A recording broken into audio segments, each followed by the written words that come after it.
Hello, people. Good morning, good afternoon, good evening, and good night.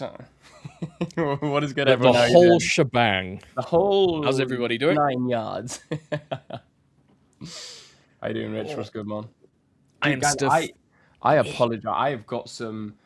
It's like semi-bed here, but I've been up for a few hours, so it's like bed/gym here. So it's got a whole lot of sweat and grease going on. I didn't have time to jump in the shower this morning. So you guys get a whole lot of sweaty Will. I'm wearing what's now my gym hoodie. I'm not going to take it off even if I'm sweating because I'm wearing my vest and it's like one of those like low hanging vests, so there's a whole lot of nip slip going on. So I'm going to keep this appropriate. I was about to say, let's keep this PG, mate. I But also yeah, went to the gym this morning. I ooh could la not la. take a shower. Could not take a shower because we had a burst You had a pipe. better reason than me. I just woke out of bed Yeah, late.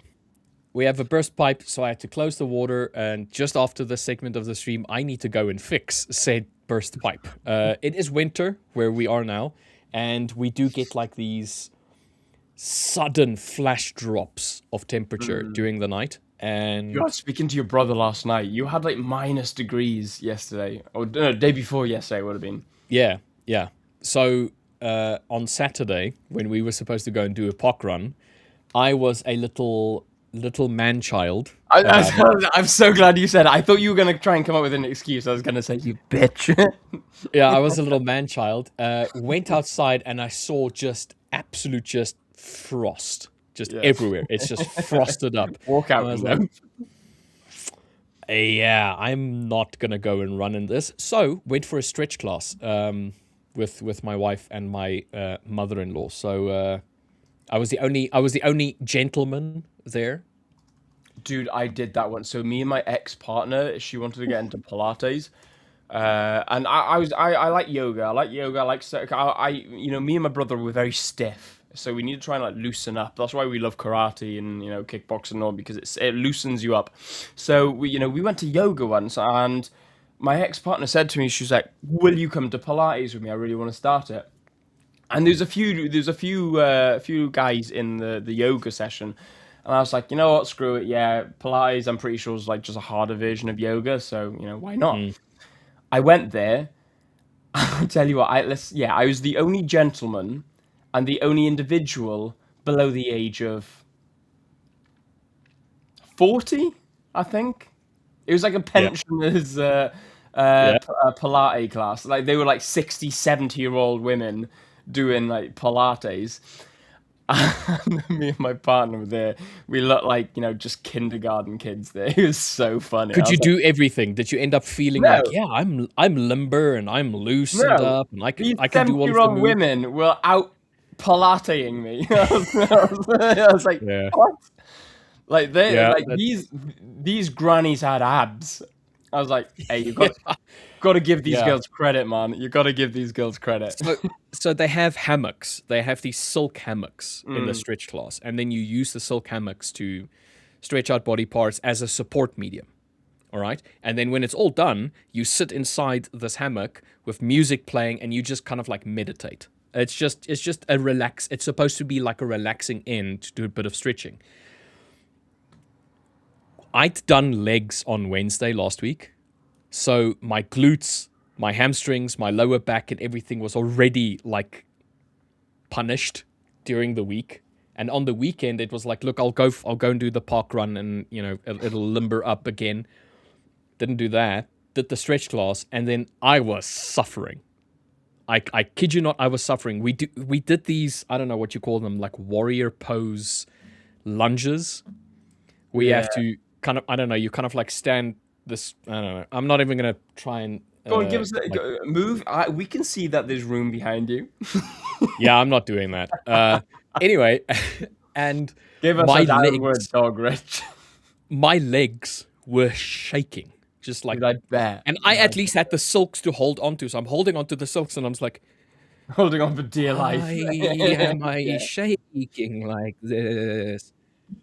Oh, I yeah, suffer. no, fair. Anyway, All right. enough about that. Let's get straight into the market Let's this get morning. down. Let's get down to business. Um, but before we do that, I actually nearly forgot. We actually have the official kickoff of the World Trading Championship today.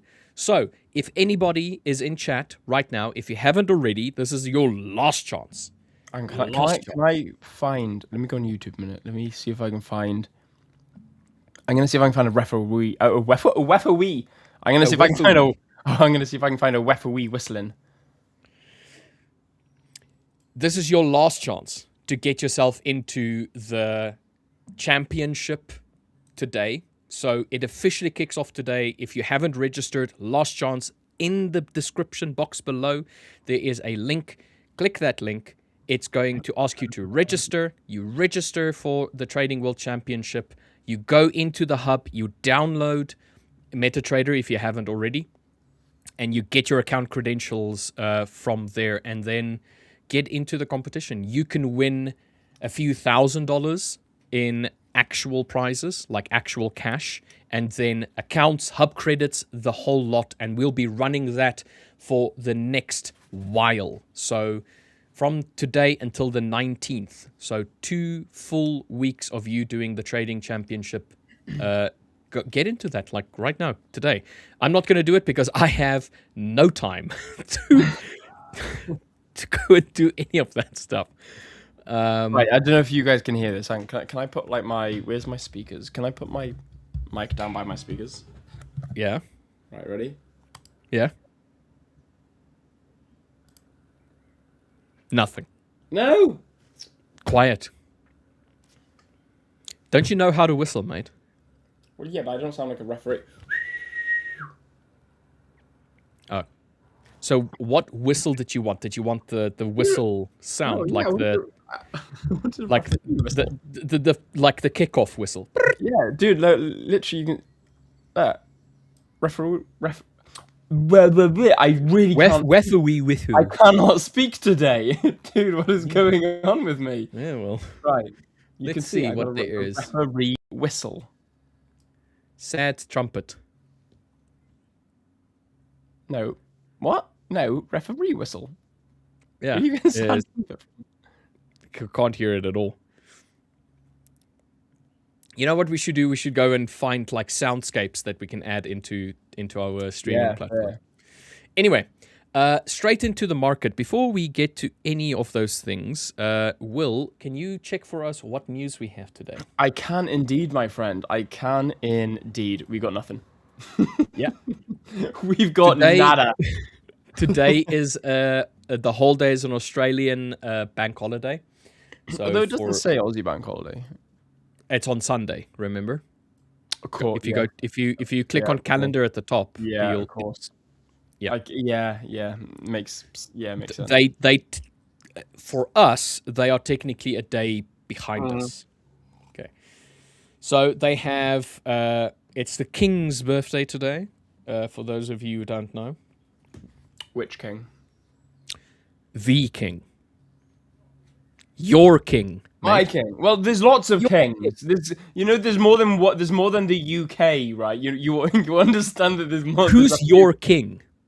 Yeah, it's my king. I know. Yes. Happy birthday, Charles. Have you got more than one king that we don't know of? Well, no, but well, you're not from the UK. You're from South Africa. So I don't know. Maybe you're talking about the King of Spain.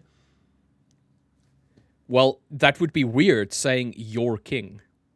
Oh, when referencing the King of Spain. I sincerely apologize. I didn't hear you say my king. I thought you said it's the king's birthday. I said it's the king's birthday, and then you asked which king, and I said your king. Okay, apologies. Yeah, I missed that. It would. We could have gone through like all of this stuff unnecessarily. All I needed to say was, it is King Charles's birthday today. Yes, King Charles, King of Britain, and the Andals. There shall be birthday and cake and celebrations and laughter. And arthritis. And arthritis. Yes. So, yes. I wanted us to have a look at the news because this week is going to be a bit of an interesting one. So if you go onto the calendar, yes, we have today and tomorrow relatively quiet. However, when we come to Wednesday, we have CPI for the US, and then we have the Canadian overnight interest rate, so their bank rate. We have the main refinancing rate for Euro. Thought he was talking about Elvis. Yeah, I was initially. Thank you very much. Oh, thank you. Thank you very much. Go on, I'll let you carry on. That just tickled me. So we have the Canadian and the European refinancing rates this week. And then we've got unemployment claims, PPI for the US as well. So CPI, PPI, unemployment claims, and then the monetary fund rates for this week. And then next week is also going to be a very interesting week, because then we have the Bank of Japan's policy cash rate change, the RBA, which is the Australian, or for the Australian currency. And we also have the federal fund rate for the US, as well as the CHF as well next week. So this week and next week, definitely a high volatility, high potential price movement days from Wednesday on forward. Today and tomorrow, probably going to be the most simplistic trading that we're going to have. I've already taken a trade on NAS. I took a buy. I think you're muted. I know you have, and I know you did. I was looking. Where did I enter? You entered here. You did, didn't you? What is that? Yeah. I know that you did. You entered, I reckon, because this was 7:45. I was still in the gym, but I got back and I was looking at the markets today with some of the guys, and I know. I was saying with the guys on stream, I was seeing nothing in gold, and I said let's check the NAS. I was like, let's see what's going on, and we got a bit of movement. I think I was looking at the NAS around here. And then I looked, so I was seeing all this price action, and I thought, damn, I need to get out of bed earlier. I need to get out of bed and go to the gym at like 5 in the morning so I can get back to like 6, shower, then get to the markets for like 7. Because I saw this and I was like, I just know that Rich took this. I just know that he took this trade. I'll quickly mark it up on TradingView. So everybody can see. I'll tell you what, you do that, and then I'll have a quick catch up with chat, and then we'll bring your chart up. TJ Babson, happy Monday. What is good, guys? Yes, happy Monday indeed. Happy start of the new week. It's 2 weeks, second week into the new month now. So yeah, happy Monday to you all. Hope you all had a fantastic weekend as well. The week full of amusement. Yes, indeed. A week full of amusement. Absolutely. It's going to be amusing to someone. We just don't know who yet. True. MGN Volunteer, greetings. Greetings, MGN. How you doing? Good morning. Friday was fun. Happened Friday. NFP Friday, wasn't it? Yeah. Dude, Friday was... Let me go up into the hourly. Dude, check out. Look at that! Damn! We sank over 1,200 points on NASDAQ. Oh, should I go? Yeah, okay, let's go back onto the NAS. There you go. This is NAS. Oh. Go away. Go away. It sunk, mate. It was a little ridiculous. Yeah. Yeah. That is absolutely bonkers. Let's get the... Did you catch any of it? No, man. You know, I'm like, I don't trade Fridays.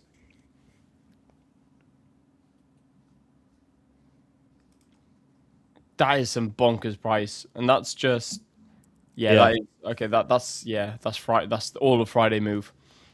Yeah, I didn't catch it. I know some of the boys caught it, but I didn't. It's Friday. Friday's Friday. I don't want to get involved on a normal Friday, let alone an NFP Friday. Yeah, from New York Open, we dropped 1,317 points in the space of 7 hours. We lost 4.4%. Yeah, in that time frame. So That is. LJ ended up being correct with his assessment that yes, sells on NAS. I was more fence sitting. I could see buys, but I could also see sells. Dirk Yeah. wanted a little bit more buys. However, there can only be one king, and that's Elvis. Tim. What was it? What was Tim his Payne, man. Was it Tim Payne? Tim Payne? There we I'm go. sure it's Tim Payne. Yeah, there's only one Tim Payne king in this case, and it's LJ. Yeah. I didn't catch any of it. Friday, we, myself and yourself, and we all had some games that we were playing together. Yeah, dude, that was good fun, wasn't it? Yeah. So much fun. So I didn't trade NFP. I had already caught one trade on that day, which I was already. You happy got in with. early morning because I remember getting to the PC and I jumped in the Discord with you and you were like, "Yeah, I've already caught a move." I was like, "Oh yeah, fair play." Yeah. Yeah. Continuing. We have got Azrael Trade. Good morning, guys. What is up, brother? How you doing, my man? Big congratulations on finishing your exams. I did see your comment last week. I don't know if I brought it up though. So congratulations on or not passing. We don't know yet, but you will pass because you're a legend. But good, well done on completing your exams, and good luck in the results. Henry, good evening. Good evening, Henry. How you doing? Classroom Traders. Have we got a new face? Classroom Traders? We do. We do, I believe. Do you know how I know that? Because we've got another person saying good evening. Most people just say either, like, Henry's the only person that says good evening. Even the other Aussie boys, they come in, or the guys from Asia way as well, they come in, they just say hello. So, good evening, Classroom Traders. I feel like you may be new. If so, welcome to the Madhouse. Welcome to the 5ers family, brother. Make sure that you do subscribe. And for anyone else out there joining us, make sure you smash that like button and do subscribe to the channel if you are new. Good morning, London and Protea boy? Protea. You're London boy, I'm Protea boy. Is that where you are, Protea? No. Okay, so a Protea is South Africa's national flower. Oh, okay, fair. Yeah, so our cricket team, our national cricket team is known as the Proteas. Yeah. No shit, fair. I'll show you a photo of what a Protea looks like. Yeah. Oh, dude, that's sick. I didn't know that at all. Classroom Traders, let's go. Yes, my man, let's go. Bringing that energy in. Hi, Rich. Well, what is good, Omak? How you doing, Omak? So, this is a Protea. Oh, dude, that looks sick. That looks like Oh my god, what's like the name? a lotus? Yes, it looks a little bit like a lotus flower. Oh wow, flower with 2 E's. Flower. Yeah, so a lotus also has like the nice petals that fall over and kind of has anyway, but yes. Yes, indeed, Amundo. Shower needed to be done before the cup, I guess. Yeah, that's true. Make sure you shower before you cup, mate.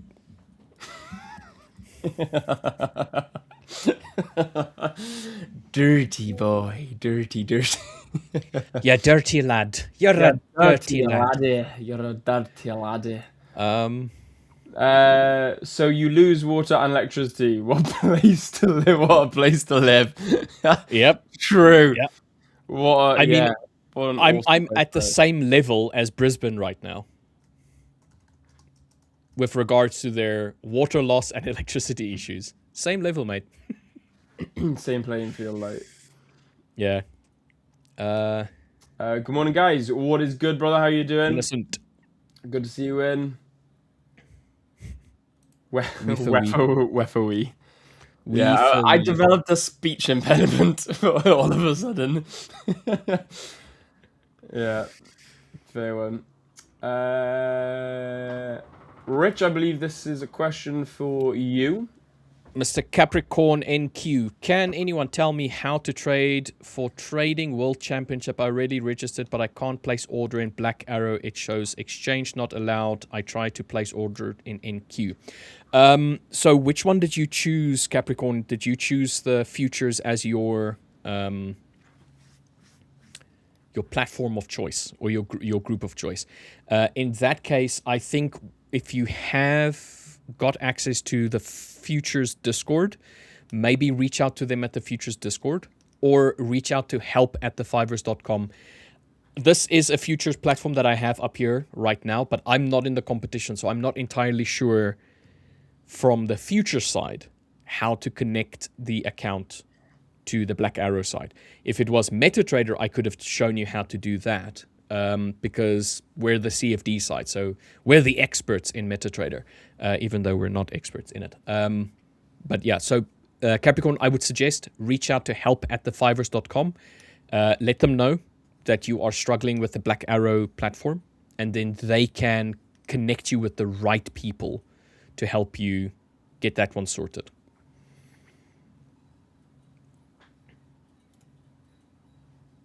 Unbiased Trader saying, good morning, all. Spio also saying, hi, fellas. Swaziland also has a king, too. That is true. Eswatini also has its own king. For those who don't know, Swaziland or Eswatini is a country that is bordering South Africa and another country called Mozambique. Mozambique. It's very, very close to where I live. I live very close to Swaziland, yeah. Swaziland. Trade with Patel is saying mobile phone, don't connect the Traders World Cup contest. Also, I would suggest reach out to help@the5ers.com. They should be able to assist you with that one. I'm generally using PC, so I don't use like MetaTrader on my phone at all, so can't really assist you there. But reach out to the 5ers, help@the5ers.com. Yes. Garden Design saying, I also cannot trade on micro NQM6. This is NQM6, the chart that I have currently. And this is Black Arrow. I've already taken a trade this morning, already up $90 on this account. Are you referring to the competition, Garden Design? It's the same as what Capricorn was asking.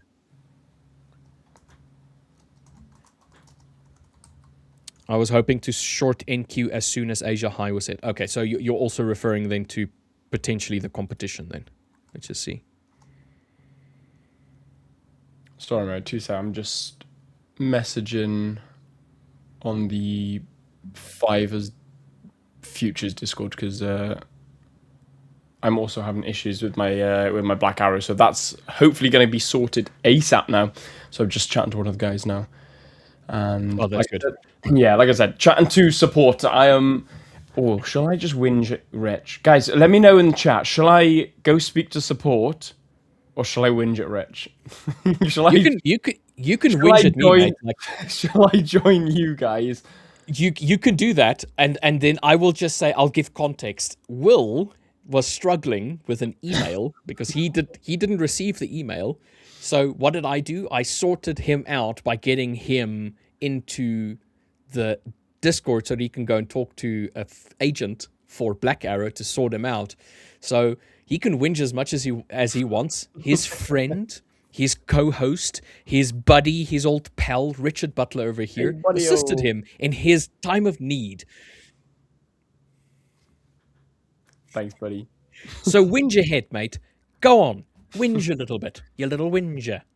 It doesn't work. Why can't I get my Black Arrow? Why can't I log in? Work. I can't log in. I can't log in. Do I get a timeout? If you start posting stuff, then yeah, you're gonna.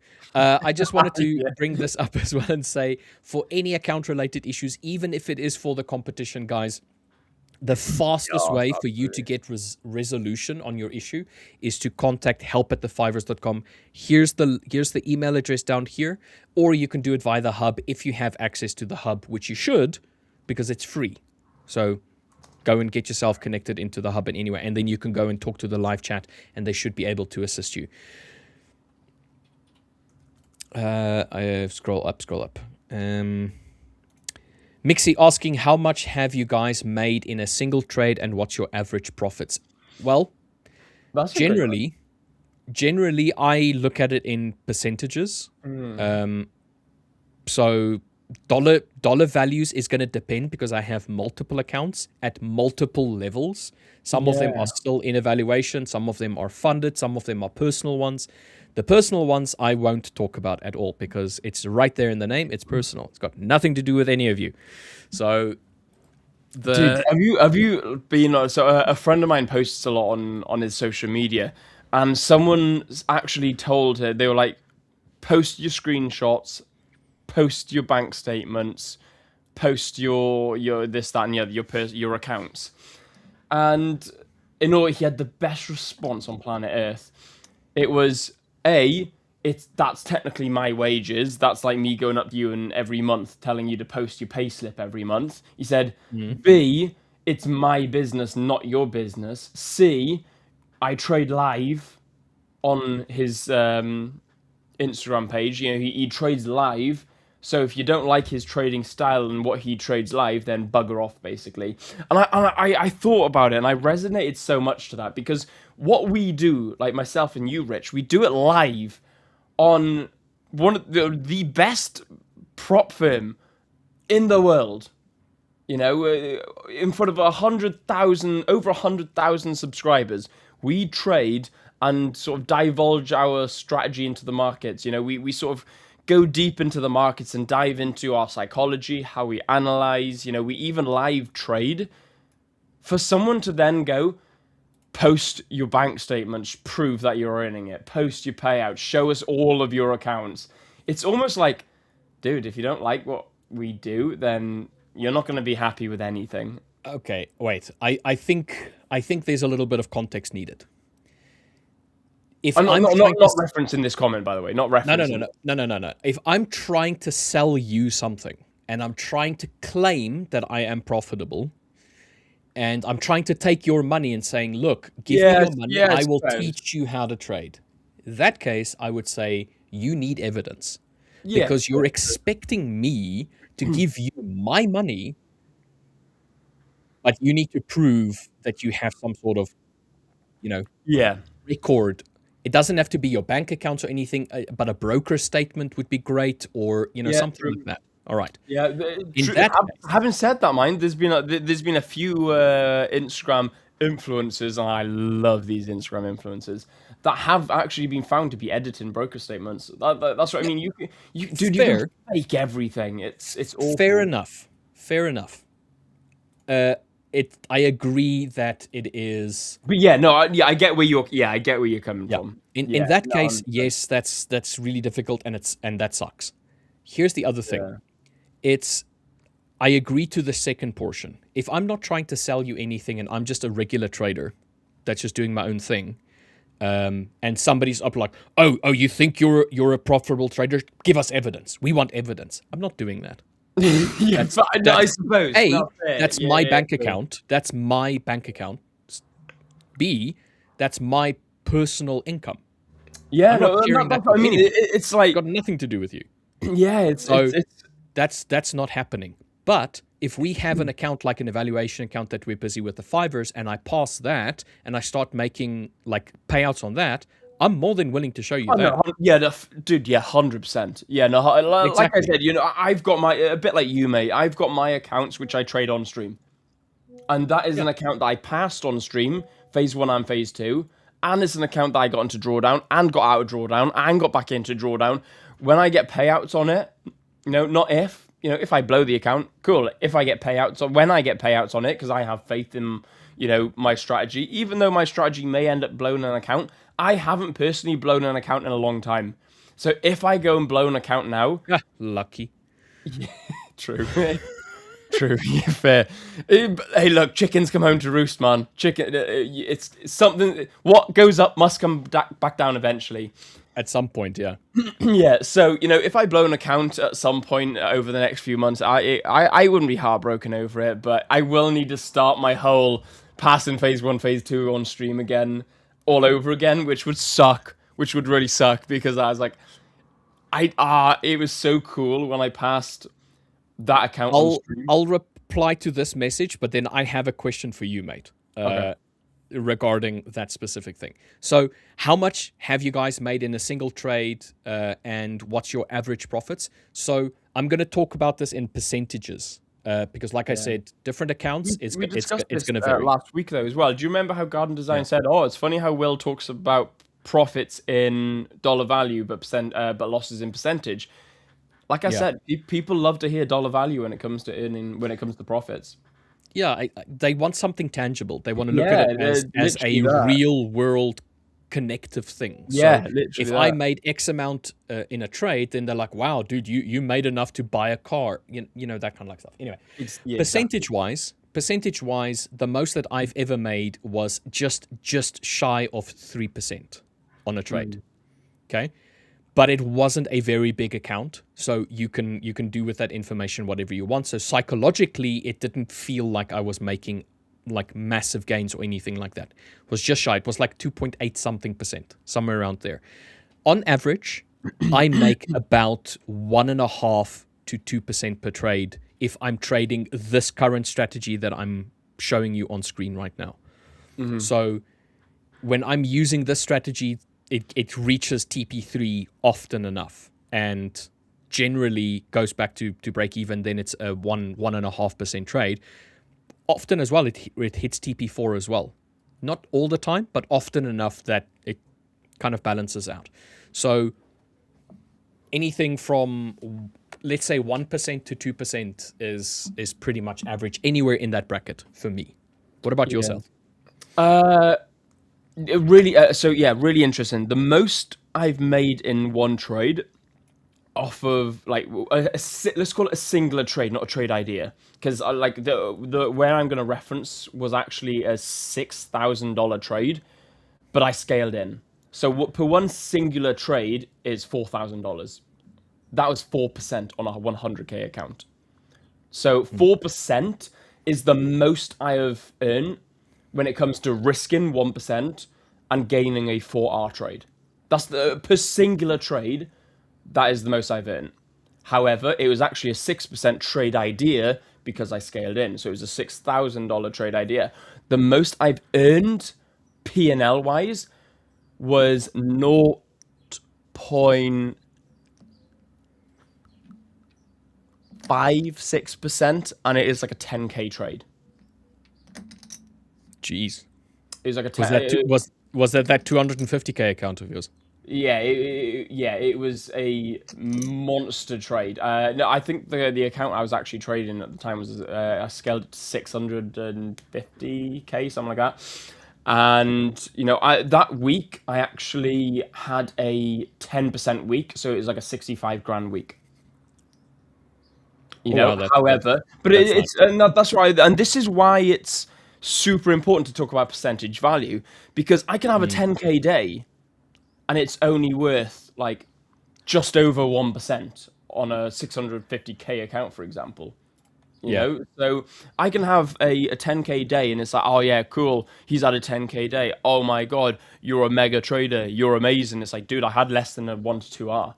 It should have been, if I was chasing a 1 to 2, it should have been a 12K day, and that's only a 1 to 2. However, for me to get a 1 to 2 on 100K is only 2 grand. So this is why it's so important to talk about percentage values, because Yeah. I actually remember closing out once at I think it was 4 grand, and I closed out at 4 grand because I knew that I needed to make 4 grand to take my missus on holiday, and this was last year in September, and so I actually closed out a trade for less than a 1-to-1, and I knew that I shouldn't have. It was stupid of me, but I knew that I already had equity. So I was like, okay, if I can just bag a quick 1-to-1, it's a 6K. I was up 4K or like, you know, minus the commission. Yeah, I was up 4K. I closed out and I thought, there you go, there's my holiday paid for. It was bad of me because what I'd realized was on the account that I was trading was less than 1%. And that was me P&L trading. And it was really bad of me. And I was like, oh, why have I done this? You know, I shouldn't have done this. And from that moment on, it really made me realize the importance of solidifying the percentage value. Because at that point, you know, I'm live streaming, I'm talking, and like for you guys, I talk about the upwards potential of the P&L and the downwards potential of the percentage. At that point, it made me realize that I've got to remember to reiterate to myself, will, it's process over profit here. So that you know, and again, I've been in the markets like 8-ish years now. We get caught slipping all the time. You know, we're only human. That was a moment that I got caught slipping on a £500,000 account, or over a £500,000 account, and that was a scary moment for me because I realized that because I'm dealing with some nice big accounts, I've got to remember to solidify my process, because if I don't solidify my process, you know, I'm actually going to be descaling. You know, I'm going to be downward spiraling my account because I'm actually realizing how amazing these smaller profits are on a larger account. It's like, well, no, it's still a process, and by working on the process, you're actually going to be able to earn more money in the long run, you know. And by doing that as well, a couple of years ago, I did blow half my portfolio, which was again just around about 500,000, and I lost about $60,000 in 1 week. Yeah, I lost That's 60. rough. Yeah, I lost about 60K in a week. Oh, dude, that sucks. That was heartbreaking. And I was like, I'll. go on. I forgot the question that I wanted to ask you. Oh, yes, I remember now. Now. If you were to make a cock up and you lose your account, the 100K stream account, and you have to start over again, all right, would you change your approach the second time around? Or would you go back to the tried and tested that worked to get it past the first time? Oh, dude. Knowing what you know now about the Yeah, account mate. and all of that stuff. That's such a good question. Like, because I haven't even thought about that. Man, I don't know, because I passed this account. Like, he hasn't even blown the competition account yet. I'm pretty sure that some people have already. Yeah, 100%. Oh, mate, that's an amazing question. Would I go back to my tried and tested? No, because what was my tried and tested strategy that worked, that actually passed my 100K phase 1, was my GUEU strategy. You know, it was my pound euro dollar strategy. What passed my phase 2 was my pound dollar euro dollar gold and gold strategy.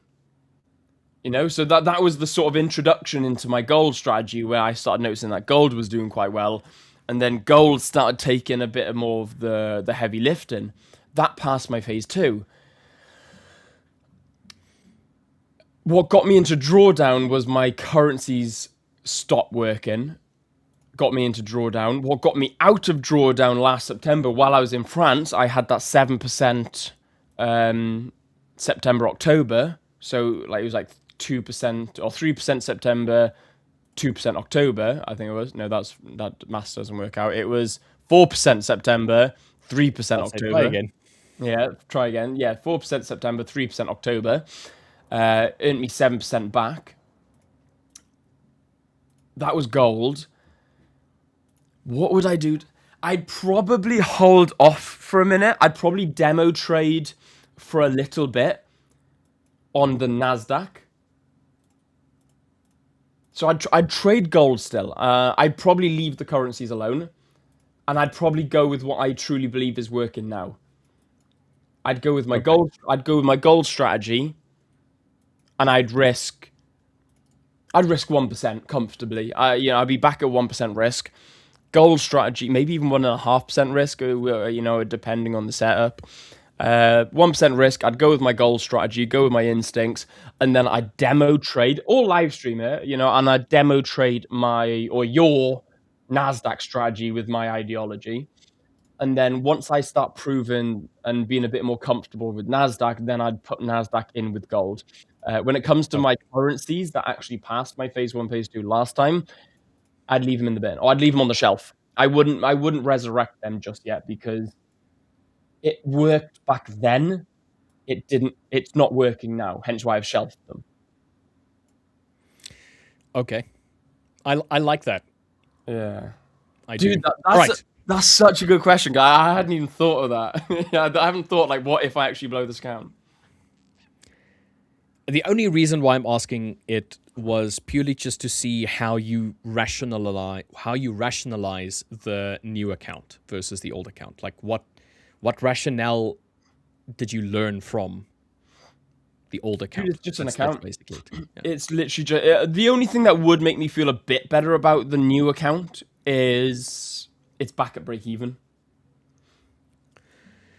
But truth be told, I could still go into drawdown. So you know what? Honestly, I feel like you should just run it. Just like go if you're back to break even, just absolutely send it, mate. That's a good plan. You were spending so much time in drawdown trying to nurse the account because you cared about the account. Yeah, I mean now fair. you just need to send it, mate. Just like throw it. Just make. I think I am actually back to 7%. Mate. I've got 3% equity. I could risk like 2% and think. I wouldn't say that. I wouldn't say like, hey, like risk your whole account full margin. No. Should I just full margin a gold? I should have done it. We should have done a special Friday. You know what? We should have done a special Friday stream on the 5ers and said it's Will's full margin Friday. Yeah, full margin Friday. Will's make or break. put a fully fledged limit on the NFP. Gold at this point in time is at an interesting area right now. Oh, I haven't even gone through gold as yet. No, gold's looking. I wanted to be buying gold earlier, but we wicked and we failed to close on the 15-minute, and it started pulling back. So part of me just thought, okay, well, this is gonna drop off. And then I thought, if we get a break and close under, then we are overall downtrending. So I thought I'm just gonna have to be patient and wait and see what happens. We're at a nice zone now. We've got that hella wick to the downside. We've also started to drop volume a little bit now as we've come down into this area of interest. So it could be interesting to see if we get a reaction to the upside now. But I don't think I'm going to be bullish on this until we get a break and close, preferably on the 15-minute as well, above the sort of 43.16 level. Fair. Because we're heavily bearish, man, at the moment. And this, I don't want to be counter trend trading. On the play account, maybe. I don't mind a counter trend trade in a play account because it's that's what it's there for. But when it comes to actually taking, A+ setups, setups that show you guys that this is why I'm sitting in front of you, I don't want to be counter trend trading. That's not what I want to look for. Yeah, I understand that, mate. I understand that. Do you want to go through gold for us? Yeah, dude. 100%. I can go through gold. Before we do that, however, I wanted to bring this up. Okay, so as of in the next 15 minutes, let's just put it like this: in the next 15 minutes, this is going to go live. We call it the second chance offer. How it works is, if you purchase a new account today, a 5K. Wait, let me just go and get the stuff. A 2.5K, a 5K, or a 10K high stakes. The 10%, 5%, 10% one. If you have a trade the pool account, 5K, 25K, or a futures 25K account. Okay? If you've purchased them today and you don't pass the first phase and you fail the evaluation, the 5ers is going to give you a full hub credit refund, meaning that you get a second chance. So if you've purchased a 5ers, futures, or TTP account 2.5K, 5K, or 10K with the 5ers CFD accounts. A 25K with the futures, and then the other two that I mentioned was the 5K and the 25K trade the pool account. If you do not pass the first phase now, if you've purchased it today and you don't pass it in the next month, 2 months, or whatever, you will get a full refund. You can try again. So probably the best time now to go and get yourself one of those smaller accounts. If you feel like you have a good enough strategy, this is a literal risk-free way for you to test that strategy on an account that can potentially become funded and passed, and that can make you money. Just something I wanted to mention. That will go live in the next 15 minutes or so. So it's going to be very soon. Yes, exciting. Jason Woods asking, what's your opinion on MNQ? MNQ, same as the NASDAQ, US Tech, they're all exactly the same. I was in a buy. TP 1, 2, and 3 was hit very quickly. 1, 2, and 3 was hit. And then we reversed at just before we hit TP 4, which is expected. When I had a look at where we were, this was the highs of the Tokyo session so far. And it seems as though we are proving that we potentially want to do a retest somewhere down here. I'm suspecting that my stop loss is probably going to be hit because we actually have a bearish order block here. So it's an outside bar engulfing candle after attempting to break higher and then just absolutely like a monstrous candle in relation to any of the previous attempts to try and push lower. So the only confluence that I have right now of it still attempting to go higher is the fact that we're still trading above the 50 EMA, and we did have this change from down here. So the morning itself at rollover, we started pushing up. We came into a little bit of consolidation, retested the bottom portion, which was the Tokyo Open. And then from there on, we started printing a little bit higher. So we've slowed down heavily towards the top. There is still this area of consolidation over here that we can potentially come and test. This was from last week, Friday, at closer to the end of the New York session. So looking okay so far. This might be a short-term pullback, trying to maybe get to this area over here. If I can just print this out like that. So little bit of sideways action over here. Where's that mark? So this whole section here a little bit. We tried to push up, failed to get to this established zone. We flattened out, started pushing lower, creating lower highs and lower lows as we were going on our way down to this area down here. We started getting nice volumetric candle and follow-up volumetric candles. So I'm just going to remove all of these drawings so you can see them.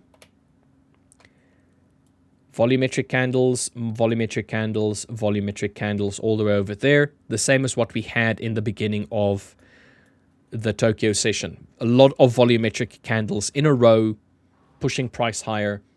But then at the same time, when we've reached the same area on both ones, it does feel like we're going to have a bit of a sideways day for now. Probably going to be trading between these two zones as of right now.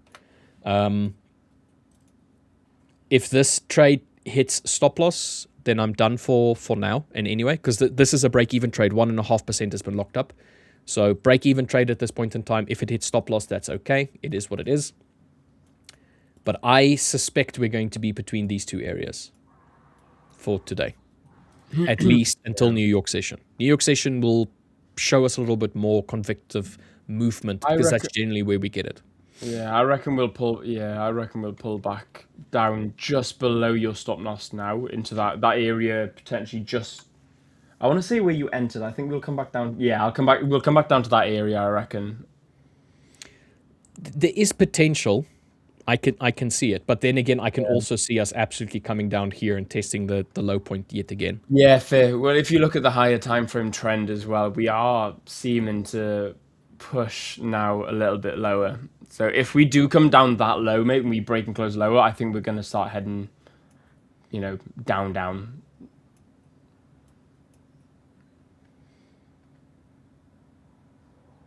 see, Yeah, so this I don't think I'd consolidation want, like, area here personally, I looks don't good. think I want it to go that low, though. I mean, the higher time frame is bearish. The hourly is having a bit of a, let's call it, you can't really see it now because there's a lot of drawings there, but we had the drop, pull up a little bit, attempt to push lower, and then another pull up again. But okay, well, we didn't. We had something again, not right, down, up, a little bit higher, and equal. So we're kind of sitting at this equal point right now with a bit of an attempt to push lower again. So this is probably going to do something to this and then break through.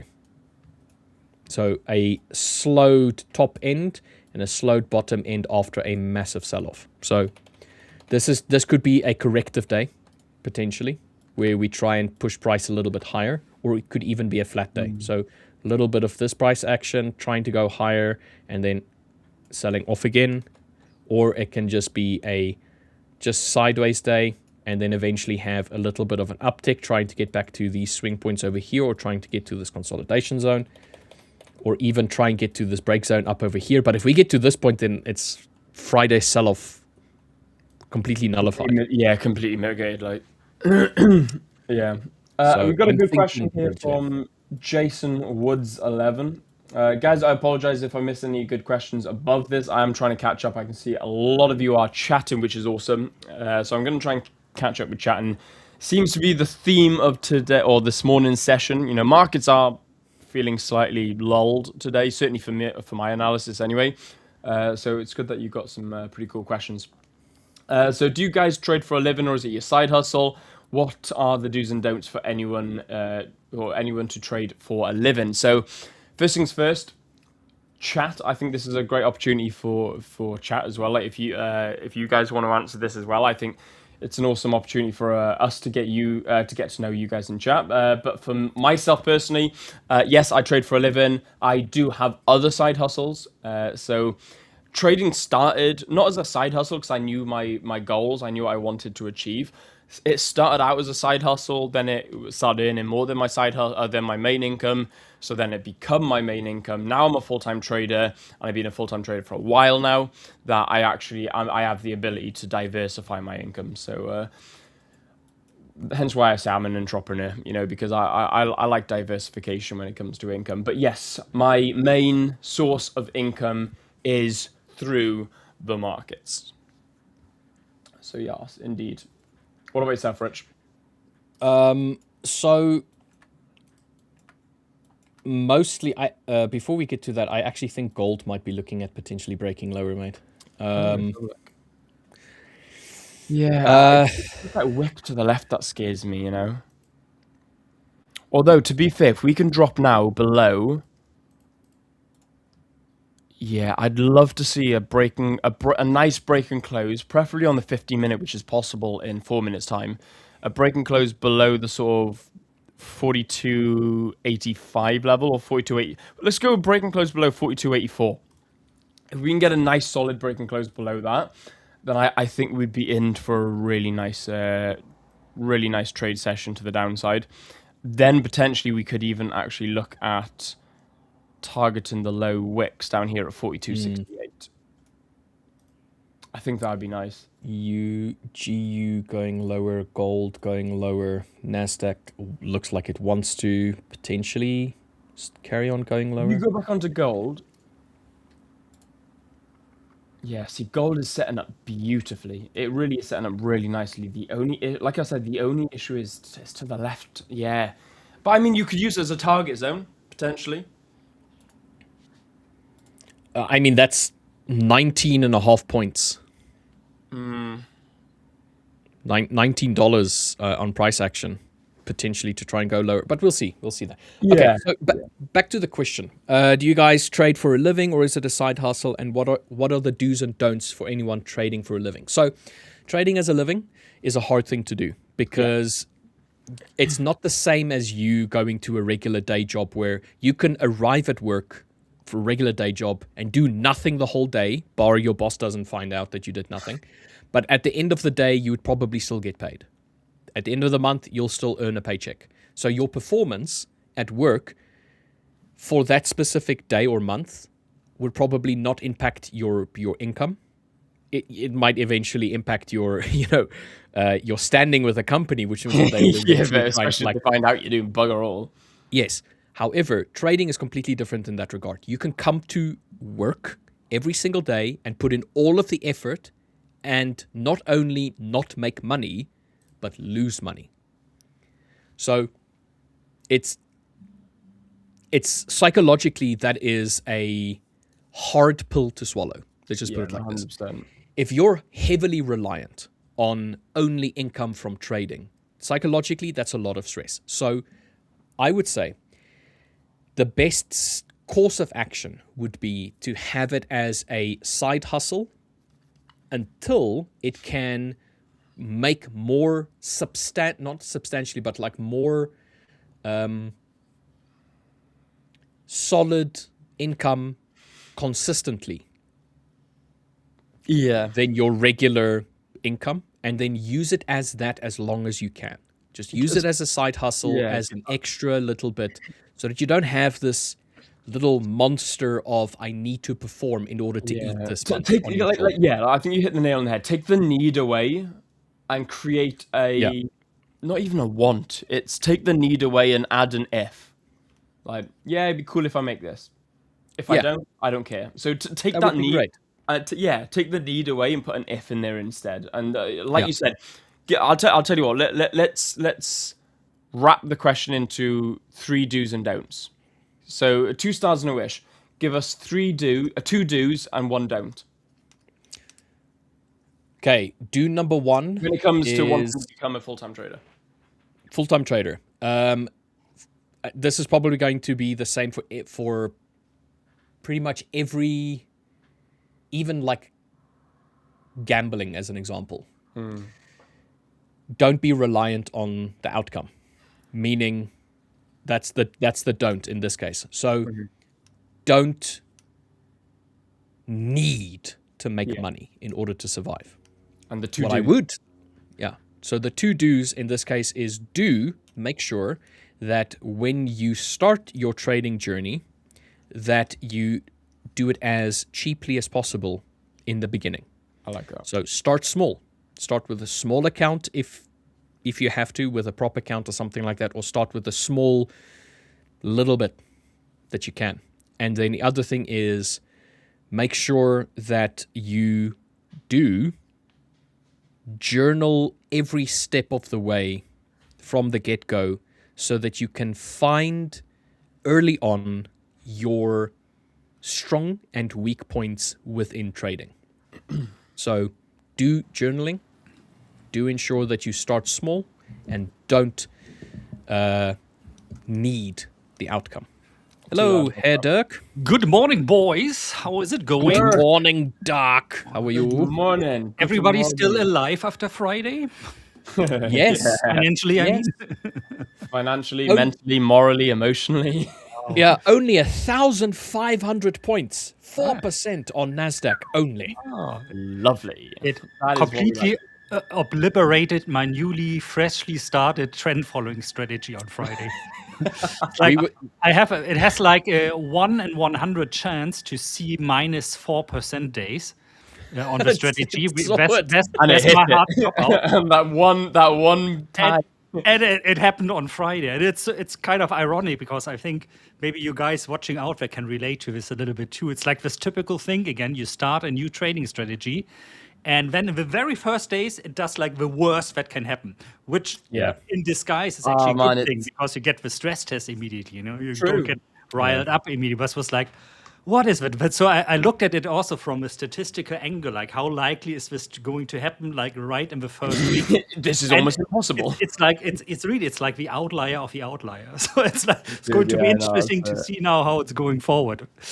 Oh man, that's so fair, man. But I mean, look, like you said, at least you got it over and done with early. Anyway, guys, I'm going to need a diaper if I hold on stream any longer. So I'm going to bring this question up, or this statement up from Unbiased Trader real quick. Will all or nothing strategy is not allowed. No, absolutely not. We do not do all or nothings here. We do discipline only.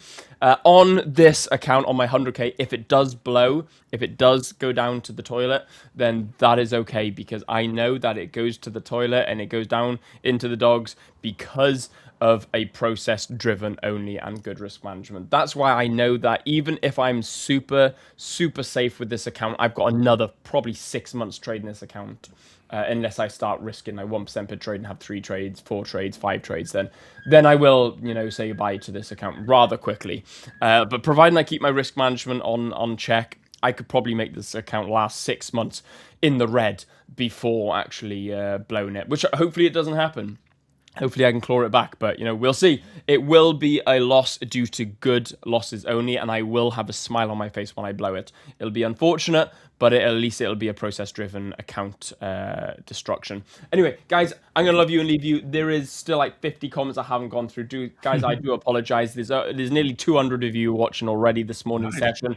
You guys are absolute bosses. You are amazing, each and every one of you, coming out on a Monday morning as well, when we're all probably feeling a little bit tired, feeling a little bit like Garfield. I hate Mondays and that, but guys, I love Mondays because I get to come in here and chat with you guys, see Dirk's handsome face, and see this ugly mug up here as well. So guys, thank you very much for joining. I shall love you and leave you in the very capable hands of Dirk. Rich, I'm not sure what you're doing. I'm assuming you're going to stay for a little bit. I'll stay for about 20 minutes, but then I have to run. There you go. And if you have to run, you can also run now, Richard. I know you have some rather important stuff in the background. Rich is going from a full-time trader to a full-time plumber real quick. So anyway, guys, I'm going to love you and leave you. Please make sure that you smash that like button, subscribe to the channel, and ask this awesome gentleman some fantastic questions, because he's got a wealth of knowledge. But on that note, peace. Cheers, Take care, Will. See you later again.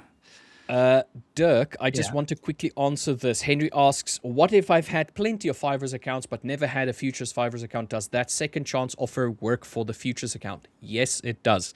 So how it works is any account that you purchase from today on going forward, while the World Trading Championship is active, so the whole month of June, you will have the opportunity to get a second chance, meaning for the 2.5K, 5K, and 10K high stakes account, the 5K and 25K trade the pool account, and the 25K futures account. If you purchased any one of those accounts and you did not pass it this month, you get a full hub credit refund into your hub, and then from there you can try again. So this is effectively 2 opportunities on a single purchase. Man, so if that is not a reason for me to crash my 10K account, the one with a NASDAQ strategy, and start over new, bang. I mean, it's only going to count for new purchases this month. Oh yeah, so from okay, today, this one is middle. Yeah. So I would suggest, if you were looking at getting into the 5ers, now is the best time to do so with the 2.5K, the 5K, and the 10K high stakes for CFD, or the 25K futures account, or the 5K or 25K trade the pool account. And then you use that account as a, look, if I don't make it, that's okay. No pressure. I have a second chance. So I would say that is the best time now to approach this with a potential, look, it may or may not go in my favor, but that's okay. I have a second chance. Mahala. Free of charge. Bart, what's up, sir? Yay, good morning. Oh, yes. My God, your mic is super loud. Oh, sorry. Your gain on your mic is super high. I didn't do anything. Maybe I can put it a little lower, but you have I don't know if this is better. Yeah, this is much better. Yeah, much better. Much better. And then I also just want to get to this very quickly. Meyer Kumar, my funded account not active for 5 to 6 days. Activate my account. Please reach out to help@the5ers.com. Link is in the chat. They can assist you. So we cannot assist you with that, but the support team can definitely do that. And then I would just say, Mr. Kumar, please do not spam. Spamming is going to result in you getting a timeout. So I can see that you spammed this, and then you even went ahead and told someone else to shut up, which is not nice. This is a community, and we would like to make sure that everybody in the community feels heard and respected. So I'm going to caution you against talking to people in chat like this, telling them to shut up. They are a part of our community, and we respect them, and we love having them here. So if you're going to continue doing that, then I'm going to ban you, not just give you a timeout. Okay. So warnings have been set. So please, no spamming, and treat everybody with respect. Those in chat as well as the hosts. No cursing or trying to demean them. That is not acceptable at all. All right, cool. Rich, do you have a link to the terms and conditions of the 5ers promotion? It should all be on the website. There should be a FAQ segment on the bottom right that you can just click on, and it will give you all of the information there. I hope that helps. All right, gentlemen, I need to go. I have a pipe that requires my attention. Bart, you don't know, but I had a burst water pipe this morning. So we're sitting without water. I need a pipe that requires my attention. That's a good start of the week. Yeah, I mean, you can use that innuendo however you want, and it works for a lot of stuff. I'm going to love and leave you guys. With that. All right, I'll see you maybe later, definitely tomorrow, but maybe later, depending on whether or not I can fix this pipe. All right, cheers, guys. Have a great day. Good luck with the pipe. Bye-bye. We will see. Bye. But how are you doing, man? So, yeah, good. It's Monday again. The markets are open. I'm just fresh. Did you do anything on Friday? On Friday, I need to go back. My my mind is a bit. The big day where everything crashed, basically, including gold. Yeah. It was a very big crash. I did not trade anything in the crash because I was just doing other stuff. I was in a lot of trades, but I closed all of them, especially for one. So one is still in the trade and a little bit of loss, that you could say, because it was a very big downwards. But I'm still happy about it because I closed all my other trades. Good. In just a few hundred profit. And now I'm back in a lot of longs again because buying the bottom, so to say. Yeah, that was the strategy I once taught in the live stream and with you. There was about the IBS. So if it's a very large red candle, like more than 80% of the candle is red, then I buy in. So this morning, when the markets open, I did get a buy. And I did that. You can do a lot of markets, but I did it on the S&P 500. It's a little bit up now, but we really need to see what's gonna happen today, especially for when the US Open is, because then it comes a lot of volume. Yeah. I think this is exactly what I did this morning on Aussie dollar after the large Friday candle to the downside. I got in at what was that? 70.39, I think it was precisely. So roughly this trade I've sketched out here that I'm in at the moment to go to the bounce back to the bounce back to the top again. Pure logic behind this is my bet and brother swing trading strategy. It is basically if we are in a strong trend, which we by definition have been in the Aussie for quite a while right now, when we dip down to this envelope here, which are called the bull market support bands, just two normal, one exponential, one simple moving average. That usually is sooner or later quite a good time to buy. Not always like precisely that it stops, as you can see, when we are in an extended sideways range, like we were in some parts of 2025 for Aussie dollar. But last time it worked beautifully. Jump into this trade again. Other trade I'm currently in is later. I'm really nosy to see or hear, by the way, what LJ as to say, normally I bet he has been trading like a maniac on Friday because that's exactly the type of environment he always earns a lot of money in. Second trade, I'm in this one a little bit longer. Already, if you watched last week, you heard me saying that on Wednesday already, dollar yen, the short trade, has been becoming a little bit more difficult with the jump in yields that we have been seeing due to the non-farm payrolls that were obviously much, much better than expected. By the way, exactly what LJ and I forecasted last week.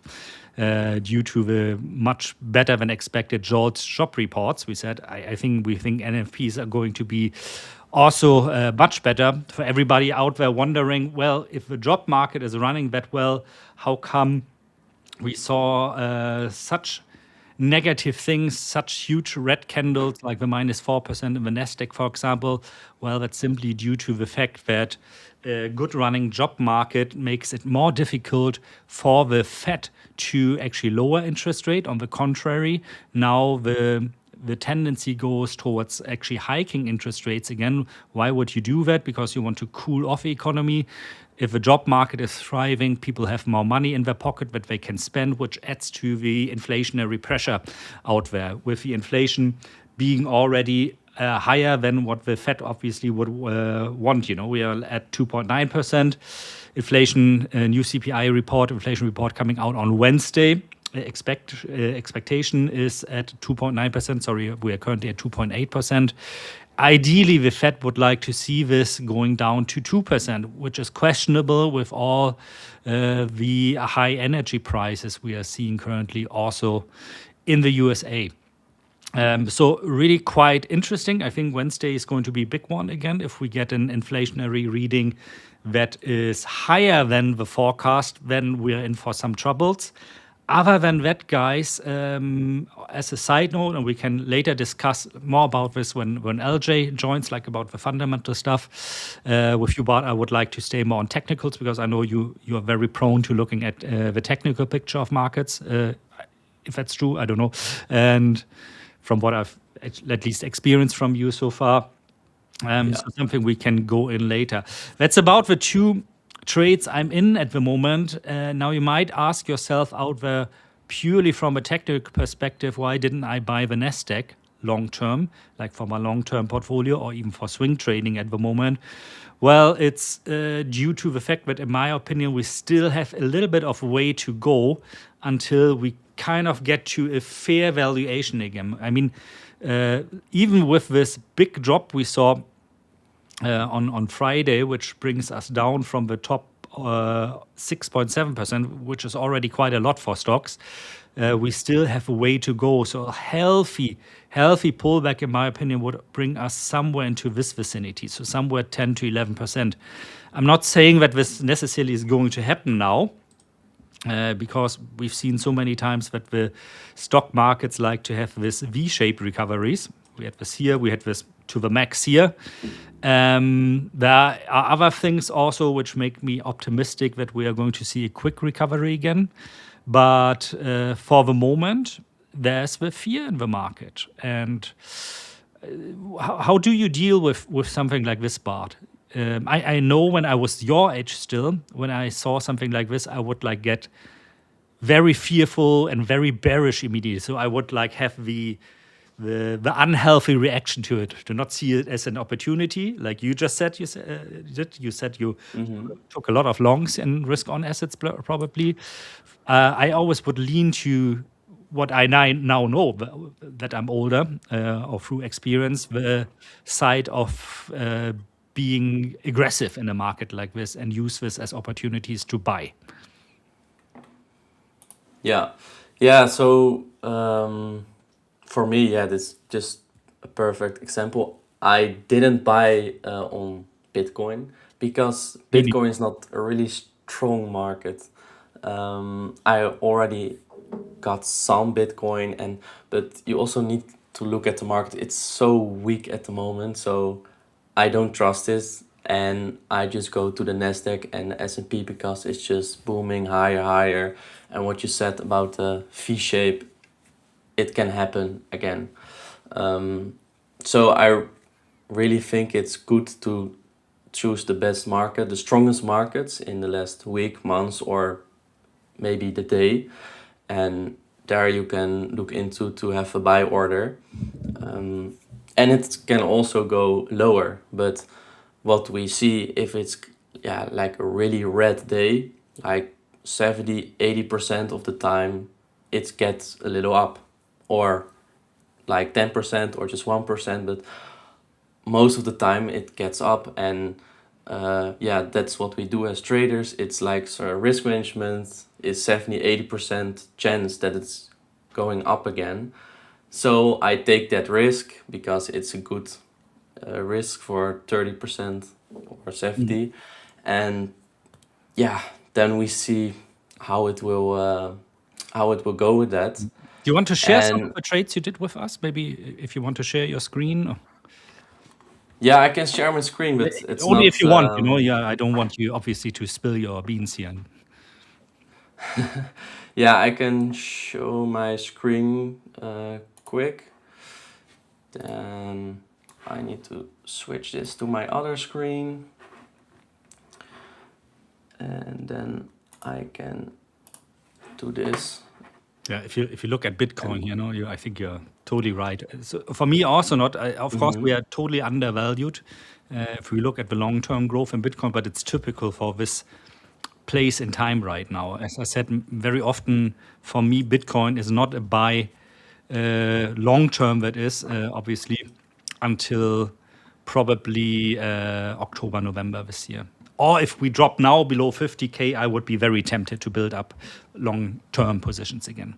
Sorry, back to you. Yeah, really. Yeah, I'm also, I'm getting back on Bitcoin later, but I'm also like the 53K area. If I go somewhere that I'm definitely gonna buy. And yeah, for now, this works on everything, but what I do, I can check it again. It's called for me Strategy 26. Nice. But what you can see here is we get a big dip. It's getting under the 20 IBS. So that is that the red candle is 80% or more red. So I buy in. I did it just on the open today. And now we're gonna see what's happened. There's already here close position order. I'm not gonna do that yet. It's only triggering when before the day ends. So for me it's before 11. Yeah, and I was lucky with most of my accounts. Here there's also trade like a few days ago, last week. We get in on a red candle because it's a really big red candle, and we close again on the green. You can see it here on TradingView, but all my accounts left the trade, but one did not. So I did get this big red candle, and that was costing me like 2%. So I'm happy I didn't trade this strategy on the NASDAQ, because then it was like 4% or something. And yes, for now I'm just waiting what it will do. I hope it will just close today in green, because I really don't know what the market's gonna do. And it's just fine that you get your money and you're gonna get out. That's always better for me, I think. So I got hit with maybe a full 4% on the NASDAQ, but not because I stayed in the position like from top to bottom. The problem was the way this down move was like internally. If you look at the lower time frames, was not just one slide down. That it would have been actually good for my system, because then it would have switched to short and just ride it down. The problem was it was very choppy. Like went down, went up again, like in very strange ways. So my system was always late in positioning, being a trend following system. Like really the worst kind of pattern that could have happened to it. But on the fund side, it survived the stress test, and it also did what I programmatically tell it to do. If like any intraday movement causes a 4% loss day, then the position immediately goes flat and it doesn't do anything for the rest of the day. Which actually is good because that meant it didn't hold a position over the weekend. Yeah. Yeah, some accounts you can have it over the weekend, but it depends if you're more like day trading. Do you have a day trading account or?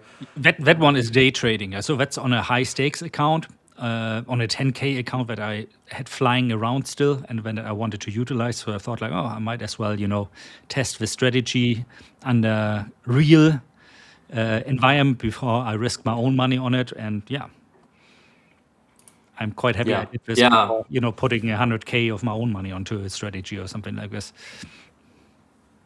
Yeah, yes, I really understand that. And you also had the account like on the Black Arrow. I also got that. I Do do you have that. have trade on? I don't use it at all at the moment because you have to imagine like I have like a central dashboard on a local host from where I can steer all of my accounts. Some of them are automated. Some of them I can press buy, sell, stop loss, OCO, and everything from that dashboard. Just because when you have like 8 brokers that you trade with, I cannot have them all open parallel to each other. It's prone to making mistake. And since the Black Arrow account, they don't have an API that I can attach my dashboard to, so I'm not using it at the moment. I need to come up with something to utilize this because I want to do everything from my dashboard. I don't want a million programs parallel open, some of them being like, I don't know, like 10 different MetaTrader 5 instances. I know myself, it's just a matter of time until I do a mistake then because I picked the wrong broker for the wrong strategy accidentally. Yeah. Yeah, I have a bit the same. I also got like a Black Arrow account for the 25K, but I still didn't trade on it. So maybe entering and trade today with it. But yeah, you can't trade automatic with Black Arrow. Yeah. So I really like the platform. It was also new for me. So it's like more of the real markets, Yeah, and you get more like institutional. yeah. So it was really fun to look into everything, but it's difficult because I also don't have a lot of time to do hours and hours in the charts. So that's a bit difficult for me. That's also why I trade automatic. But I will try to get it funded. I think maybe earlier than you, but For sure. I'll, yeah, I don't risk too much, so we will see. I have like the swing account. I think it's almost the same, but I can hold overnight, so Yeah. that's what I like more. And I heard last time LJ already did pass the account, right? Yeah. Or What LJ does, he's like for me actually the best discretionary trader I've ever met in my life. Let's be honest here, and I've seen thousands of traders really, and so it feeds into what he likes to do anyway. I would love to use it as well, but knowing myself, I would end like using it whenever I'm accidentally in front of my screens and I see a trade. But that's not the way I want to do it. If I trade a strategy on where I want to do all the trades and not just 2 out of 10 trades, because it skews your statistics. You don't need to have a strategy. Then I maybe need to do it in a discretionary way whenever I'm streaming or something. That's of course a possibility, and maybe I should do that.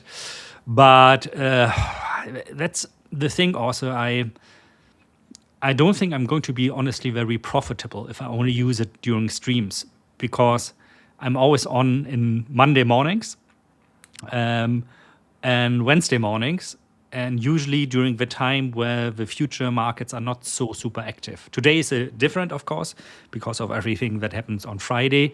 But normally we are usually hit with a quiet part of the day here, coming out of Asia, London opening, and then we are somewhere in the pocket between London and New York.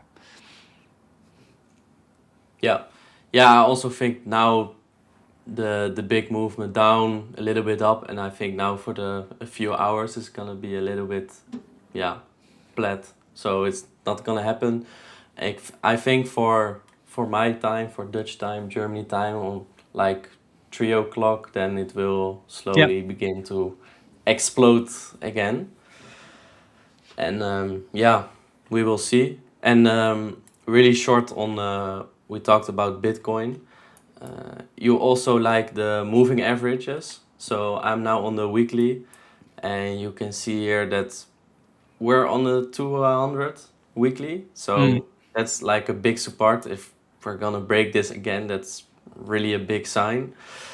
Not a good sign. And yeah, for buying in, I think, or wait until like October, November, what you said. Also with like this, a little bit of the cycles, then it's also like the bottom somewhere end of this year, they say. We don't know if it's true yet. And yeah, if you reach like, I think from 55 to 49, somewhere this level, this just some short thing I did in, like this level, I think lower is not, I think it's not gonna happen. You never know, but I think this is what the lowest we can get. So if we're going here, I definitely would buy. So I would say like I buy 20% here, 20% here, and 20 here. And then Yeah. if we're really gonna make, yeah, a sweep high, maybe somewhere here again, and then my positions are full, and I hope to get it until 100k plus, I think. Yeah, and So if this cycle survives, you know, and we are going, the next high is going to be above 200k. That would be in yes, 2028, late 2028, probably somewhere, and or 2029, as a matter of fact. And I totally agree with you, and I'm tempted actually to buy a little bit more for my long-term stack right now. But I also have to stay disciplined here, because I would only probably be betting on a short, you know, pullback maybe to 75 or 80,000 or something like this. But in general, what we are seeing right now with the sentiment on Bitcoin or crypto in general, it's very typical of the cycle of, we have 3 good years in crypto, then one severe bear market where everything goes down between 85 and 95%. It's same over again. This time the narrative is, oh, who needs crypto? All the hype is AI right now. What people don't understand, in my opinion, is that AI and crypto like go together very well. Because if something like we see now Argentina talking about, the president is thinking about making it possible for AI to, so for a robot, so to say, to found its own company, to become like a person according to law. And that person, that company, artificial company, of course, would not use something like US dollar or euro or something like this. They probably would flock to something like stable coins or Bitcoin. It's like absolutely makes more sense, no, for an AI. And I think this is going to be the next big narrative when the next cycle starts. Right now, everything normal there. If you look for a short-term swing trade, like Bart just said, we just bound off the 200 weeks moving average. That's could be a good chance. You know, we're not telling you, of course, we're not giving financial advice here, buy now. But if you're looking for a swing back to a couple of $1,000 higher in Bitcoin, this could be a viable option right now. yeah, really. I think And it's gets something of a bounce if it's getting like a half percent up, or just a half of the candle. We don't know where it's going to get, and maybe we go a little bit up and then yeah, getting more to the downside. So we really don't know, but I think it's good if you're looking for a position. I think today, this week, is like a good time to yeah, look for a good position for yourself, and then you can do your own technical analysis. Maybe you use like the Fibonacci or something else, and you can do that for yourself, and you can see what it tells you. And I think it's also good to do if you have like a technical analysis, if you do like 2 or 3, and if they're saying all three the same, you have like an extra confirmation from, yeah, I really think that this gonna happen because this is saying it's going up, this and this. So I should not do only send one line and then say, yeah, it's going up now. Yeah, Because it you would be need very more one-dimensional. Friend of mine always Yeah. says, like using one moving average or only one technical indicator to look at the market is like a one-dimensional solution to a multi-dimensional problem, which I think is a great way to put it. You know, like that technical analysis is not always the holy grail. We think that we can analyze everything. Ironically, if I look like on my scalping systems, when I run, for example, on Bitcoin, they have been doing very well throughout this market. So these are based on one of my indicators called KNN Pivot Nexus, which, by the way, you can find for free also on TradingView. If you're interested in this, just look for KNN Pivot Nexus. That one had a nice long position on Sunday. Sunday evenings, like European time, are always somehow like a time where crypto likes to start moving a lot, in this case to the upside again. So caught the breakout really nice. Did an entry at 61.6 to 8 about, and then got out. This one is only showing the 2.5 ATR move. In reality, it got out at 3 ATR for the last bracket. So it's a multiple layer take profit zones on this one. But even in this, why am I showing you this? Not because I want to advertise any indicators here. As I said, this one is free anyway. But even in a wild market like this, you know, you can find patterns that look like patterns you've seen in the past, which is what the indicator does. It looks like back through the chart and says like, well, have I seen anything like this in the past already? And what happened after that? In this case, it said, for example, well, in the past, you know, this was a good entry, a long entry in this because the market would reverse, which was the case here. Not immediately after the candle fight, it still went a little bit lower, but it did. So sometimes it's good to be brave. And this is like one thing we traders also need to do. You know, we are like the first ones who dare to enter long again after the market sharply goes to the downside. While everybody else out there, especially like if you read on media, for example, in Germany, the Bild Zeitung, which probably you know, but the headlines are like, oh, like trillions of US dollars destroyed, everything is going down, the AI bubble is bursting. When you read something like this, this usually is a good chance to get into the markets and do the opposite of what mainstream media is telling you. I want to quickly go through some questions here. Our chat is quite active today. So, yeah, enjoying from Uganda. Nice. Greetings to Uganda. Happy to have you here. Yasin Musoke. I hope I pronounced that correctly. There's currently not a giveaway, but as Richard told us, we have an offer right now because of the Trading World Cup for some of the accounts, that if you buy an account now, for example, a 5 or 10K high stakes account, and you blow that account up, you get the money you spent on this account credited onto your hub again at the 5ers, so you can basically buy that same account again, which means you get for one price 2 accounts, 2 chances, which I think is great. You know, the first time, if you blow it, you don't need to get frustrated because you need to put money on the table to get the account back, so to say, or start a new account. You'll get the account again. You can rebuy it through hub credits and get a second chance. So if you want to try out, maybe also, you know, some of the stuff where you're not so sure at the moment about that you will succeed with a trading strategy, you want to maybe like play around with something, I think this is a very good offer to take, really. Then, good morning. How are you doing, man? Louis, good to see you. Again, as I said right now, no giveaway, but I think even better because this offer, which offers you like double the chance. And yeah, analytical views, please don't spam. Like we said earlier, we eventually read through everything and we don't give away individual accounts to individual traders at the moment. Buy an account. If you blow it, get the money back to buy another one. That's the offer we have at the moment. Then we have, hey team, trying to understand your comparison to the CFD versus futures account. What are the main differences?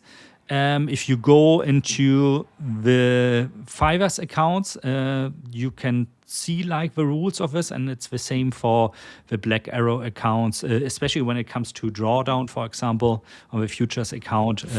Is it trailing or is it a fixed drawdown?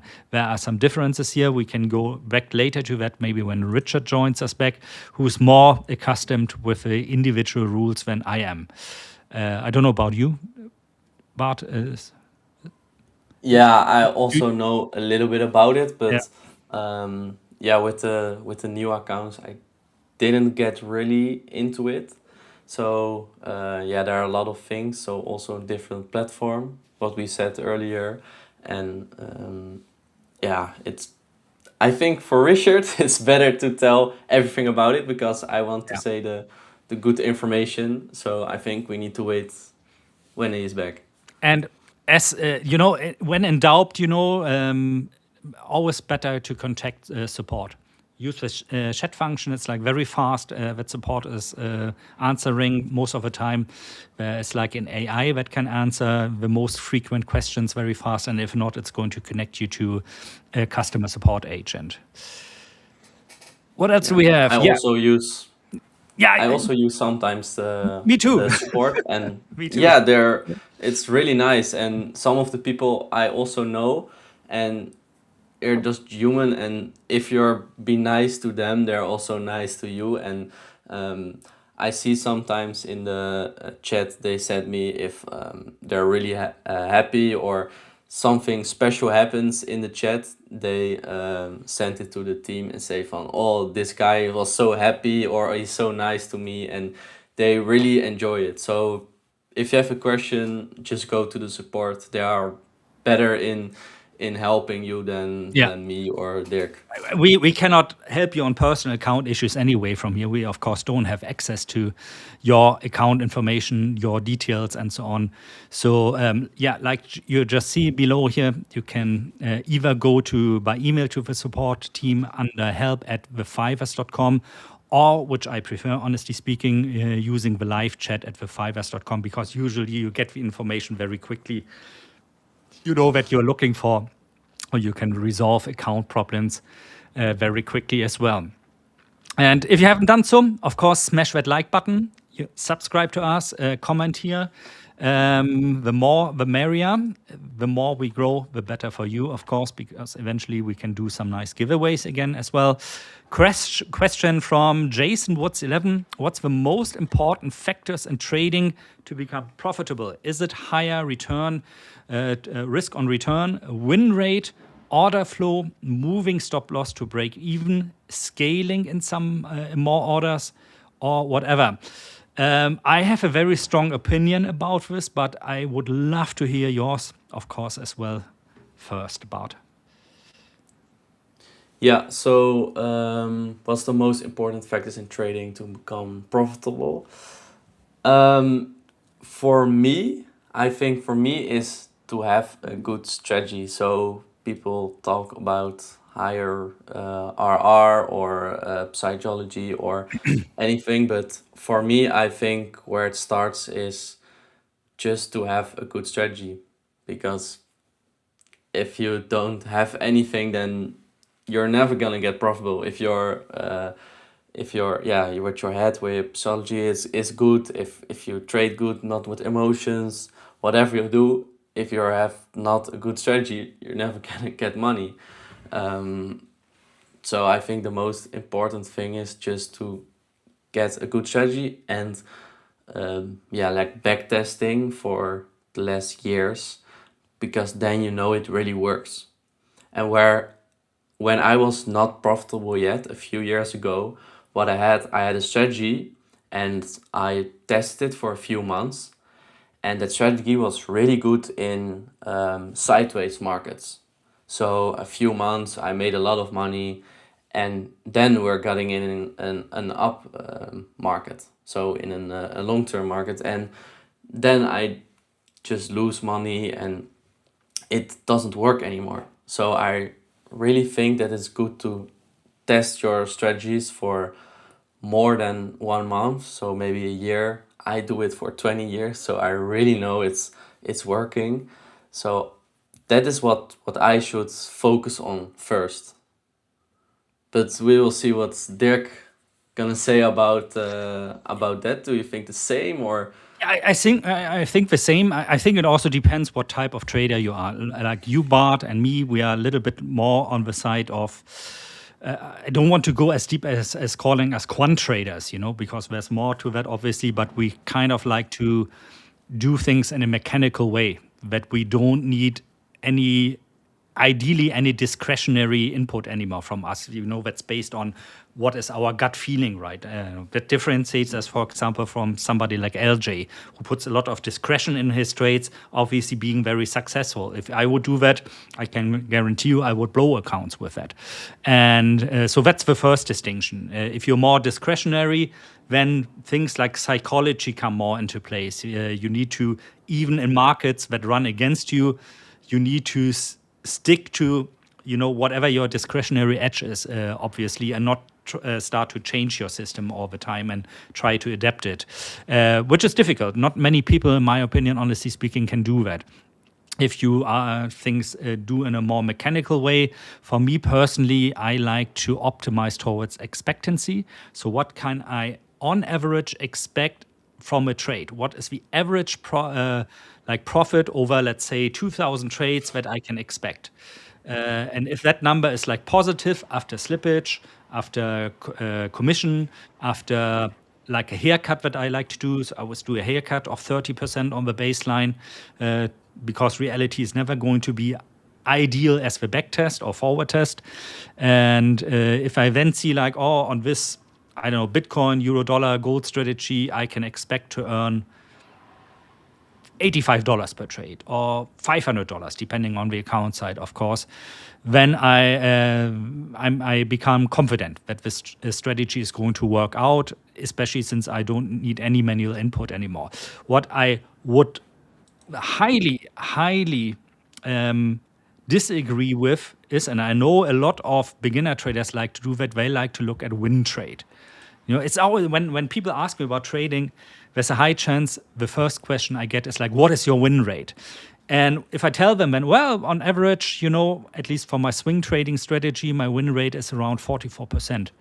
They're like, oh, you're such a bad trader, you're losing money. It's like, no, I still earn on average like $100, for example, per trade. Yeah, but how is that possible, And then something like risk reward comes into goal. And this is something a lot of people don't understand beginning trading.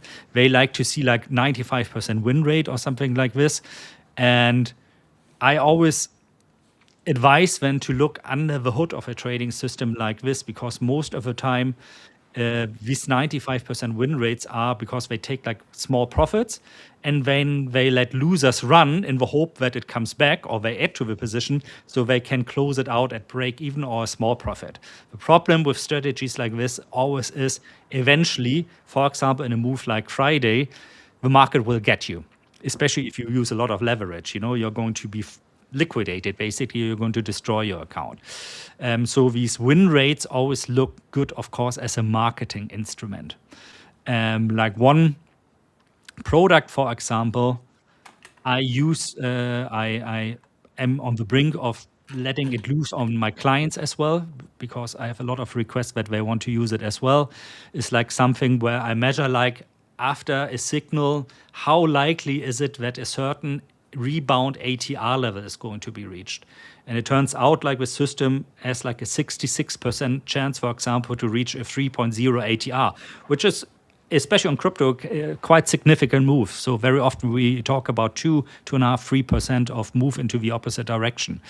But I always say, like, just because, the win rate or hit rate on this is good doesn't automatically make it a profitable system. You still need to have a risk discipline. You need to place a stop loss. Otherwise, eventually, you'll just get flushed out of a market.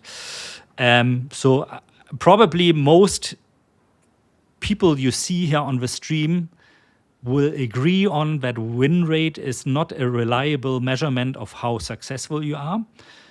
Order flow is interesting, in my opinion, because this is, at least from my experience, that breaks the neck in a lot of automated strategies. Order flows, for example, well, you probably mean something else. I understand something like slippage from it. So am I able to get the price, execution price that my strategy implies, backtested?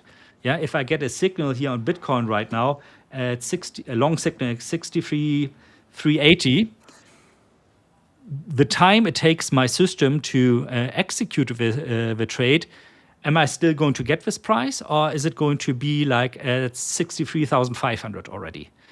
And small slippage over time can make your system already unprofitable. It's one of the most things that break strategies, automated strategies, from me in reality, that even if I'm very conservative about settings like this, that the slippage in reality, the order execution is worse than the backtest suggested. Meaning I lose like a couple of percentage points, or like decimals percentage points on trades on average, which makes the whole strategy just barely profitable or over time even slightly negative. But this is more the case, honestly speaking, for crypto markets than it is for example, future markets. Yeah, I also see like Trader Deck saying, "Hey Bart, goedemorgen." So Hi. it means like good morning. So I see there's a Dutch guy in the chat, and he also says when it's come a Dutch Discord server. So for now, not. We're focusing now on the Instagram and YouTube. So you can just look up The5ers Nederland, The5ers Netherlands. And yeah, you can follow it now. Later, when we are growing more and we have something stable, then eventually there will become a Dutch Discord server. So then you have that answer too. And I think there's a lot of comments now. So I think, Dirk, you can go. Yeah, I just want to make everything. sure, we don't attend to the comments. I think this is a good tip here from Jerk Online. I have FX accounts running systems which are strictly no touch, and one account for discretionary ideas. I think this is the way you are doing it. This is at least the way I do it as well. Everything where I know this is a good running system, I just don't touch anymore. I look at it maybe once every day just to make sure on the technical side everything is working, like the server is running, the execution engine is running, and so on and so forth. And then I have actually more than one discretionary account. The Black Arrow account is for sure going to become one of those, where I kind of play around, where I test my own instincts basically against the market. But what I can see usually is, I'm not much of a scalper anyway, is that usually I underperform my automatic strategies with this.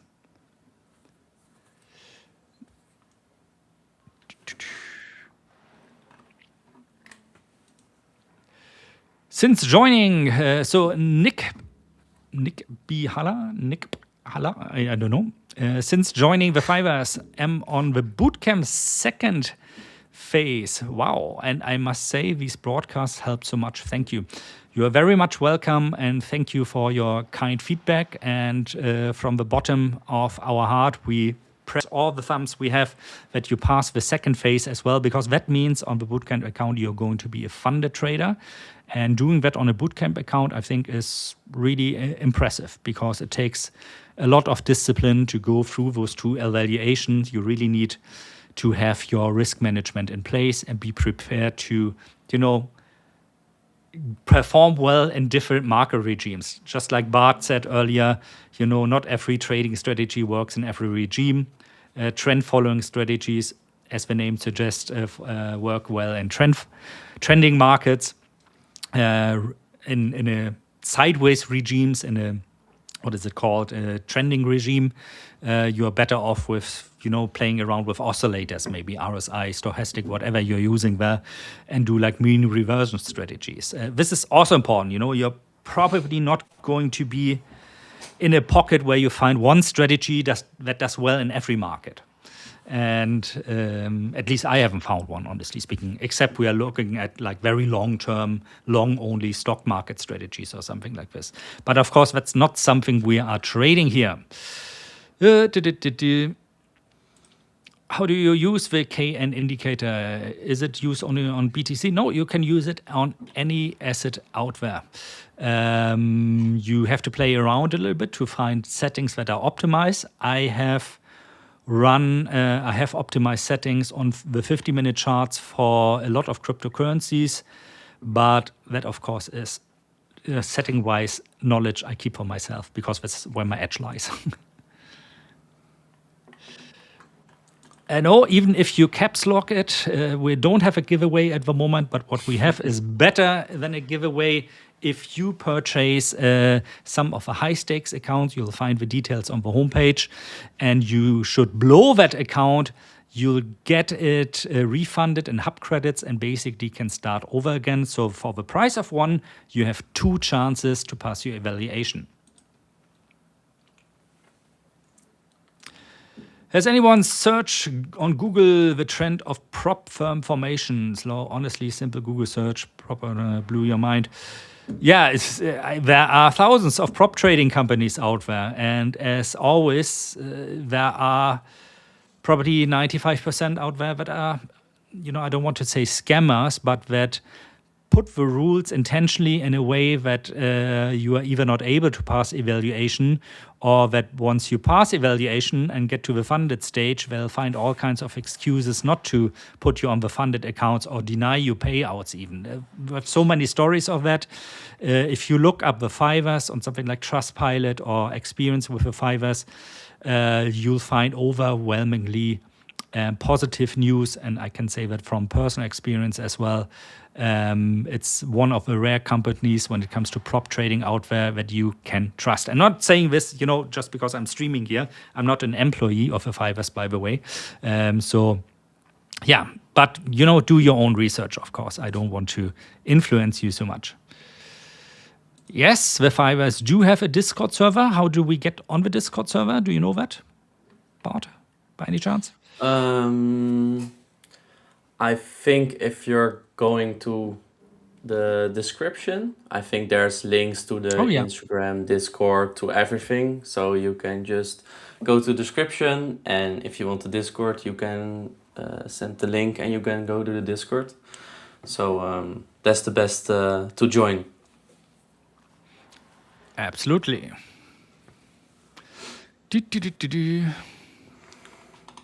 Yeah, see, here we go. Thank you for that comment, the trading leprechaun. Small position size is how I've become profitable. 48% win rate, but 1-to-2 risk-reward ratio. Risk-reward ratio for all of these, of you that maybe don't know that, is like how much money do you risk to win an X amount of money. In this case, the trading leprechaun, for example, might be risking $100. But if the trade succeeds, he wins $200, putting him in the comfortable position that at 48% win rate, he already makes profit. This is how you need to try to modify the odds into your own way. And I love that you are talking about p-value here, because I am a big fan not only of p-value, but Bonferroni correction also, which is a statistical tool to see how your p-value, how valid your p-value is over large arrays of back tests and forward tests.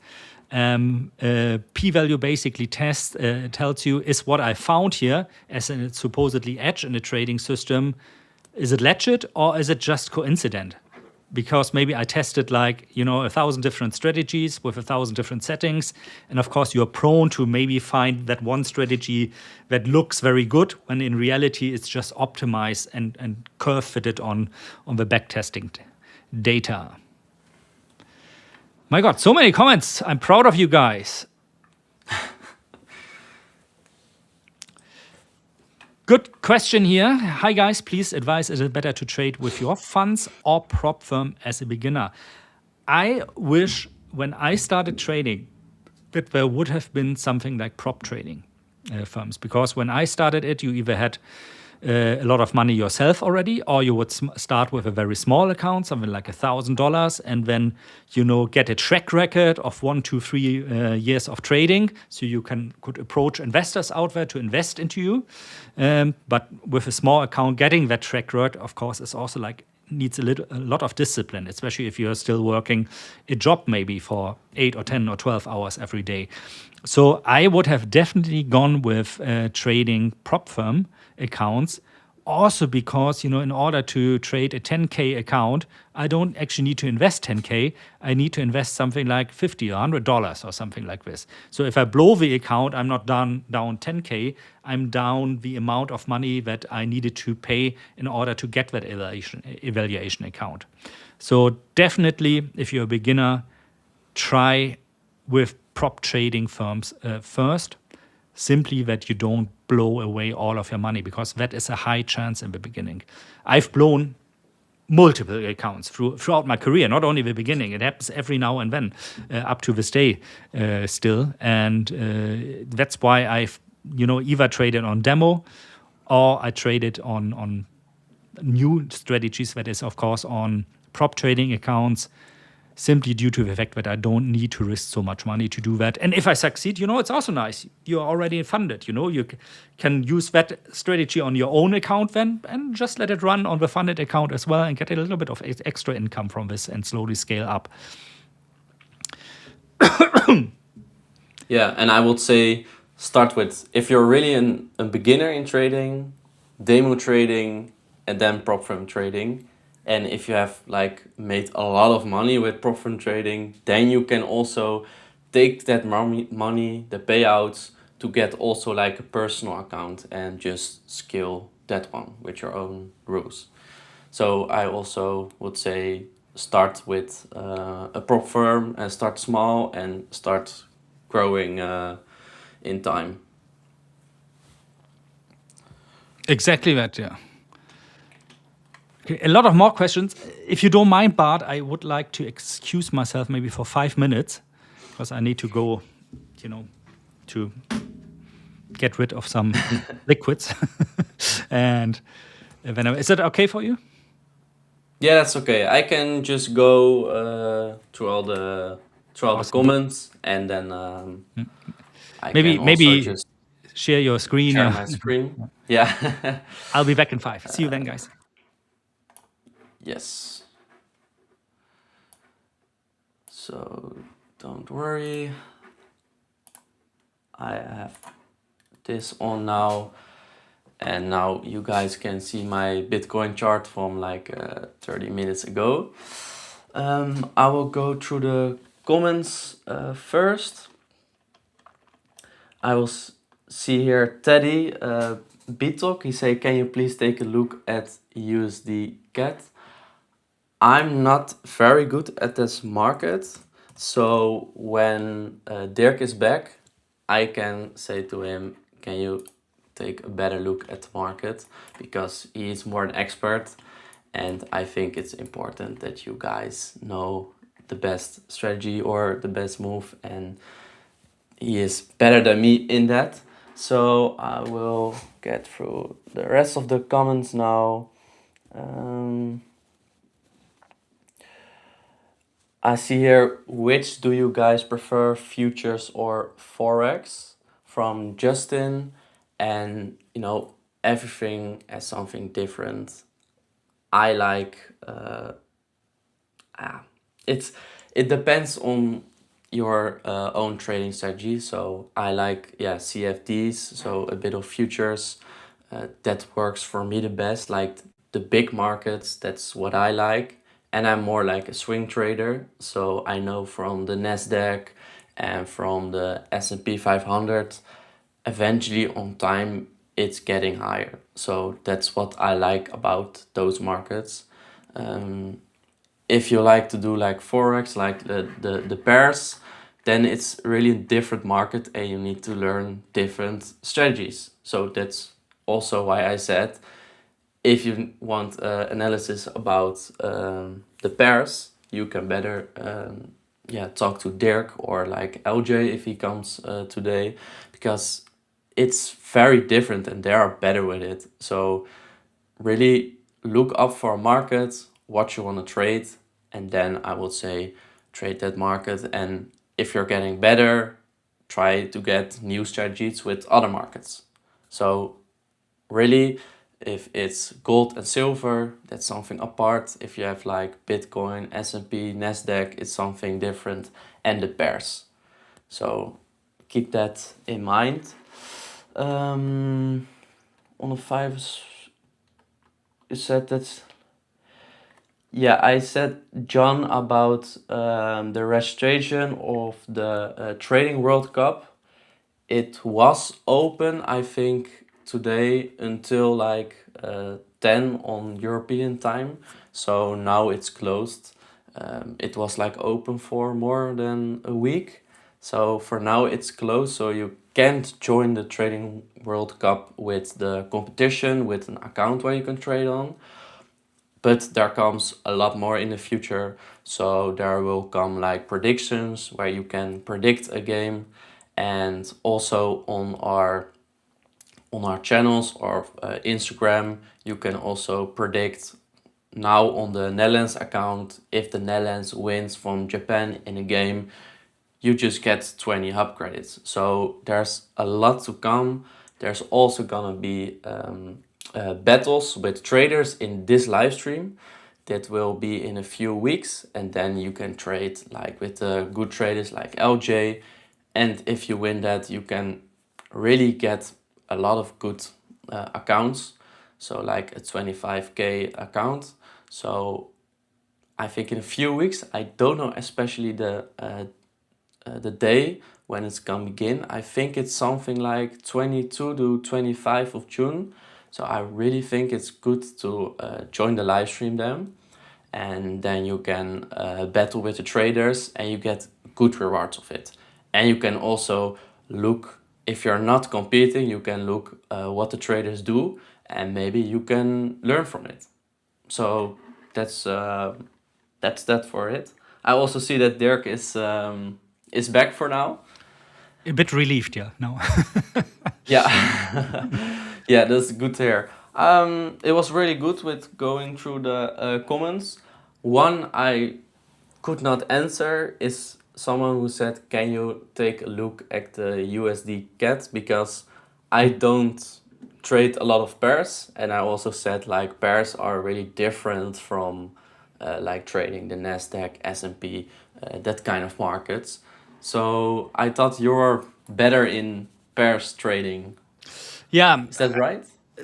I don't know if I'm better in pairs trading. I have to honestly say US dollar CAD is also one of the pairs I don't trade very much, because from the time where I was still trading options for a family office, it was like one of the pairs that we didn't touch a lot because it used to be pretty much stable. I know that has been changing a lot over the last years.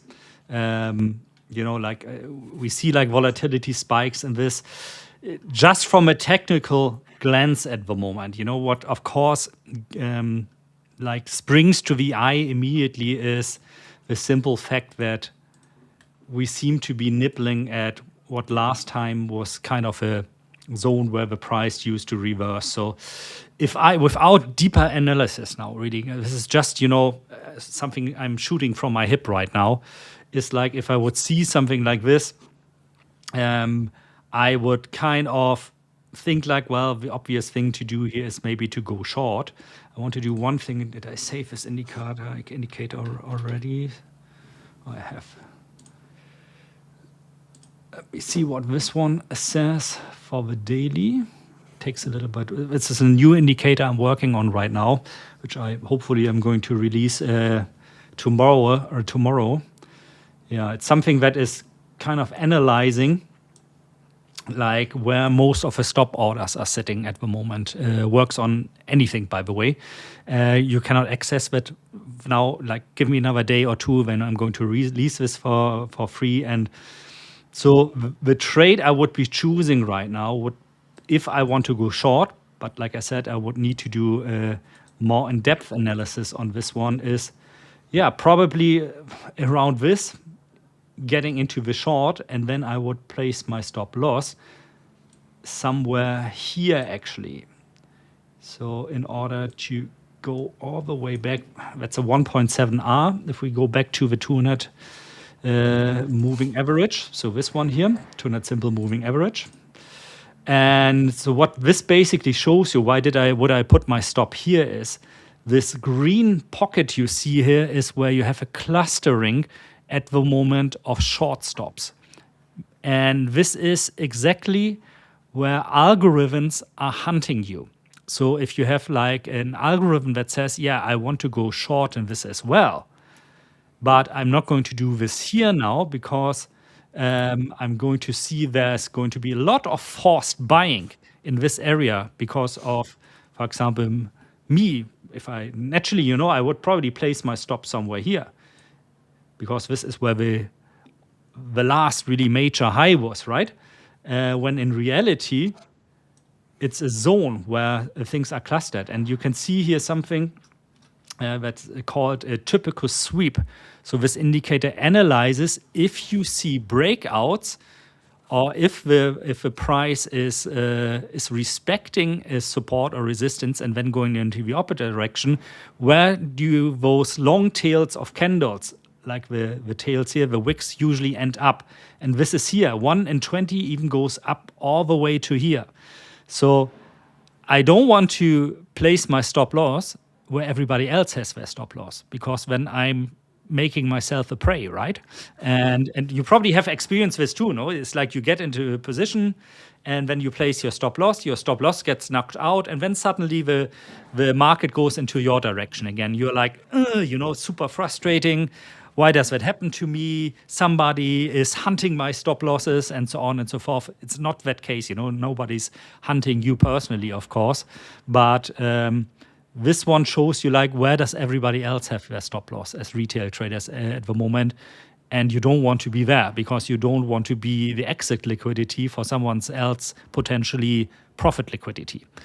So that short, I'm just saying that here because I wanted to highlight the importance of having also a good stop strategy or a good stop placement just from a technical standpoint right now. And there's more that feeds into this, like the fundamental things, of course. I would have a long position here. A short position, of course, with a take profit somewhere around here and a stop loss slightly above a typical sweep. So if we start sweeping all those stop loss orders out there, that I at least have a chance, if the market turns around, that I'm not the one being swept away as well. I hope that makes a little bit sense. But as that being said, that looks like fancy, a lot of beautiful, colorful lines on a chart, always look like a cool trading strategy. This is not the case. This is just to analyze where could I put my stop loss if I want to go short, for example, right now. I hope that makes sense a little bit. But if you need to make a move, just do it, right? LJ should be coming soon as well, and if not, then I'm just going to continue by myself. More than enough stuff. Yeah, I will just go a little bit to the comments. Yeah. I just like it to go through the comments, and if we have done that, then just Sure. going, or LJ comes, and then we can switch positions. No problem. But that's okay.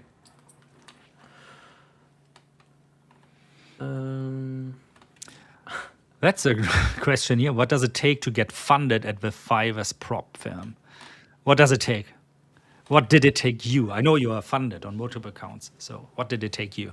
Yeah, it depends. If you're a start trader, then if you look to the period when you get your first trade until you get funded, then it's a lot.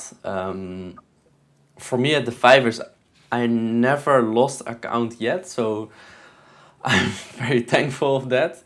But yeah, it's just take time. For me, when I say I didn't blow an account, because the fastest account I did manage to get funded is like 2 months or something. So I didn't do it in a few days.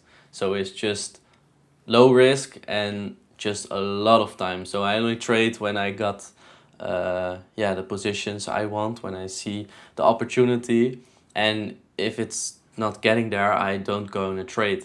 So the best for me, I think the best was just low risk, because sometimes you're just in a losing streak, and if you're trading like a few percent risk, a few trades in a losing streak, and you're done.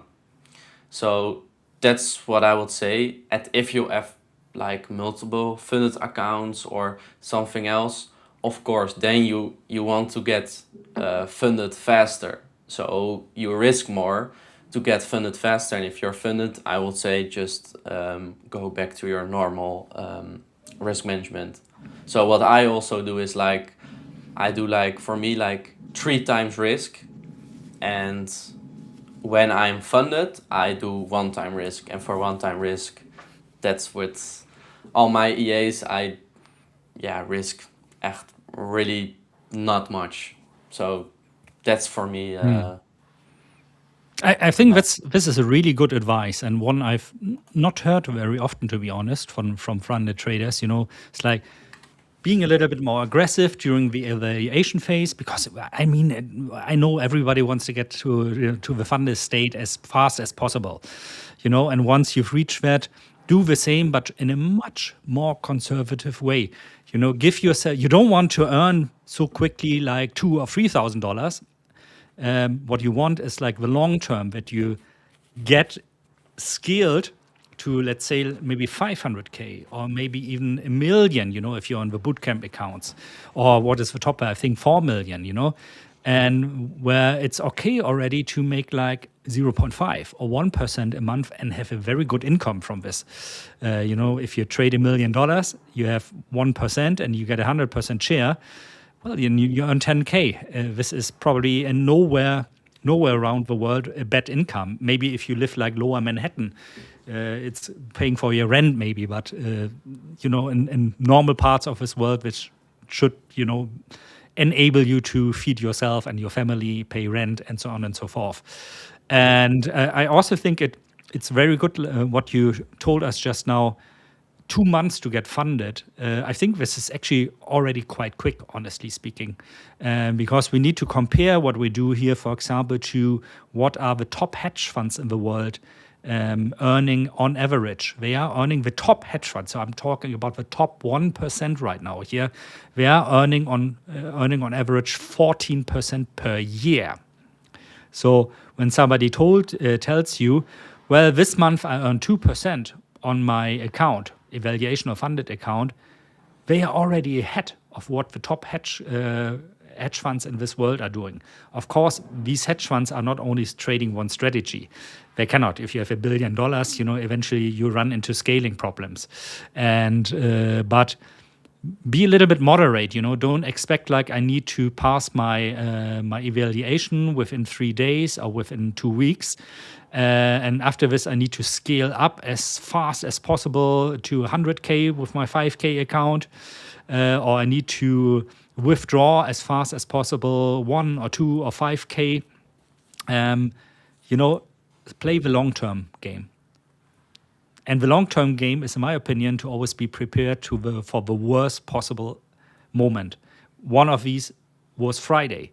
I can guarantee you a lot of people got liquidated on Friday. A lot of evaluation accounts got destroyed just because people were not expecting a market move like this. Yes, really. For me also, I make like something in the 14% region a year. So last year I made 19%. That's for my like a very big year. That puts you into the top 0.4% of traders in the world already. So you can be proud of yourself. You can tell people I'm amongst the top 1% of traders worldwide. And what, you're 21, 22, 20? What did you say? Yeah, I'm 21 now. 21. Yeah. So. Yeah, but I get a lot of help. And what you said about the big hedge funds, that really works is I have like contacts there. So I can buy information from them.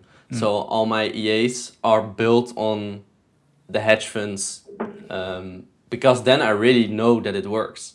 Yeah. but it's not for everyone because it costs a lot of money. So in the thousands or $10,000 just to get some information from that. But yeah, for me that really works, and that is why I also trade like a hedge fund, low risk, like 10 to 20% a year. And that's, yeah, maybe for myself in the future to get a hedge fund, but that's a big of a deal to get everything done. So maybe that I will see. That's like, where, of course, it's then not only about the trading, it's about the whole regulatory things and audit stuff and so on. I almost went down that road one time as well, but I didn't do it because when I saw, like, if I get like sufficient money to manage, which in a hedge fund is like north of at least 10 million US dollars, in my opinion. Otherwise, it doesn't make sense. You still are sitting like on 40 or $50,000 of audit fees, for example, every year. And the question is always, do you want to put yourself through that? And not to mention, like, managing the money of other people is very unrewarding because people tend to, people give you a lot of money when you're performing well, but once you have 1 month of drawdown or 2 months of drawdown, they suddenly withdraw all the money. They don't trust you anymore. So they are very volatile in their feelings towards you, And it doesn't change the fact, if you show them long-term statistics. There's actually a study on that looked at people who invested into these hedge funds that make like 14% on average per year. And it came to the conclusion that the average person investing into a vehicle like this still lost money. Not because of a hedge fund, like fees or something, because they always withdrew the money when the performance was not so good. And then after the performance was good again, they invested the money again. So like very pro-cyclic, so to say. Exactly what you shouldn't do. I mean, like you just demonstrated, buy, when the blood is on the street. Like, oh, wow, you have like one of those 80% candles you're talking about in the S&P 500 or NASDAQ right now. I'm going to buy today if we see a green candle. Yeah, but yeah, with trading with somebody else's money is different than from a prop firm. That's a lot less risk. And just very quickly, for now, spam. We are seeing your comments. Don't spam here, please. You're going to get a timeout otherwise. Sorry to interrupt. And no, I already see the spamming. But yeah, I think, and also if you have like a hedge fund or something, then you have to give like 80% to the people and 20 to yourself. And with like a higher stake account or something, then you can take 80% yourself.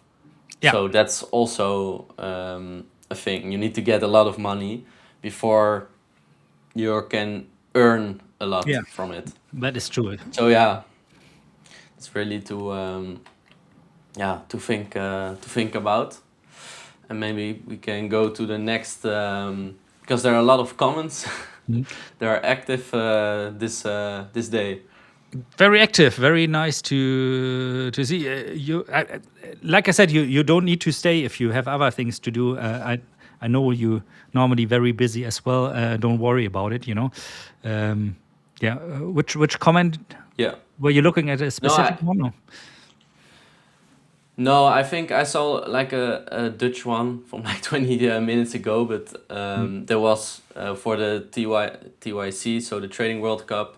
Where can you see it? You can, if you can correct me, but you can go to the dashboard, and then you can see all your accounts, and then you also need to see the TYC account. Yeah. And there you can the credentials, and then you can start trading.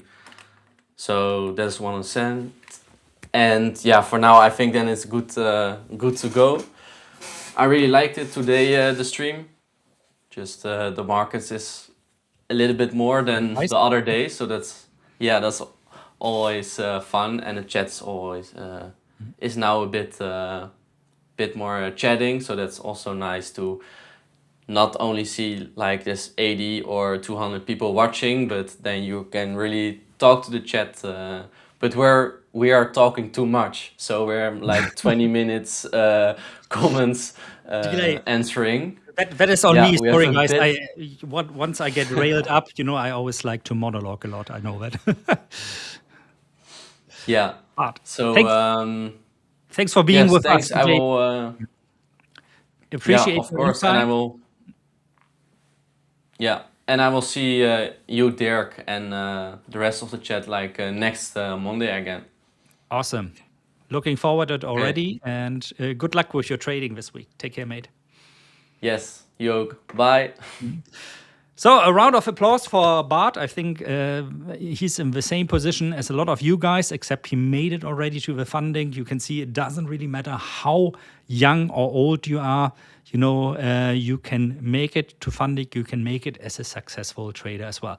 I want to go further through the comments here. Gold, for sure. We're going to look at that in a moment. I have other assets also I want to walk through where I'm preparing for positions at the moment. Let me quickly go through. Well, Jack, this, of course, is, very impressive. Hit 30% in just under 2 months from trial account to funded, got funded and blew the account. That part not, but this is like, of course, the first part is very, very impressive. The second part is exactly what happens to a lot of traders, me included, the first times on accounts. That once you are at the funded stage and suddenly something changes in your head, like you think like, okay, if I continue to be successful as this, I'm going to earn XYZ money in the future. I'm going to have these payouts. I can buy this or that.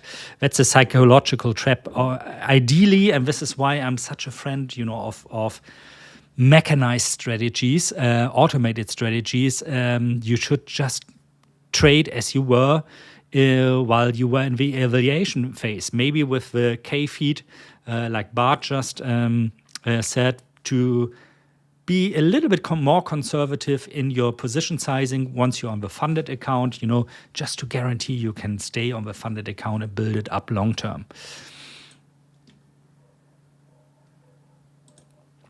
I passed my first ever evaluation account last week, but I've blown nearly 3K on non-funded accounts in 3 years. I spent the last 12 months learning good behavior to get me into the position to pass. Yeah, very important. So the first reaction to this, of course, is like, oh my God, you spent 3K on non-funded accounts in 3 years. This is a lot of money, obviously, but I'm going to be a little bit provocative here and tell you I don't think this is a lot of money, because what would have been the other side of it? So if you would have not tried yourself on evaluation account, you probably would have done this with your own money, and I almost can guarantee you that would have blown through more than 3K of your own money during this year. So actually, I think this way you saved a lot of money. And the truth is, for most people out there, and I'm including myself into that group, by the way, it's not a straight road, no? Not everybody can have the God-given talent, to start trading and then 2 months later, be in the nice position already to be a funded trader, to get regular withdrawals, profit withdrawals, and so on and so forth. Most of us, I mean really 99%, have to go through a valley of pain first where we blow accounts. And I can tell you, I've blown accounts over and over again. I've been, having to deal with drawdown. So I'm a little bit battle proven, and not to sound arrogant here, when it comes to the psychological side of sitting through drawdown phases. So having spent, treat it as your cost of education. And I know you, Scotty, you are minded, your mindset is like this, that you treat it like as cost of education. But thank you for sharing your journey there. And yeah, it's not an easy path, Of course, like if you look at advertisements from brokers out there, they always make it sound so easy. If you Google like training or something, you get like all these scammers on social media that try to sell their trading strategies to you. And they always make it sound easy, oh, you just invest in my robot and then you can earn like passive income. Everybody's always dreaming about passive income, when in reality, the job as a trader is not an easy one. You have very long hours that if you're trading manually, you spend in front of your screens. You have very long hours if you're trading automatically, if you're algo-driven, because you develop, you adapt, you backtest new strategies. That eats up a lot of time as well. So for me personally, it's if I have a 10-hour workday, it's on the shorter side already. If I'm more in the vicinity of 14 to 15 hours per day. Look at somebody like LJ, for example, that is sometimes complaining about being sleep deprived because he only gets like 3 or 4 hours sleeps, and then he's back on the market because the markets need him to be there as a discretionary trader. This is not easy. It needs a lot of self-discipline and having the assumption, and I'm not saying anybody out there, of course, is trading under that assumption that, if I pick this one magical indicator, it's going to make me automatically rich. It's just not true. You have to fight for it. You have to learn it. And I made this comparison very often already in the past. It's like learning a new language, really. You are quickly up to that you can like introduce yourself in a new language, tell a little bit about yourself, where you are from, what your favorite foods are. But having a conversation on a level like we have, for example, right now, that takes time, discipline, dedication, and practice. And in my opinion, it's the same with trading. Tabo Manoko 6042 is leaving us a comment here. Sorry for too many questions. Don't worry about it. We are always happy about people asking questions here, and we're especially happy if we can genuinely help you to answer your questions and to get, some of the heavy weight off your shoulders. I was on $80. But now I'm on $500 in 2 months. Man, good for you, but that's too much performance for 2 months. That puts, I think you're risking too much there. But now I feel scared to trade because I really need money and I can't withdraw it. What should I do? Well, I don't know why you can't withdraw it. You're probably not on a 5ers account. We don't have accounts like this. So probably trading with some other broker out there. It's weird that you cannot withdraw that. Maybe you were using some type of bonus or something like this. But anyway, the thing is, it's the conflict of needing the money and being scared. Being scared and being dependent on the money you're using for trading is never a good combination. So you should only trade with money that you can afford to lose, not with money, where you already think like, oh, I need X amount maybe in a week or next month to put money, to put food on the table and feed my family. That's never good because it's going to heavily influence your trading decisions. On the part that you cannot withdraw it, I don't know, maybe you can enlighten us a little bit more and using your own money, but why can't you withdraw it then? I don't understand how that is possible.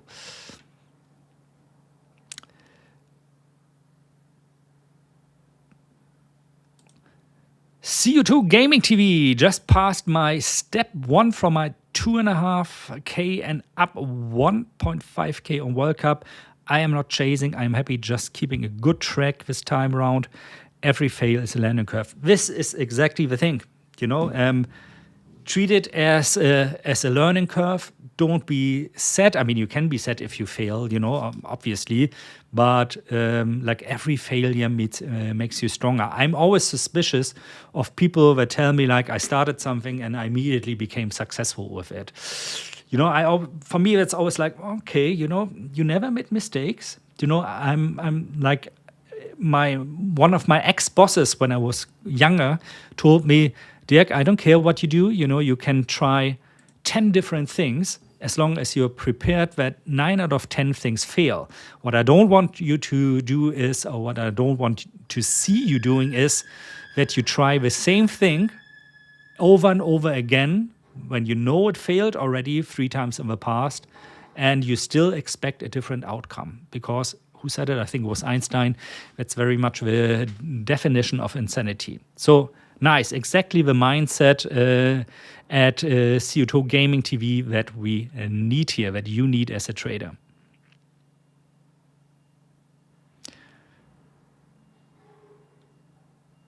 Let me see. Thank you for your great feedback. Very much appreciated.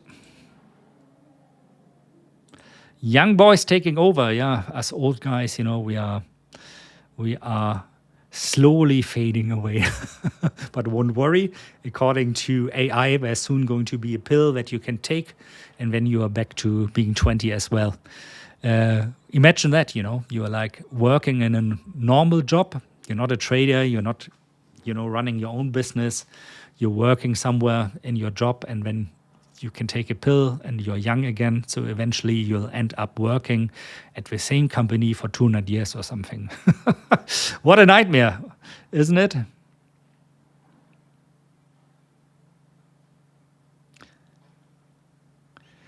What's the SHR indicator? Yeah, that's one of my proprietary indicators.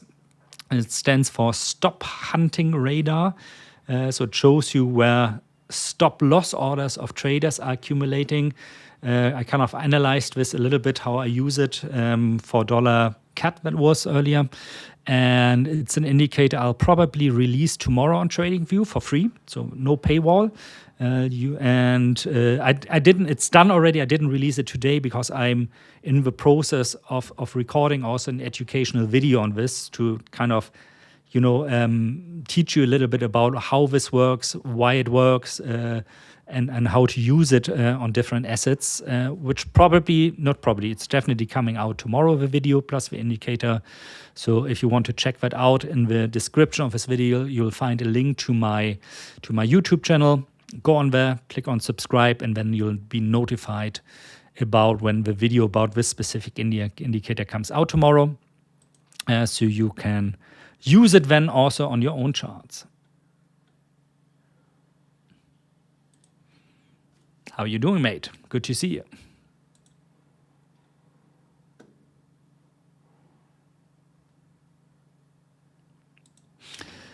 Yeah, I'm quickly going to deactivate this indicator to answer your question. What is that blue and red moving averages on period, and how do you use them when getting good entries? So let me quickly deactivate this. And to answer your question, I want to move to a more trending chart, for example, the NASDAQ. So it's actually very simple. So what you see here, the blue line is a simple, in this case, 8 weeks moving average. So I'm looking at a daily chart here, but I'm using an 8 weeks moving average. So in this case, it's not this one, it's a 8 weeks moving average. Then we have a purple line here, which is a simple 200, in this case, 200 days moving average, sorry, not weeks, 200 days moving average. This one actually, we don't need this on the chart as well. And then the important things are this guy. These are called bull market support bands, which sounds fancy, but it's also just a 20-week simple moving average on the daily chart and a 21 weeks exponential moving average. Now, this is from a trading strategy for cryptocurrencies, actually, for Bitcoin to be more specific, because what I observed in trending markets, and one of these is, for example, the NASDAQ, another one would be gold, is that when a market trends, it likes to use the bull market support band or the 8 weeks moving average very often as areas where price is going to reverse into the trend direction again. So if we go along here, you can see that happens quite often for the 8 weeks moving average. If it goes below the 8 weeks moving average on a closing base, then it likes to go all the way down to the bull market support bands. In case of crashes, of course, it's going to pierce through it. but long term, investing at these levels, even in a severe case like we saw in 2025, where you invested maybe here because price was at the bull market support bands, eventually it snaps back and continues higher. So these are, for me, they also work, by the way, on lower time frames. I just like to use them on daily time frames because I'm a more long-term investor, more long-term trader. Plus, you get rid of a lot of noise. I know like lower time frames, like 5 minutes, 15 minutes, 1 minute or something like this, are very attractive for a lot of you guys out there. And what I do then is really, if I see that we are strongly trending, for example, which is the case right now on the NASDAQ, and we see a pullback, said we didn't see one all the way down to the 8-week moving average, this would be my point of entry. So on Friday, I actually had an order sitting down here. This is where we were still here because the next part of the weekly moving average just finished. No, sorry, we were sitting here. So don't mind me, I'm telling you stupid things here right now. So I like to place my orders when I see like strong market moves like this in strong trending markets, because very often this will end up as a good reversal point.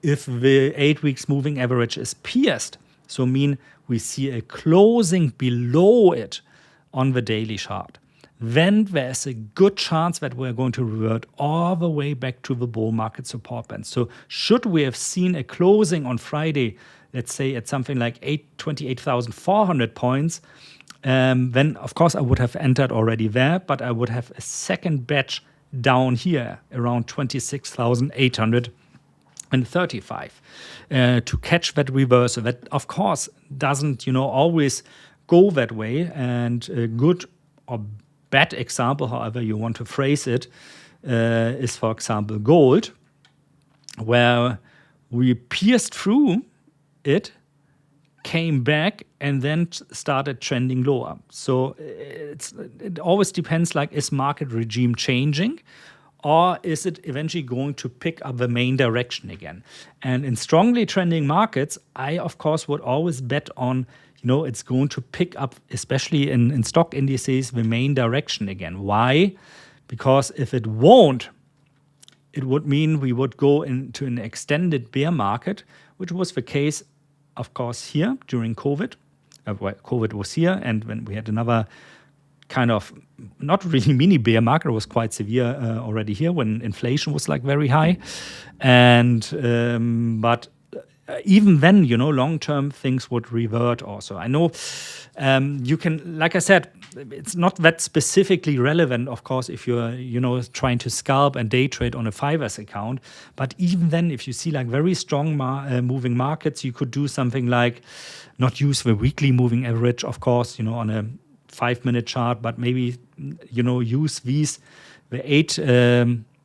8 moving average as an hourly moving average, for example, in combination with a 5-minute chart. It's very good really at telling you where are potential reversal points, to get into the market when nobody else wants. And if you combine this, for example, with this stop hunting radar, it even will show you eventually levels where it makes sense to not place your stop losses or to place your stop loss. It doesn't really work on a daily chart though. Yeah, that's with it.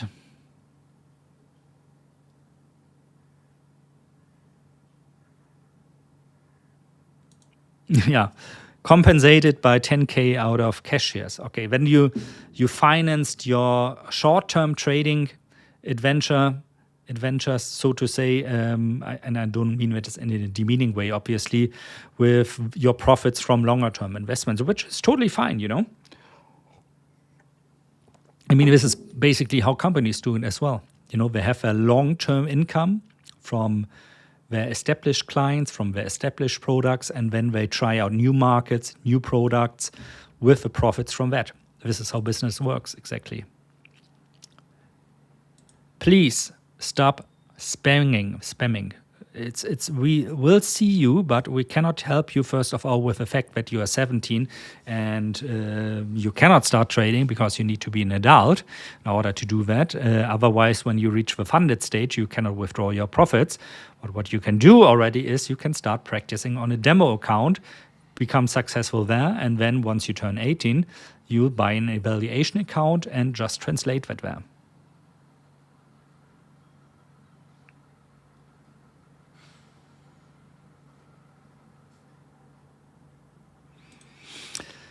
I'm below 50% capital in the last 2 weeks. Man, sorry to, first of all, sorry, of course, that it happens to you. But second of all, let that be a lesson to you, because it means you're risking too much per trade.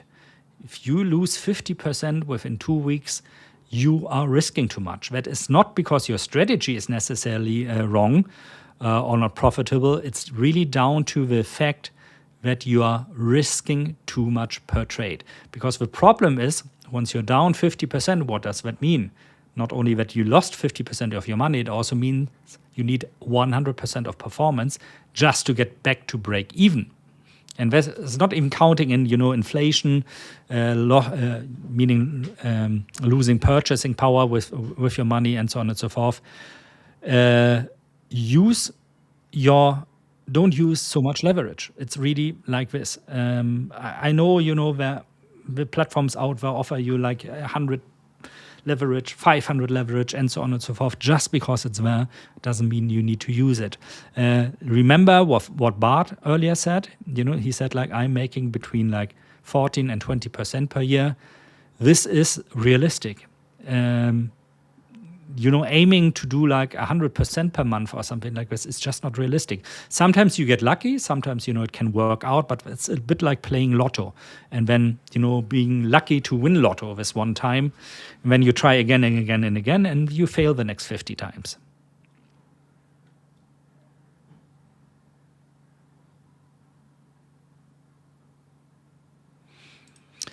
Just blown my 750 account today morning. Just scared and doubting on my trading. What should I do? How should I trade?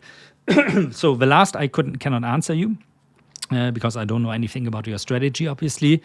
The latter part of just being scared and doubting my trading, what should I do? I can answer. So first of all, it's completely normal for you to feel scared, and especially for doubting your own trading. I remember in 2014 it was, when I was also trading FX options for myself, I had one day where I lost $20,000, and I was devastating. I was totally doubting myself. I was like, why? Like in a hindsight back then, I made all the wrong decisions because I was scared, because I hadn't fixated for this particular account and strategy my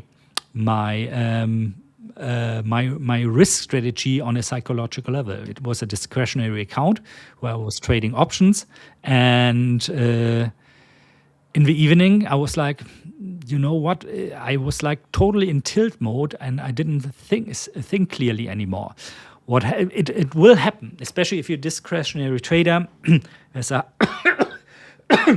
Pardon me, there's a high chance that sooner or later this is going to happen to you. And treat it as money you put into your education. I hope it's not money, that you use, that you need it, that you depend on. If it is, never trade with this kind of money. Being scared is normal, and doubting yourself is normal. What you can do about being scared is you can take some time off trading. That is a good kind of reset your minds. Take a couple of days off. Take as long off as it takes that you're not scared anymore. Trading and being scared at the same time, it's a deadly combination.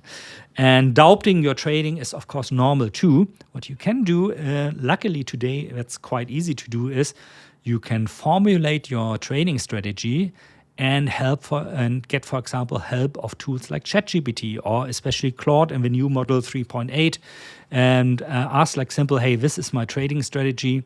Can we run through it? Can you give me some feedback? Are there things I can improve? Can we back test maybe it also to expose some flaws to kind of determine, is this the trading strategy that lost the money, or is it you as a trader that kind of went into, like myself back then, into tilt mode, that you were not thinking clearly anymore? I probably think for most of the time it's because of a psychological level, going into tilt mode, being scared and making bad decisions because of this. But of course, it might be the first one as well.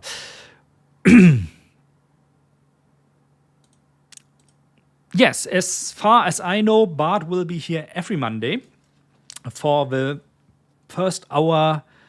No, not for my first hour, that is, which is at 11 a.m. Central European Time. So I think that's at the moment, due to summertime, 9 a.m. GMT time, if I'm not mistaken. Yeah, mate. I wish it would, man. I can feel you. I would love it to work for my knees and especially my back as well.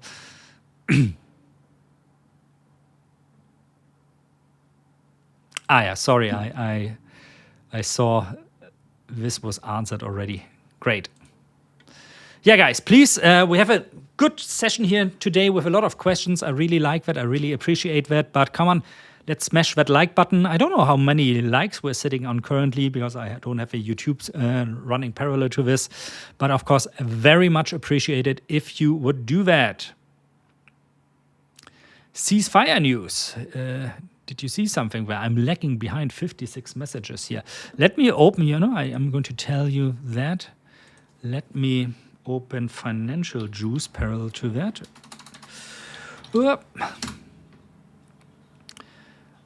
Okay, so really, Trump, was there something earlier? So came out just 13 minutes ago. Blockade will remain in place and in full force and effect until a final deal is reached. Then at the same time, final negotiations on peace in hyphens, I think that's called, are proceeding, subject to ignorance or stupidity getting in its way. Yeah, that's always a nice thing, to say, like, we are negotiating about peace, but the other side is ignorant and stupid. That doesn't sound like peace to me. And yeah, the market is reacting to it for sure, a little bit, but not really. If you look at gold here, for example.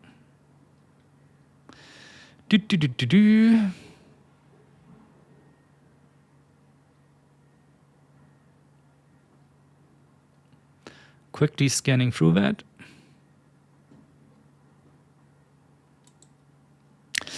Yeah, the thing is, it depends what you're trading, actually. If you're trading the NASDAQ or something like, there are higher leverage regulations in place. But, with thousands and thousands of traders in the competition, there's always a likelihood that you'll end up with some that just, one-shotted, got lucky on a couple of trades and made a lot of money. Not viable, of course, for a long-term trading strategy.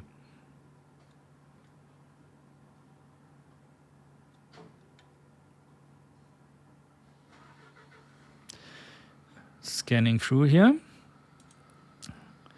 Yeah, exactly the answer. If you have like specific questions, not only about the trading competition, about anything regarding the 5ers, your account, you encounter some problems, you don't understand maybe the rules of certain programs, like, how does the high stake account differentiate to the bootcamp accounts, whatever, reach out to our very, very competent support, either by email under help@the5ers.com, or this is my preferred way, at the live chat, which is like super competent.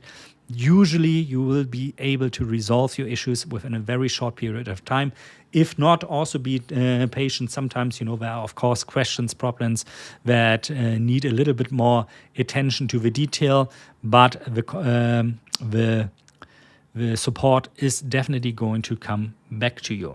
I'm scanning a little bit faster now through this. I wish I could answer like all the questions. And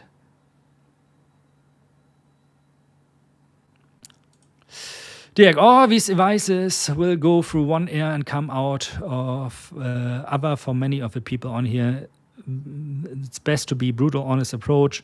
You blew the account, you deserved it. Yeah, of course, but just absolutely, it's like talking to my daughter, at 9 of 10 times when I give her good advice. She's 8 years old. She will acknowledge it, but I know, like you said, it came out of the other ear as well. It's normal. This is how people are. But I disagree with telling somebody just because you blew your account, it means you deserved it, or you're not good enough. That's not true. It's a learning curve, and in trading, it's a brutal learning curve. But if you have a right trading strategy already, and just in hyphens, the problem is maybe your risk management, then you are still on the right track. There's just this one screw you need to adjust a little bit, and giving up here at that point doesn't make any sense, in my opinion.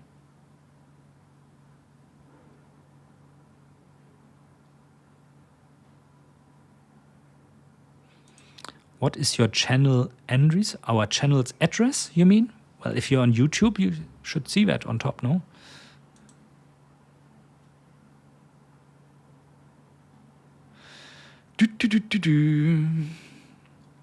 Okay, I finally reached the bottom.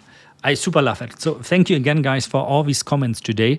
In a moment, I want to... Oh, it's almost 1 already. Wow. So Will be back as well. In a moment, I still want to go. Maybe I wait until Will is there also to go over some of the assets I'm watching right now. And to let you know what I'm looking at right now. One person earlier said gold, right? I don't want you to keep gold out of a picture.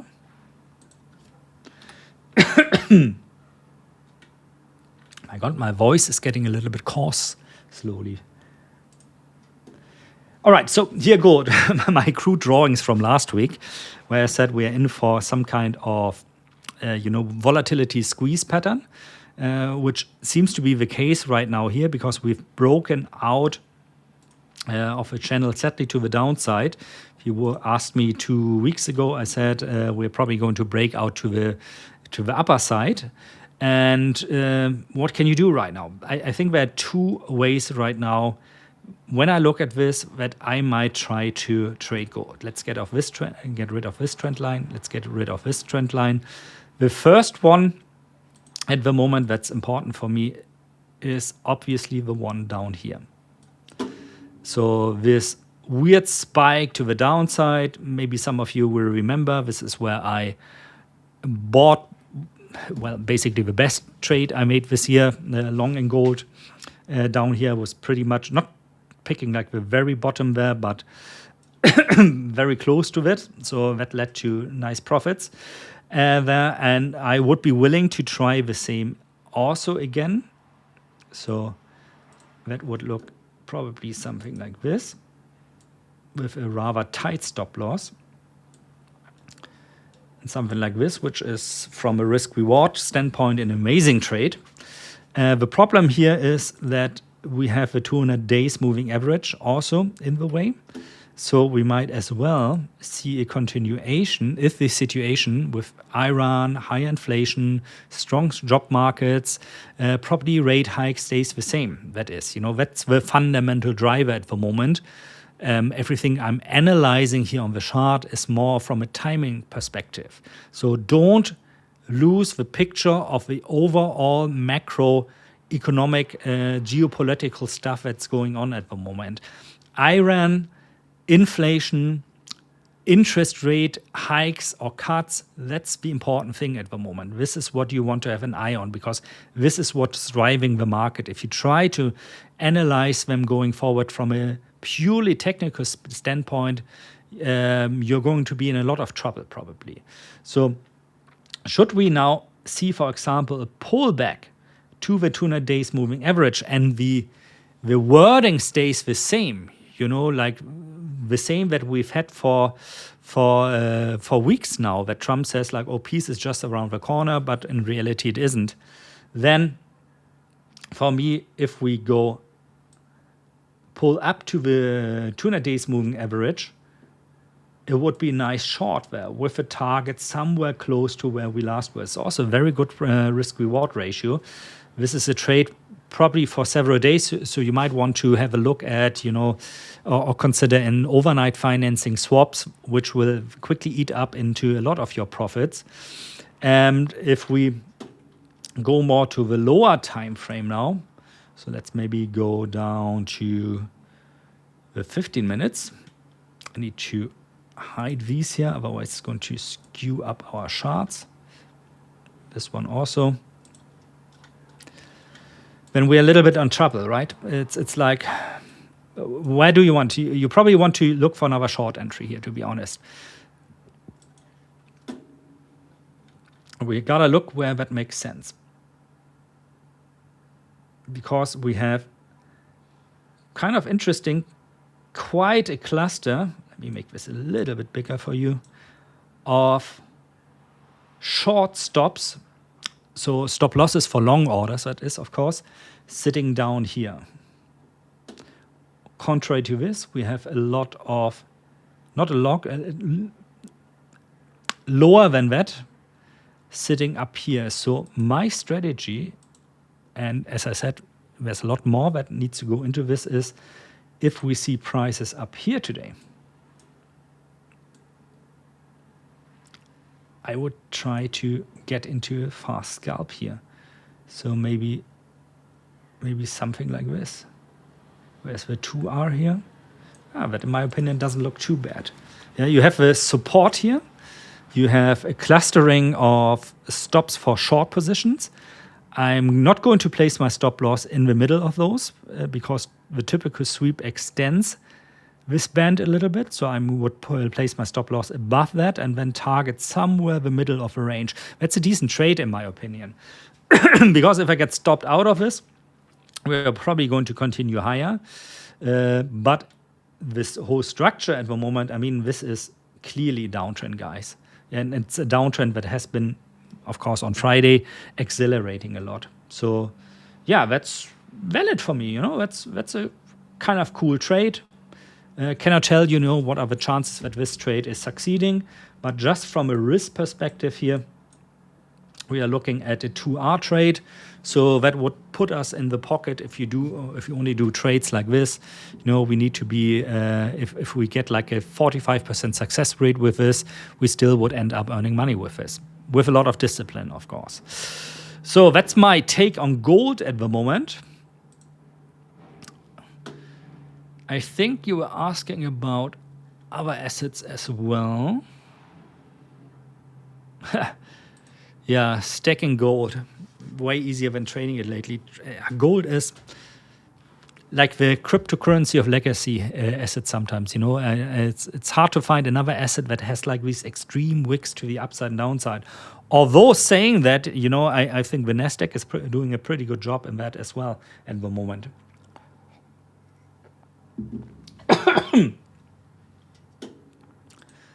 So going back to the daily now.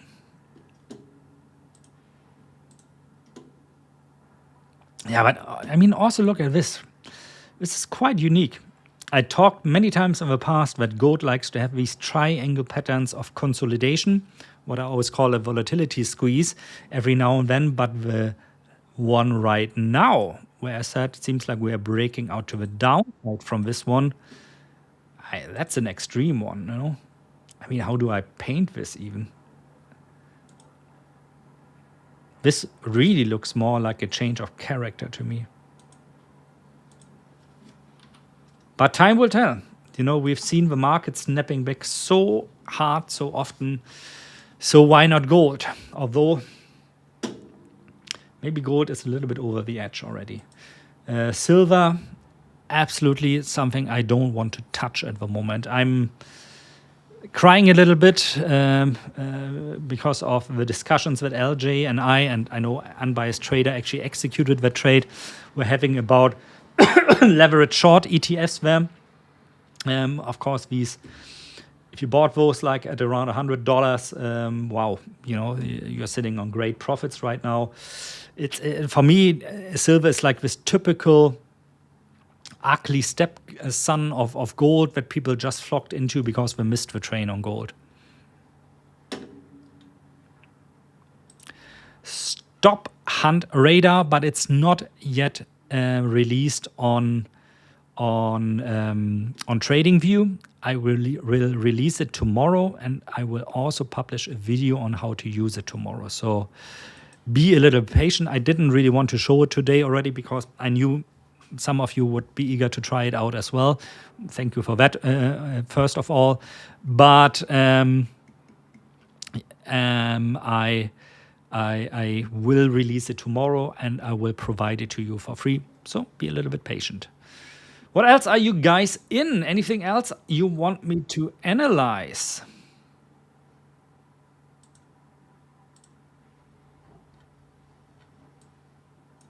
Maybe also on the intraday.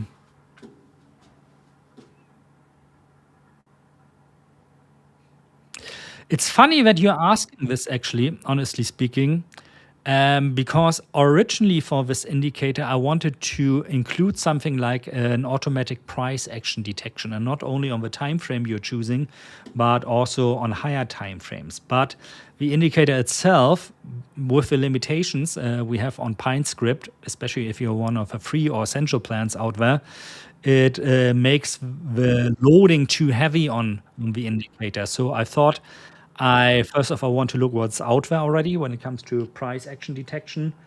And if there are not good solutions out there, this is actually one of the projects I might work next on as a separate indicator. So that you can layer on top there to precisely see, like, it would be interesting to see when we go into a cluster. Let me, get a little bit down or again here.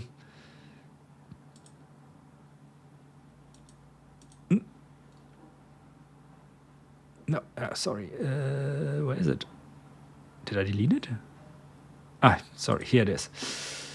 So, which of course totally would make sense, to answer the question of, well, if gold gets into this cluster down here where it seems like a lot of stops are sitting, and we see some bullish price action, like bullish engulfing patterns, pin bars or something like this, especially on the higher time frames. Does that have an edge that price is going to bounce there and go up again? But that's a whole different piece. This is something, I don't just want to show you, there's price action, take your own conclusions. What I always like to do is I'll take that and then I'll backtest it and see, like, does that actually indicate that price is reversing there? Because otherwise we're just making educated guesses, So it's going to be one of my next projects, maybe actually for this week to be released next Monday again. It always depends on how heavy the coding plus especially the Python part of backtesting it is. This is usually the part that needs a lot of time. The PineScript part is the easy part. Goody. Oh, I need some water. Well, hello there, Dirk. Welcome back. Thank you very much. How is thy? What is that? Thou? No. Me? Meef? What is? How is you, Dirk? How is you? I'm good, thank you. How are you? Yeah, good. I can't seem to get my camera angle right. There we go. Yeah, no, dude, I'm good. I was amazing when I realized how gold was setting up, and I thought, right, I'm gonna go have a quick shower, and then by the time I get back from the shower, hopefully I would have been either able to enter into gold, or if I've missed the move, I've missed the move. But I nearly put a sell stop. Nearly put a sell stop on. And I thought, no, I'm going to wait. I was like, look, if it sets up, it sets up. I may be a little bit late to the move, but this is going to be a nice move. Yeah, I'm like... All of a sudden, Trump decided to speak. Yeah. And it would have ripped my stop loss in half. So thankfully, look, maybe there was someone, a big particular person upstairs looking down on me saying, well, you shall shower now. So but there's always a high chance at the moment, that Trump gets in the way of our trading. Dude, this is the second time now. The first time I was actually in the trade and Trump just ripped me apart. I was like, oh, gee, thanks, Trump. I was like, like I said, I was like 3% up or across the board over all my accounts on my portfolio, and then I went from 3% up to like minus 0.5 down. I think like overall, I think I didn't risk as much, so it was a really nice trade, and I was like, yeah, nice, boom. Trump spoke, everything went to pot. I was like, okay. Especially the slippage part kills you. Yeah, this man, is like the thing exactly. that no back test can show you. Yeah. Like, you can be conservative as well if you have these 1, 2, 3 trades in a day that exceed like everything you can assume in slippage. You're toast. Trump's making it hard to be a profitable trader at the moment. I'll be honest with you. He's making it very difficult. And my strategy at the moment, it's a very profitable strategy on gold. I will be honest, but just not when Trump's speaking. Yeah, same on for me. It's crazy. It's like, please survive, please survive, please survive. Yeah, dude, it is that, and it's not a scalping strategy, but it is it's a strategy that's borderline. It's a tight stop, continuation, like you're following the trend, get in, get out as quick as possible sort of strategy, And if I was a swing trading it wouldn't be so bad because Trump will. So with swing trading, you've got a higher stop loss, you've got more time to breathe and more time to think about it. And usually, like yourself, Dick, there's a little bit more fundamental involved where you're actually able to look through the markets a bit more. And you're like, okay, even if Trump says that, you factor into consideration Trump being an idiot, When it comes to my gold strategy, I haven't factored in Trump being an idiot. You can factor that in, but you cannot factor in how much of an idiot he's going to be. Fair. True. So, talking about gold, actually, we were discussing this earlier, or I was like said like, if you put the pistol on my chest today and say like, you have to choose like one gold trade.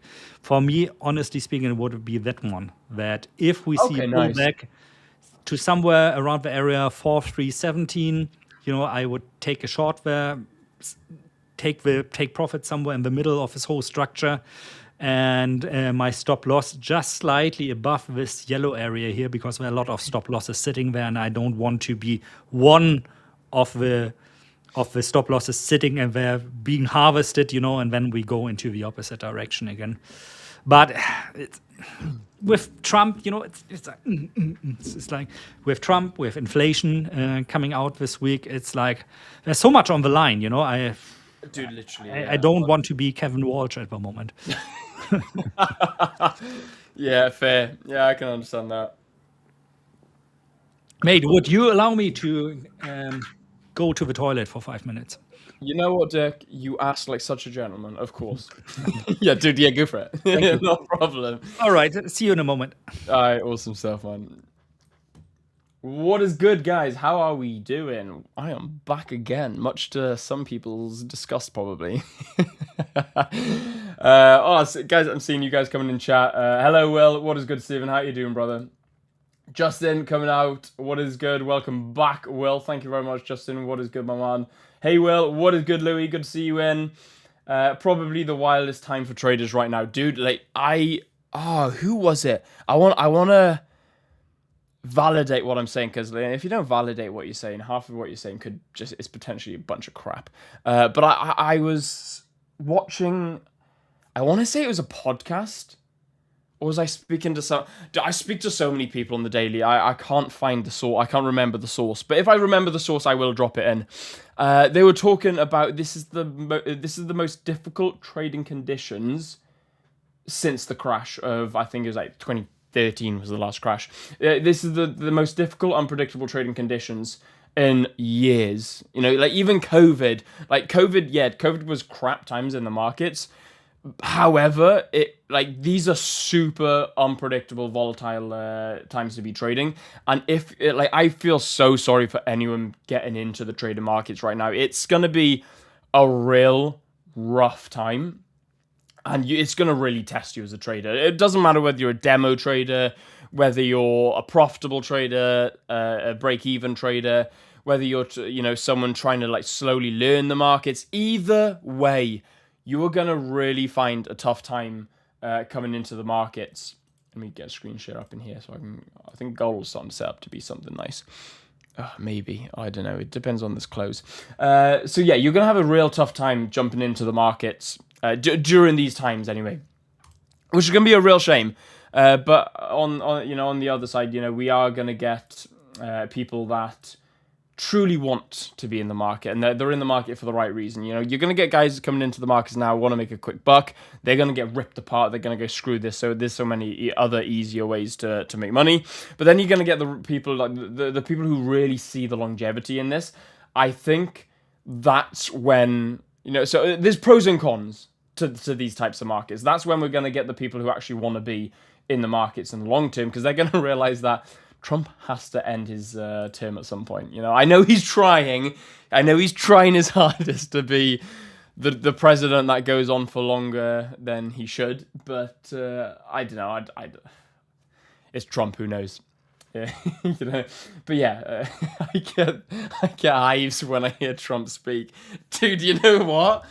That's such a valid comment as well. The minute I see a spike in the market, like guys, today should be a happy day for most traders. Like if we go over, there you can see why. I was looking, I was like, why has this just happened? You can see, Trump coming out with his just usual garbage, moving the markets. But today should have been a happy day for most traders. Monday, 8th of June, zero volatility. Most traders would have been like, yeah, no volatility. Bring it on. Tuesday, even better. Oh, I've frozen. Why have I frozen? Strange. Yes, Tuesday, absolutely amazing. No unexpected volatility. No sort of, high impact fold or high impact news, red folder news, whatever you want to call it. No news that's going to potentially force me to leave the markets for a certain period of time. Instead, no. No. We've got the Orange Goblin. I want to call him like the Green Goblin, but the Orange Goblin. Okay, it's going to open up Twitter, and I can't be asked for that. So yeah, unfortunately, guys, yeah, these are tough times. these are something different. Hello, Dirk and Will. Good day. Nice to see a big laugh from Will. Trump again just completely obliterated today's gains I had with my automatic gain and trading. Oh man. It's standard procedure at the moment. There, I was last month. I think I closed 1% up. Lucky you. I was literally about to say lucky me. The first week of last month, I was 2% up. The second week, I was 1% up because I lost 1%. Third week, I was up 2%, giving myself 3%. Trump ruined it all in the very last week and just ruined everything. I was like, right, gave 2% back to the market. Brilliant. But I was net up 1%. So, I mean, it's not all bad, but I just hate that man so much at the moment. He's such an idiot.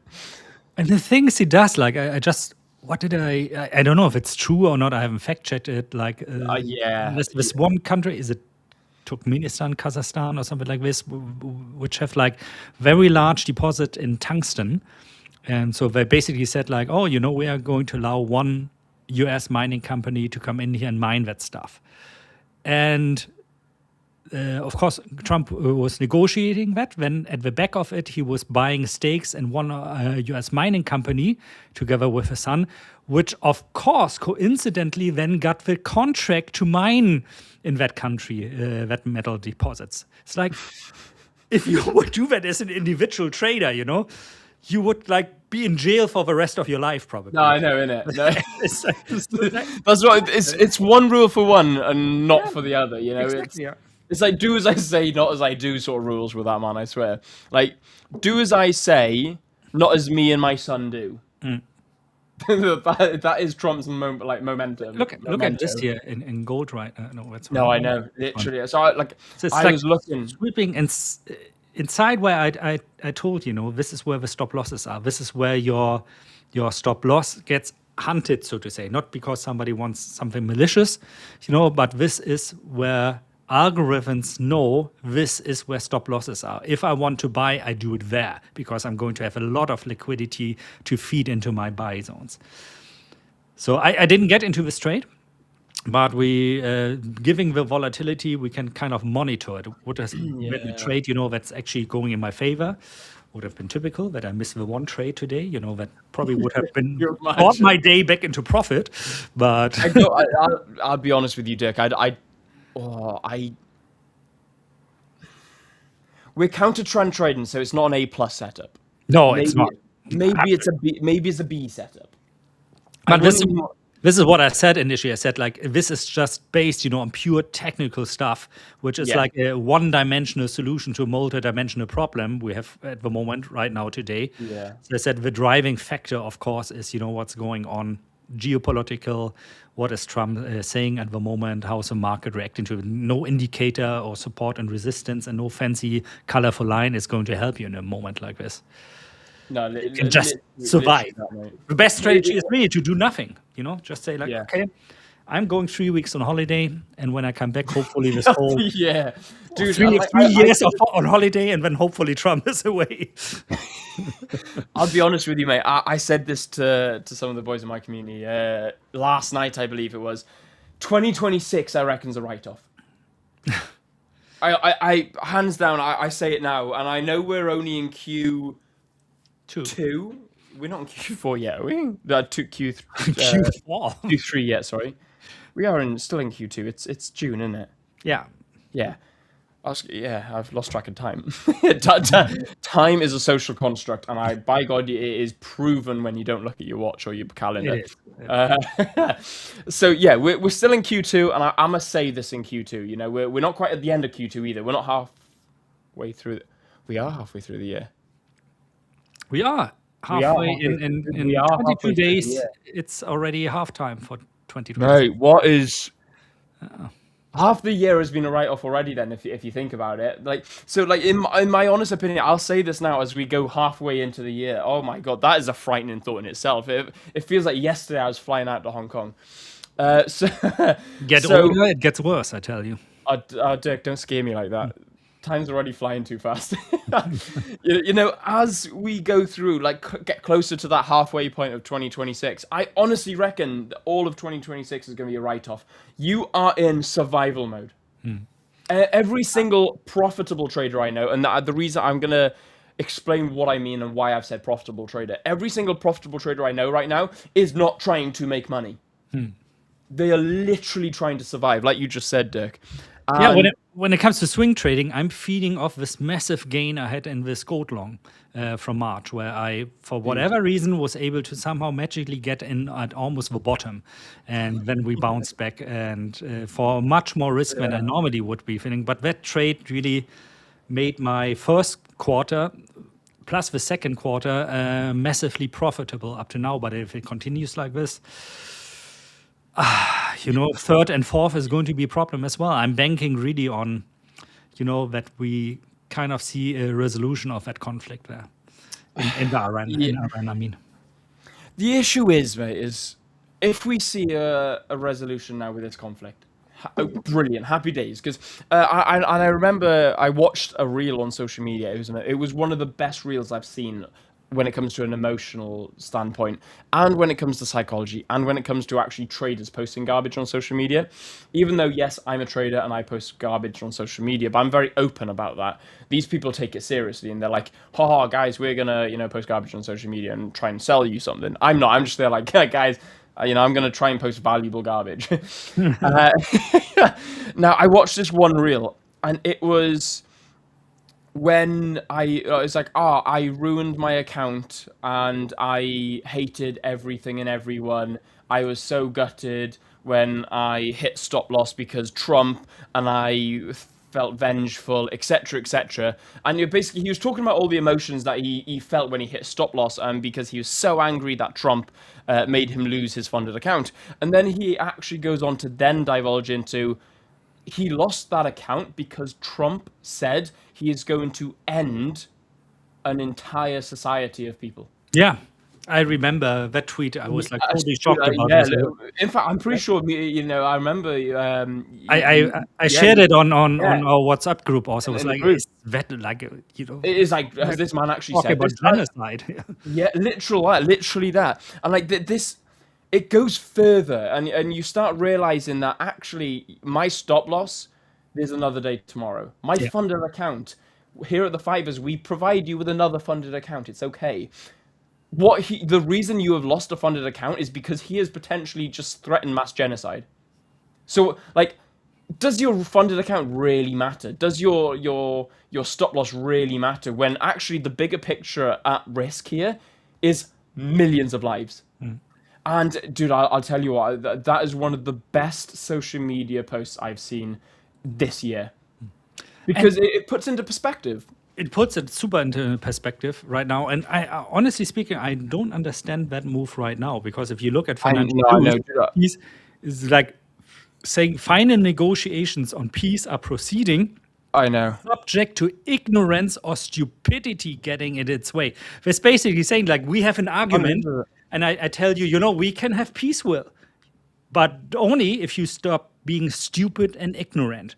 There it is. I mean, where would this go? It's argument. It's so insane, really. It's like, it is, isn't it? It really, really is. It's pure insanity. Yeah. And I haven't seen something like this in all my life. I've been doing this game for 26, almost 27 years now.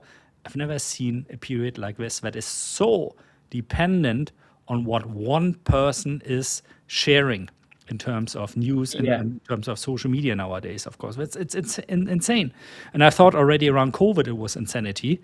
But at least we kind of, reacted to economic truth back then. And true, yeah, it's like the 08 crash, the 2013 crash. I wasn't trading back then for those. Yeah. So my comparison to trading insanity was COVID. Yeah. And even then, that was relatively new into the game, like into my game of trading. This. I'm experienced enough in the market to know what I'm looking for and what I'm not looking for. This is just bonkers. Yeah, this is Dizzy Rascal style, bonkers. Let's just go all in on poly market bets on some. You may as well. Better strategy than what I'm doing right now here. Because I was just looking at this now, and this is what I was on about. I was like, there may be something setting up here. We got to break and close above this. It's like this is counter trend trading, so maybe it's a B setup. It's never an A setup. A setups only come when trend is followed. So it's maximum a B setup this can be. So B setup, we got to break and close above. Beautiful, nice consolidation. Break above consolidation, we didn't get the close. There we go. So we didn't get the close above. Oh, we sort of did, actually. Okay. So I could have entered this then, actually, I suppose. But I thought, okay, this isn't a nice enough break. I want a nice break and close above, hoping we'd get a break and close, here somewhere. And if we got a break and close there somewhere, then I would have been like, yeah, nice, I'm going to enter in on along there. And then all of a sudden, we just got this massive move. And I was like, okay, I'll tell you what, if we can break in, because now it's moving into a higher point of interest, which you marked out as well, Dirk, to sell from. And that now it's to buy from, maybe. Yeah, so that was this point here. But then again, you have like this thing, like what we see frequently also. It's like, the news is going to be old then. Yeah. If you try to buy the bounce back, you are risking getting screwed on the downside again, Literally, so that was literally what I was getting to now. And I thought, okay, if we can get a break and close above here, happy days. But now, because it's a nice area of interest on the higher time frame, I need to see a 15-minute break and close. What did we see? A 15-minute break and close. I thought, right, okay, this is way too high for me to just be entering in a break and close here, because my stop would have to be down there, and for that to be even a 1-to-1, because it's counter trend, it has to be a 1-to-1, that would be there. And that just looks ugly to me. So I thought, you know what? I want a pullback. Then we didn't get it. We didn't get a pull. We just got a continuation. We got a slight pullback, but we got a continuation. I thought, this has to be news. Lo and behold, it was news. It was, man. It was news. And it's like, how can we trade this right now? It's really difficult to trade. And like I said, the strategy does work, and you can find points on it. It's just ruined by unexpected volatility and pure potentially idiocy as well. And like you said earlier, Dirk, is how much idiocy is the key as well. So yeah, it's insane. And like I said, I mean, as a trader, you always live with that you have regime changes, and that your strategy that might work in a trending regime, it doesn't work, when we are mean reversing, for example. That's normal, that's counted into. You can discount on this, you can adapt to this with your risk management as well. But right now, what is going on is like we change from trend to ranging, then back to trend, but the opposite trend, like within a matter of hours. And it's like I've been talking to a friend of mine who works for a quant hedge fund. He says they are going bonkers there at the moment because they don't know how to react to this because it's outside of every single model. So they have it. So it's the fat tail of a fat tail right now we are talking about. Yeah, but, if you think about it though, Dirk, if you on a retail perspective now, you could say we're almost on a level playing field. Yeah, really, yeah. We are because because like when it comes to the big boy, the institutional boys, unless they're insider trading, they don't have a clue either. Yeah. Because they never know, like the orange guy, when he's waking up this morning, is he going to be in a good mood or bad mood? I almost would have said something now that would not have been appropriate for YouTube. And was his Big Mac he had for breakfast good or bad? And the Coke. And well, all the deal. Yeah. Oh, wow. Uganda and whole of Africa loves you. I love you guys too. Dude, that's it. Thank you so much. Very much appreciated. Yeah, so trying to break down these markets is just. I don't know if he woke up actually. Did you see the picture of a guy who's actually doing the tweets for Trump? Yeah, no, because like you find like a lot of the time it's not even him. He looks like an even worse version of Trump when it comes to body shape, in my opinion. Is he like you know how you have fan accounts, so like celebrities have their own main account. Yeah. But then you got like fan accounts. Do you reckon he's like a Donald Trump fan account equivalent, where he's like, he wakes up every single day practicing his Trump voice. Like he wakes up he puts on like his roadkill, I mean his hairpiece, and thinks he's like, I must look like Trump today. And I'm gonna ruin everybody's lives on Twitter. And he's just there like, how can I be more Trump-like today? If I wouldn't have seen your face, you exactly sound like Trump, man. I've been trying to do that, but I cannot. I'm not a good impersonator. Except for Dr. Evil, of course. No, you do a pretty good Dr. Evil. I think it's like my lack of accent. I've got like a bit of an everything accent because and you have a genuine, so to say, like native English speaker accent. Yeah, but like I'm not from England, so I haven't got the English accent. But I'm not from like like sort of inland Wales, so I haven't got the who's caused that, Jack? That's why when I try to do Trump, I sound like a Mecha Hitler Trump, maybe. Yeah. Oh, dude, with your accent, you got to be careful talking about mass genocide. Yeah. It's like this one guy last year, regarding the conflict between Russia and Ukraine, he tweeted like when Poland was like calling like, maybe we should have NATO forces in Poland as well, to protect the borders. And this one German guy was basically tweeting, so let's be just clear. You want German forces to march through Poland, right? 100 years after. So can we just all clarify? You want this? Oh my God! Could you imagine if there was a deal made between like Poland and Germany? The entire world would be like, this is deja vu. Everyone would be in like uproar. Uncorrelated to this, we just are planning, my wife, my daughter and I, we're planning a 2.5-week trip through Poland on holiday, not for espionage, of course. You hear it here first, people. He's marching into Poland with his family. Oh man, literally that. Yeah. Oh, you've thrown me off everything. I forgot what I was talking about. Man, markets are moving like crazy. markets have been Okay, weird. now mine, like I switched to my system switched to a long and NASDAQ at 29 to 80. That one is good. Maybe that one is going to make up some of the losses because I'm getting dangerously low to losing this account slowly. Mate, you and me both on my live 100K account that like I said, I passed live on stream. Ooh, that It's one you don't want to lose, really. no, I don't. Like, and I care more about this account because it was when I first ever started streaming. Like, I've been a profitable trader for some years now, but I've only been streaming for like 2 years, and it was an account that I was using, and it was a Fibers account that I was using back when I was working with Trade Delicious, which were the sister company of the Fibers. And, I passed phase 1 on that, and I passed phase 2, and dude, I've never done that live on stream. So for me to pass phase 1 and phase 2 live in front of like hundreds of people, That's dude, my like, curse. That's my curse. This is why I specifically set up those 2 accounts, because I said to the audience, I want going forward, maybe in a couple of weeks, maybe in a couple of months, to go through the evaluation account phases to show you this.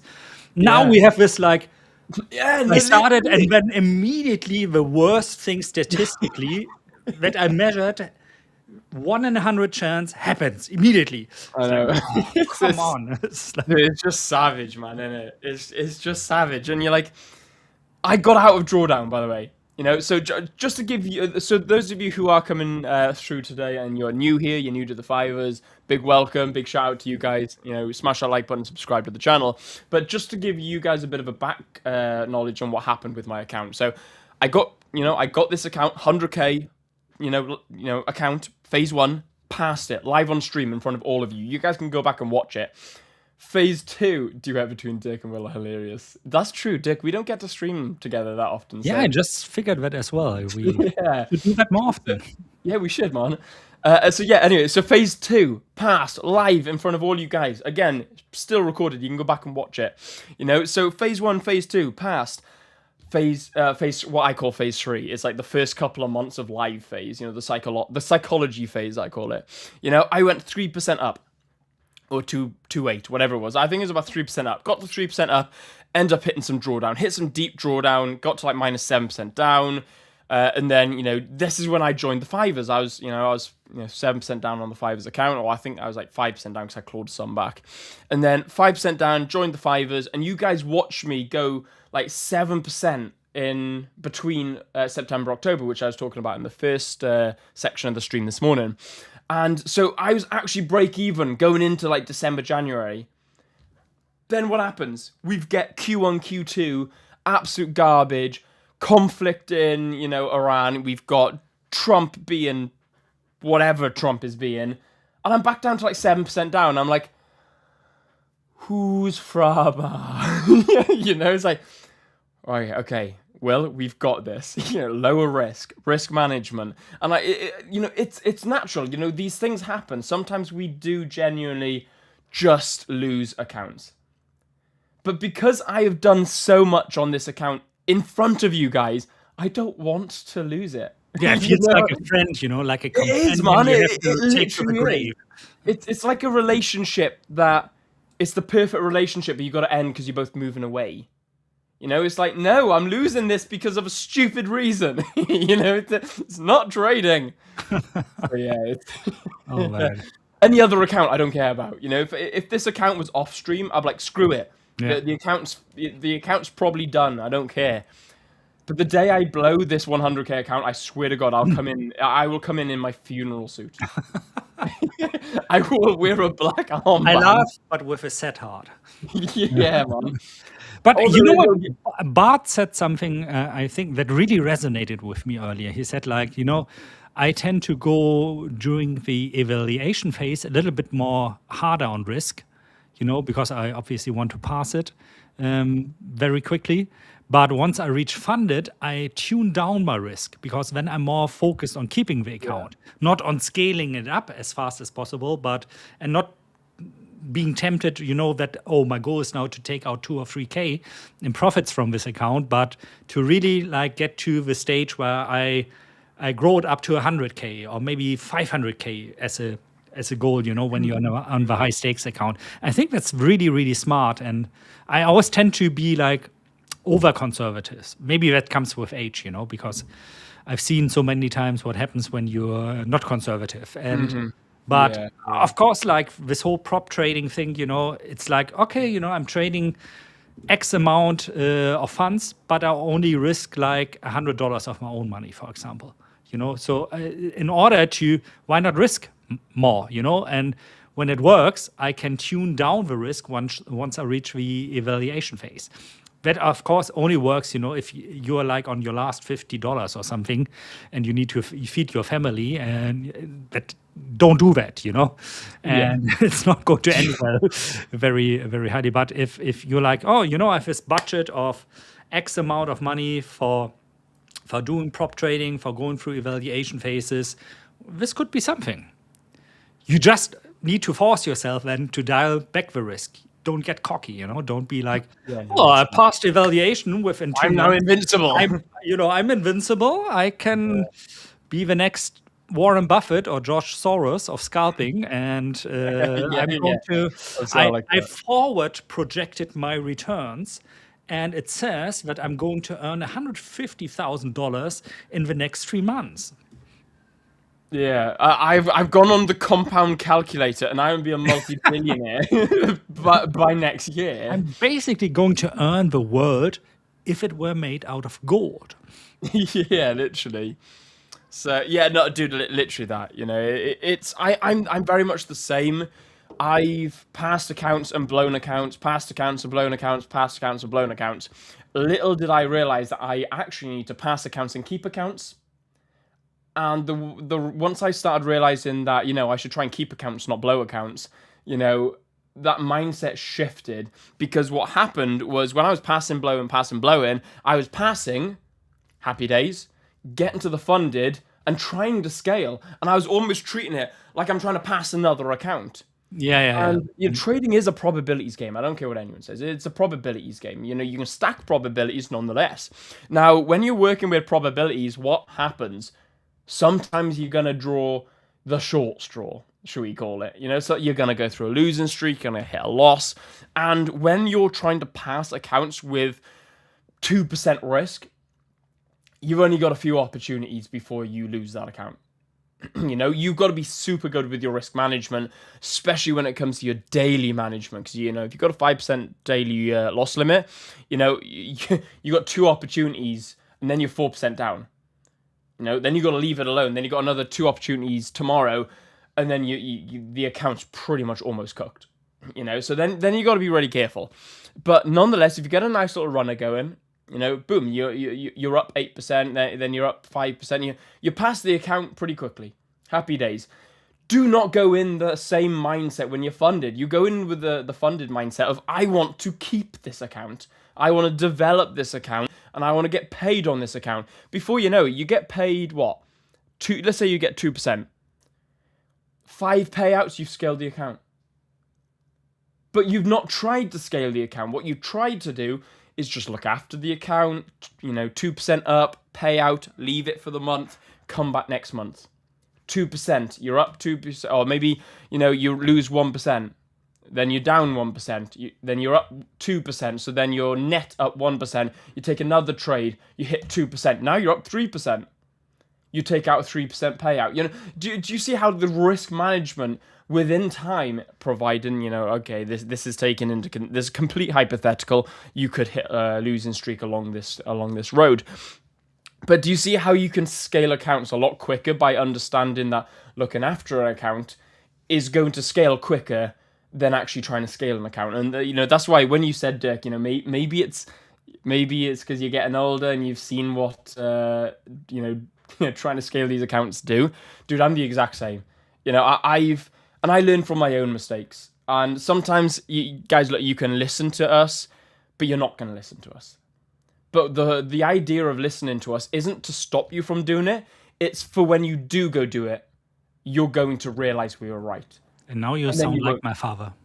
Do you know what? I hate, yeah, no, I know, literally. I hate the fact that it sounds like I give people life advice, and it sounds like I give people that wisdom knowledge.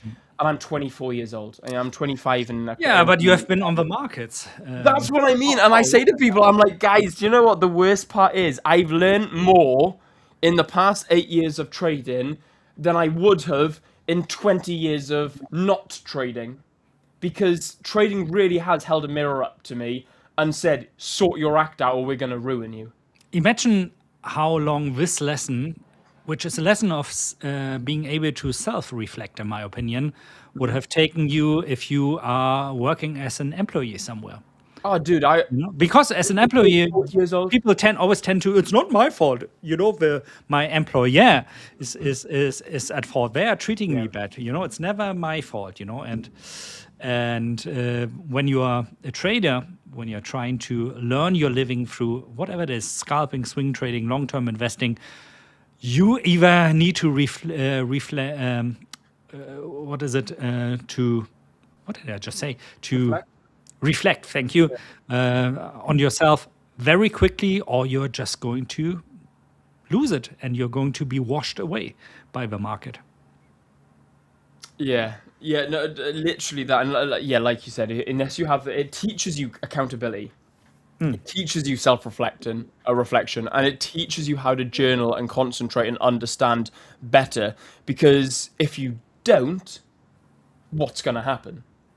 You're going to lose. Your account's going to get ruined. Psychology is going to get ruined. Relationships, and guys, I've seen it break down with people close to me. I've seen it break down. I'm not going to divulge too much information because every single person that comes to me in confidence is completely confidential. However, I do say to them, look, are you happy for me to use this in an example if one day I was at an event speaking? And they said, like, yeah, that's absolutely fine. So I do keep the actual person confidential. But, and I have spoken and I will be speaking to people this week who have had really tough times. They've had really, really tough times. And a lot of people actually realize with me, they actually start coming to me with psychological mindset issues.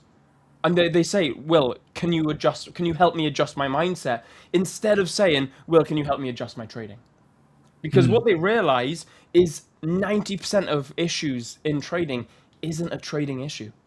And that's the saddest thing, is because a lot of these people on social media, and this is where it comes from, most of these people are getting cooked by watching people on social media because they're all talking about trading. It's a lifestyle thing. It's a habit thing. It's a mindset thing. It's a psychology thing. And most of these things aren't things you learn until, like you said, Dirk, your age.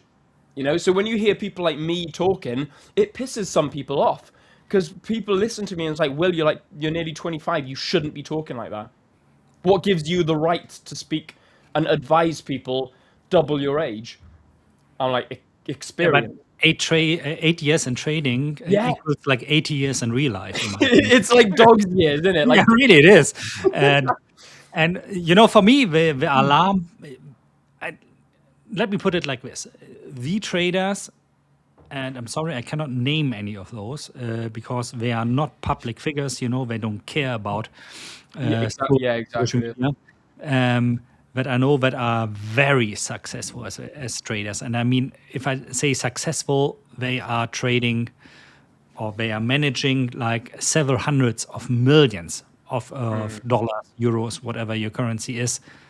They are very modest people.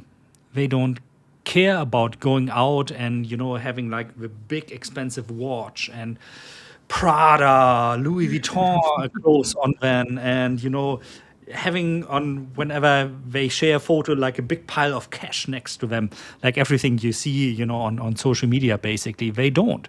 They're more supple than this, and like I said, they don't want to be known for good reason. What they almost all are savants. But I mean this in a good way, by the way. They are like a little bit like they know what they are good at, which is trading, which is investing, and they don't care about anything else. They don't care if they sit in front of the monitors, in shorts and a pajama that they've worn for 4 or 5 or 6 or 7 days. The office is like there's nothing in the office, like white walls and just a set of monitors and PC, because this is what they all care about, nothing else. So it's for them very often kind of the challenge to beat the market, to be better than anybody else. Very much like what you see in professional sports, actually. If you look at somebody like Max Verstappen, for example, it's like no matter what car you put him in, he's going to be faster than anybody else. This is all he cares about, up to a point where when he's not racing in Formula 1 or GT3 now, he's at home sitting in his simulator trying to get better. This guy is also sitting like on I don't know how rich he is, like 200 million or whatever he has accumulated in wealth over his time. For sure has a nice house, nice living style or whatever, but his time he spends in the simulator to try to get better. And in my opinion, this is what the top 0.1% really look, the ones that are really, really successful and the ones that you should listen to, not the broker out there telling you, whoa, trading is easy, I just do this and this and this, and then I do click, click, click, click, click, click, and place like a million trades. And or the social media guy, that tells you, I have this 2.5 million position long in euro dollar right now. Look, I'm up 250,000 in profit. Well, I know already, he has the same position with another broker where he shorted that, and he's just showing you the one that. Yeah, that's right. Dude, you know what? I forget that people do that as well. Yeah, This is how innocent I am to these social media scams. I completely forgot that people do that, and I remember speaking a few years ago, and I think it may have been on on live stream, and we were chatting about people can't fake a live stream. Yeah. Guys, I fumbled earlier. I developed a speech impediment. And that is forever out there. There's forever going to be a video on the Tinto angle of me with a speech impediment. Because I just decided today's a good day to not be able to speak English. Yeah. You can't fake that. And the same goes with my trading. When I'm live trading, you can't fake it because you guys are watching it live. However, I say that's the pro and the luxury about myself when it comes to my trading is I've been live trading so long now, it's second nature to me. If anything, actually trading off the market or off a live stream now kind of feels a bit weird. I kind of feel like I want to get all my family into my office to watch me trade. So. But then you see you see not streamers, but you see YouTube gurus and social media gurus talking about how they've earned $1 million last year because they had 100K months and they did it all on YouTube. And then you watch back and you're like, yeah, but none of this is live. They've not broken down anything here. They've not actually divulged what they're doing. They've just given a little, enough to incentivize you, but not enough to give you how. So what they'll do is they'll do something like, let's say here, for example, in fact, you screw it. Let's pretend I've actually taken this trade. And they say something like, and if you follow me and buy my rope, yeah, exactly. Which is my most hated term in the world, passive income. Dude, I love passive income. I hate that. Passive income it sounds like it's the most common word on planet Earth. You can be lazy and still be rich. No, you gotta be rich first to be lazy. Dude, I love that word. Whenever I hear someone say, I want to make passive income, I'm like, you are screwed. You're not going to get. You're not going to have a good time in any realm.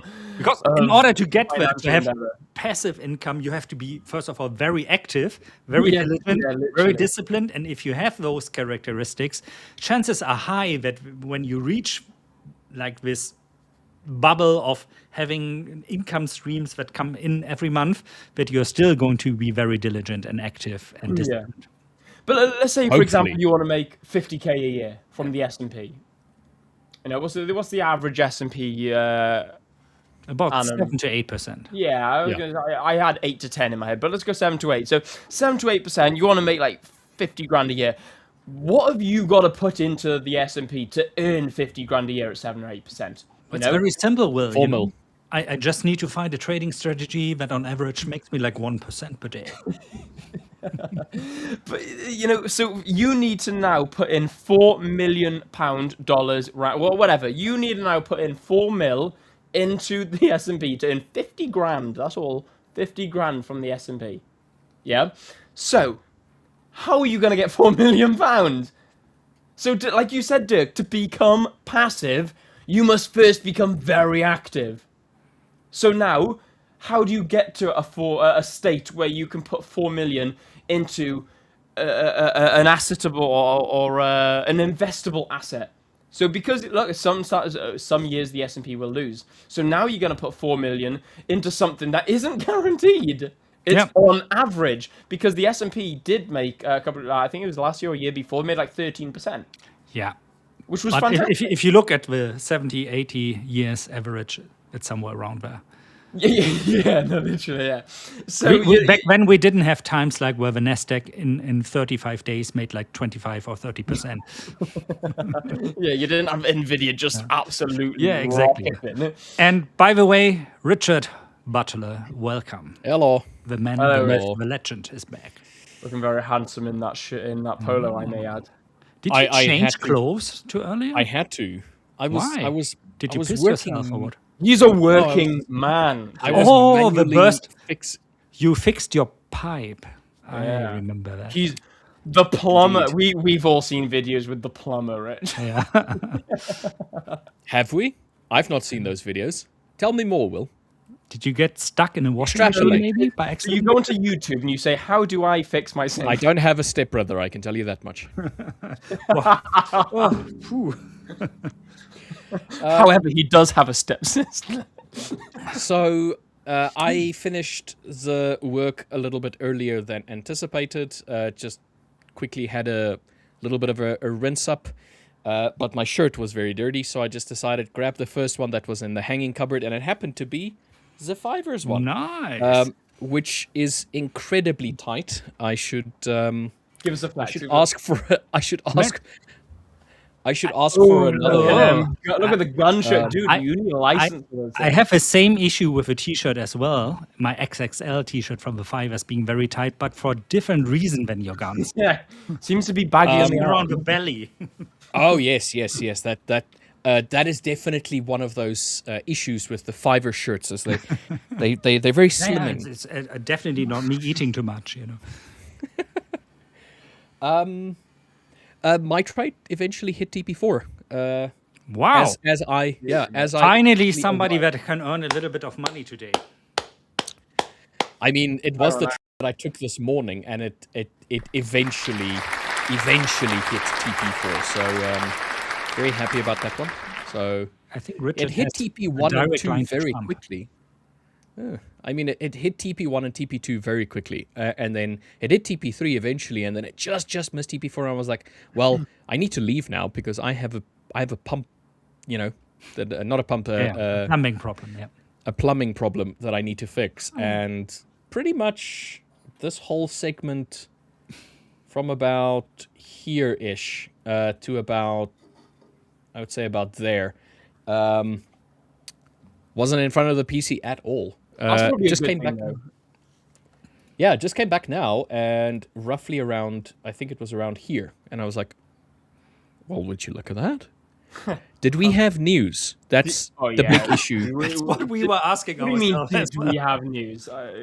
There's news, and then there's whatever we had. So, yeah, Iran's armed forces announce end of military operations against Israel, warn of harsher attacks. Interesting. We had 3 unexpected high-impact news. We had Israel and Iran must immediately stop shooting President Trump. All right. If only there wasn't a full stop there.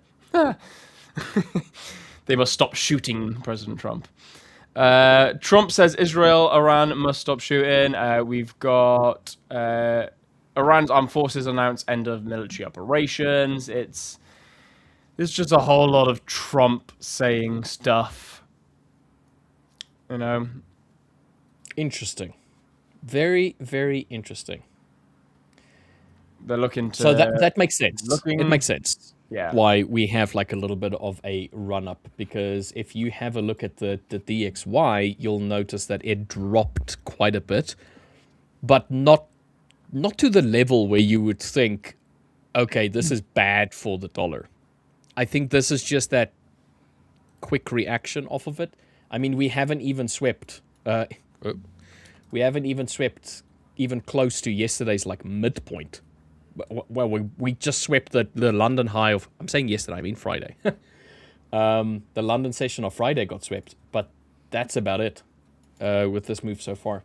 Gold itself started climbing.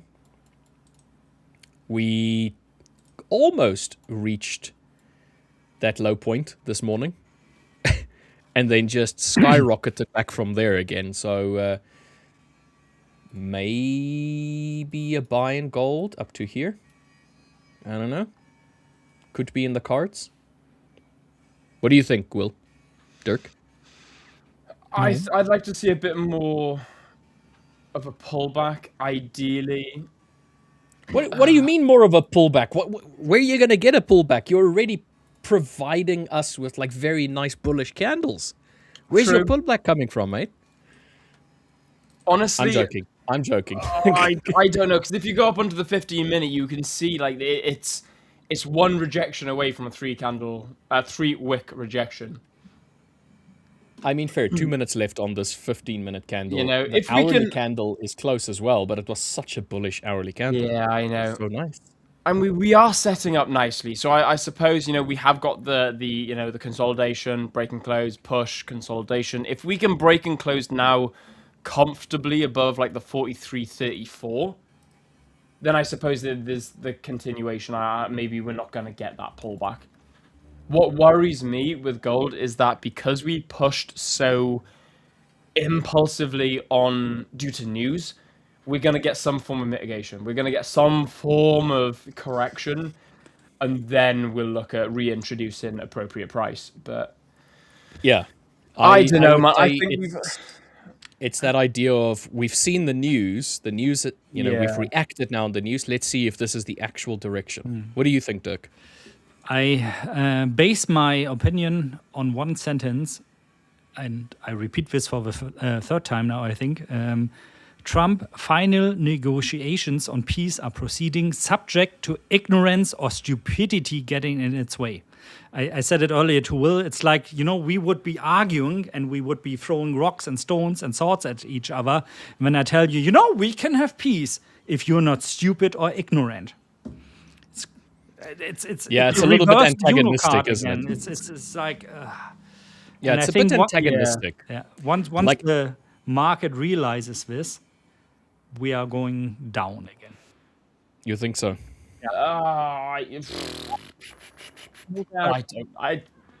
Could be. It's any man's game. It's any man's. I'm not going to trade that anyway. No, I mean fair. I'm also not intending on trading this at all. My shift in bias was. If I just bring my screen up real quick, my shift in bias was the break and close here. You know, that for me was the shift in bias. I think if now, intraday anyway, I'd love to see us try and chase down 43.53. But we've got 43.53. Okay. Yeah, which is, you know, the just the that most high swing. Yeah. The most local high swing. Honestly, I reckon we've got a lot of upwards potential. I genuinely do think so. I thought, you know, it's counter trend trade. That's the only thing that worries me. So, you know, for me to shift this now for A+ setups for a 1 to 2R, it would need probably another 24 hours of this sort of momentum. Exactly, yeah. You know, it would need to put in a little bit more. However, you know, 5 minute, it seems to be moving nicely. If you know, this would be a B, not even a B+. You know, it would be a B+ if we were somewhere down here. You know, if we could pull back, consolidate down here, then break and close up, beauty. That would be nice.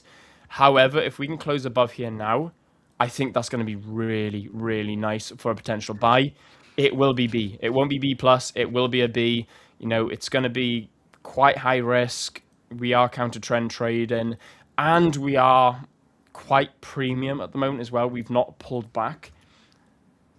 But I think that actually can be a good sign, no? That we didn't pull true. back all the time. Okay. No? No, that's very true. We're getting that, that impulse. We're getting that momentum. So this is what I'd be looking at, something along the lines of this. If I was to buy this, and that with the fact that in the past we saw pullbacks very hard and very fast, and then a continuation to the downside. It kind of feels like people are looking for a reason to get in again, and they don't want to wait for the pullback because they are afraid of missing out.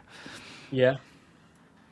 Thus, we saw those V-shaped recoveries not only on the daily but also very often on lower time frames. Yeah. Yeah, that makes sense. And that being said, guys, I have to make a move slowly. It was a pleasure. Very fun much, session Dirk. with you, Sir Will Davies. And Dirk, the pleasure is all mine, my friend. You have been a gentleman and a scholar. wow, thank you so much. And I'm going to see you guys out there. What is today? Monday, right? Yeah. Next Wednesday. Take care. Bye-bye. Cheers, Dirk. Peace. Thank you very much for standing in for me. I appreciate you, my friend. Very, very thankful. There was a question here, Will, from, I think it's Toxic FX. Hey, Richard, what's the advantages of using a CFD account over a futures account trading NQ? Is there many differences? That's a great question. Of advantages. Okay, so I predominantly trade NASDAQ, US Tech, NQ, MNQ. You can call it whatever you want to. I trade the US 100 quite a bit. Okay, so I'll bring my screen up right now. All right. In terms of main differences, so this is a stream account that Will and I have that we can play around with. So I'm going to show you CFD with NASDAQ. So let's go to NASDAQ. It's this one over here. Where is me lines? Okay, there's my lines. Let's put it over there. Let's make it a pending so I can move it around so it doesn't play too much around. Okay, let's do this. All right. So the benefit of CFD is pretty much this. It is the lot size, the position that you can take. You can take as small of a position as you really want. Okay, so you get the same price movements relative to futures. So the same candles that you see here. So I'll show you. Here's wait. Let me just delete all of this so I can start afresh. Okay. This is a 5-minute chart on the US 100, which is NASDAQ. All right. The exact same candle patterns that you're getting, same candle sizes, wicks, all of that kind of like stuff, you get on a futures account. They are relatively the same. This is a CFD chart on, in this case, it's an IC Markets brokerage information on TradingView.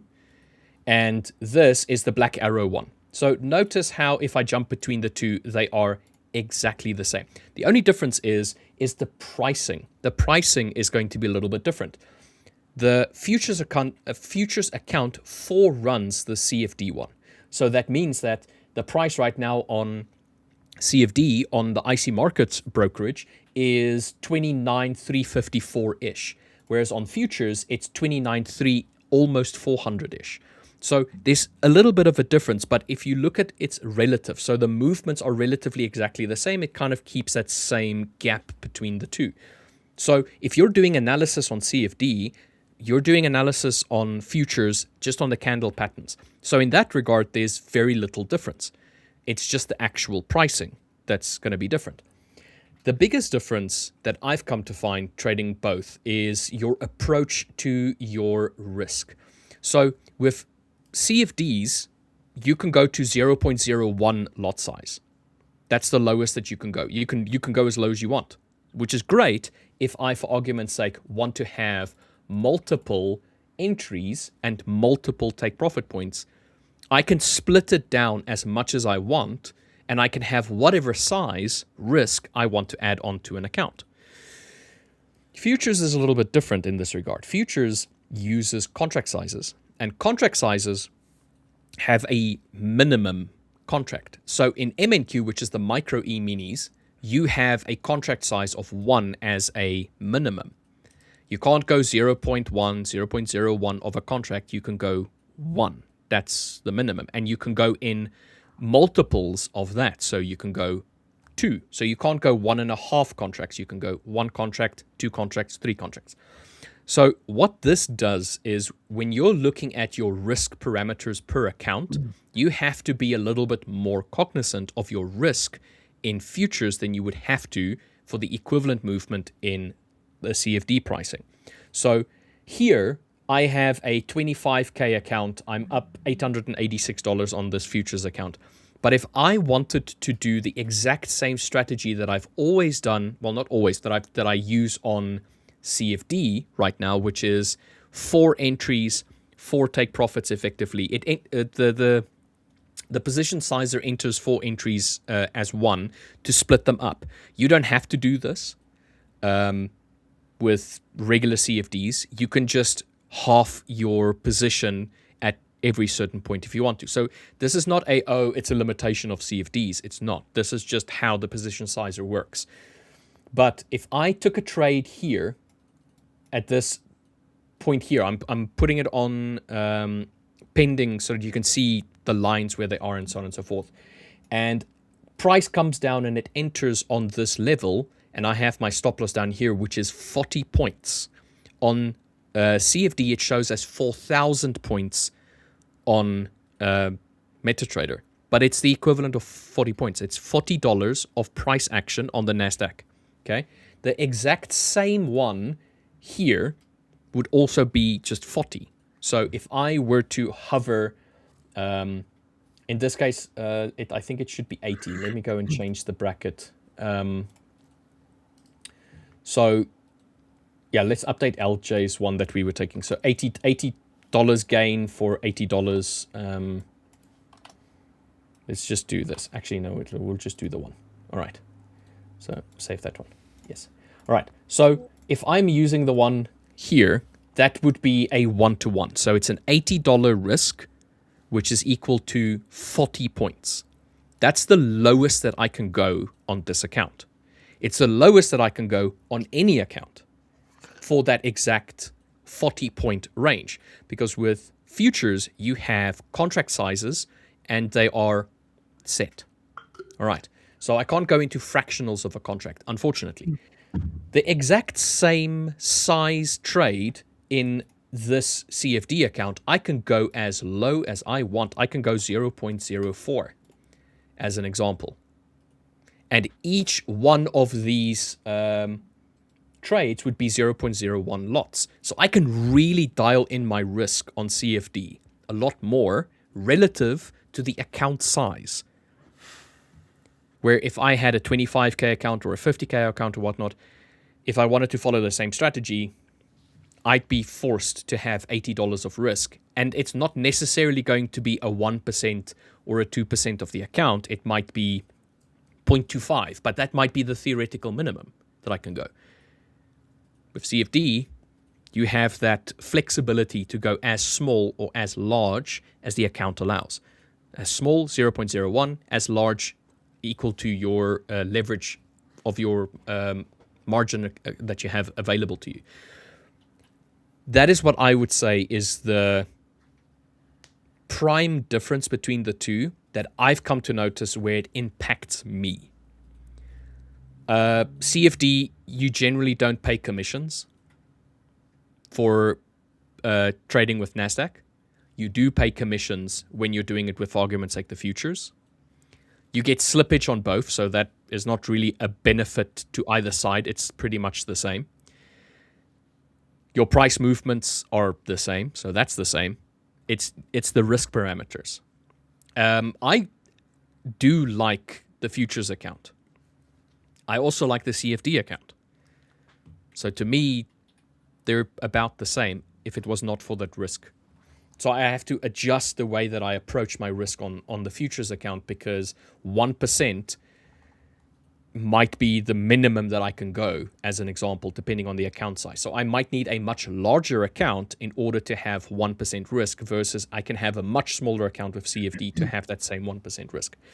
So I don't know if that answers your questions, Toxic, but that's what I've come to find. Other than that, they're very, very similar.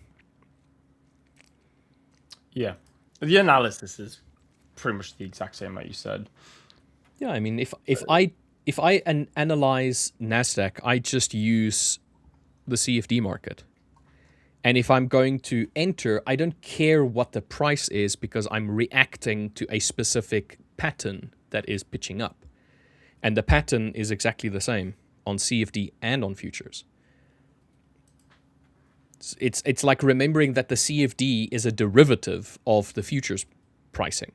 So if futures is going up, CFD is going up along with it. They run concurrently, basically. So they run together. So in that case, there's very, very little difference. Yes, indeed. We got another question as well from EZQR saying, if you're a beginner, which one is the best option? Buy an account or trade my own money first? Great question. Do you want to answer this first, Rich? Or I think you can go first, and then I'll give my 2 cents. So yeah, awesome stuff. So again, great question, Easy. If you're a beginner, which one is the best option? Buy an account or trade my own money first? First things first, what does, why am I freezing again? There we go. What does money mean to you? How much of it? Do you have an absolute abundance of it? And even if you have an abundance of it, once I finish explaining this, you'll actually get to understand why, even if you have an abundance of money, it's still probably better off to actually trade a funded account. Now, the reason you would buy a funded account is, let's say you have 100, or let's say you want to actually try and really go at it, and you want to put, I don't know, £1,000 in or £500 in. You put £500 into an account, or $500 into an account, or you get a $100,000 account for pretty much a similar price. So what you can do then is you start understanding that, even if you don't have that, even if you want a 10K account, instead of actually having to put $10,000 into an account. You're good. You can carry on. My screen has just crashed. Oh, no. Flickering. I can see the flickering. I may have, guys. Can someone take Is your cable? I'm gonna have to check. Yeah, no problem, mate. All right. When he gets back, he can complete that. I'm just quickly going to do this one. Guys, where can we check the leaderboard for the Futures World Championship? Can't find it on the dashboard. Justin, you can get it by going to the 5ers.com. So maybe I should do this. Wait, let's do this. There we go. All right. You go to the5ers.com and then you click on the 10-year funding. You click on this. It's going to redirect you to another page. You just scroll down ever so slightly. You get to the June. You'll see Trading World Championship. You click on that. It's going to redirect you to ip.the5ers.com TWC 2026. And then on the right-hand side here at the top, it says leaderboard. If you click on that, it's going to redirect you to the leaderboard. And then you can see all together all of the umbrella companies of the 5ers. You can see Trade the Pool. You can see the FX side, which is us. You can see the futures side, which is what you were asking for. So if you click on the futures one and you just scroll down ever so slightly, you'll see that there's current close to 6,000 active traders. This is the current leaderboard as it's standing. And Mr. Akash right now is 170% up on his account with a risk to reward of 1.27 and a win rate of 81.3% and his current pick. So you can see generally how it's going.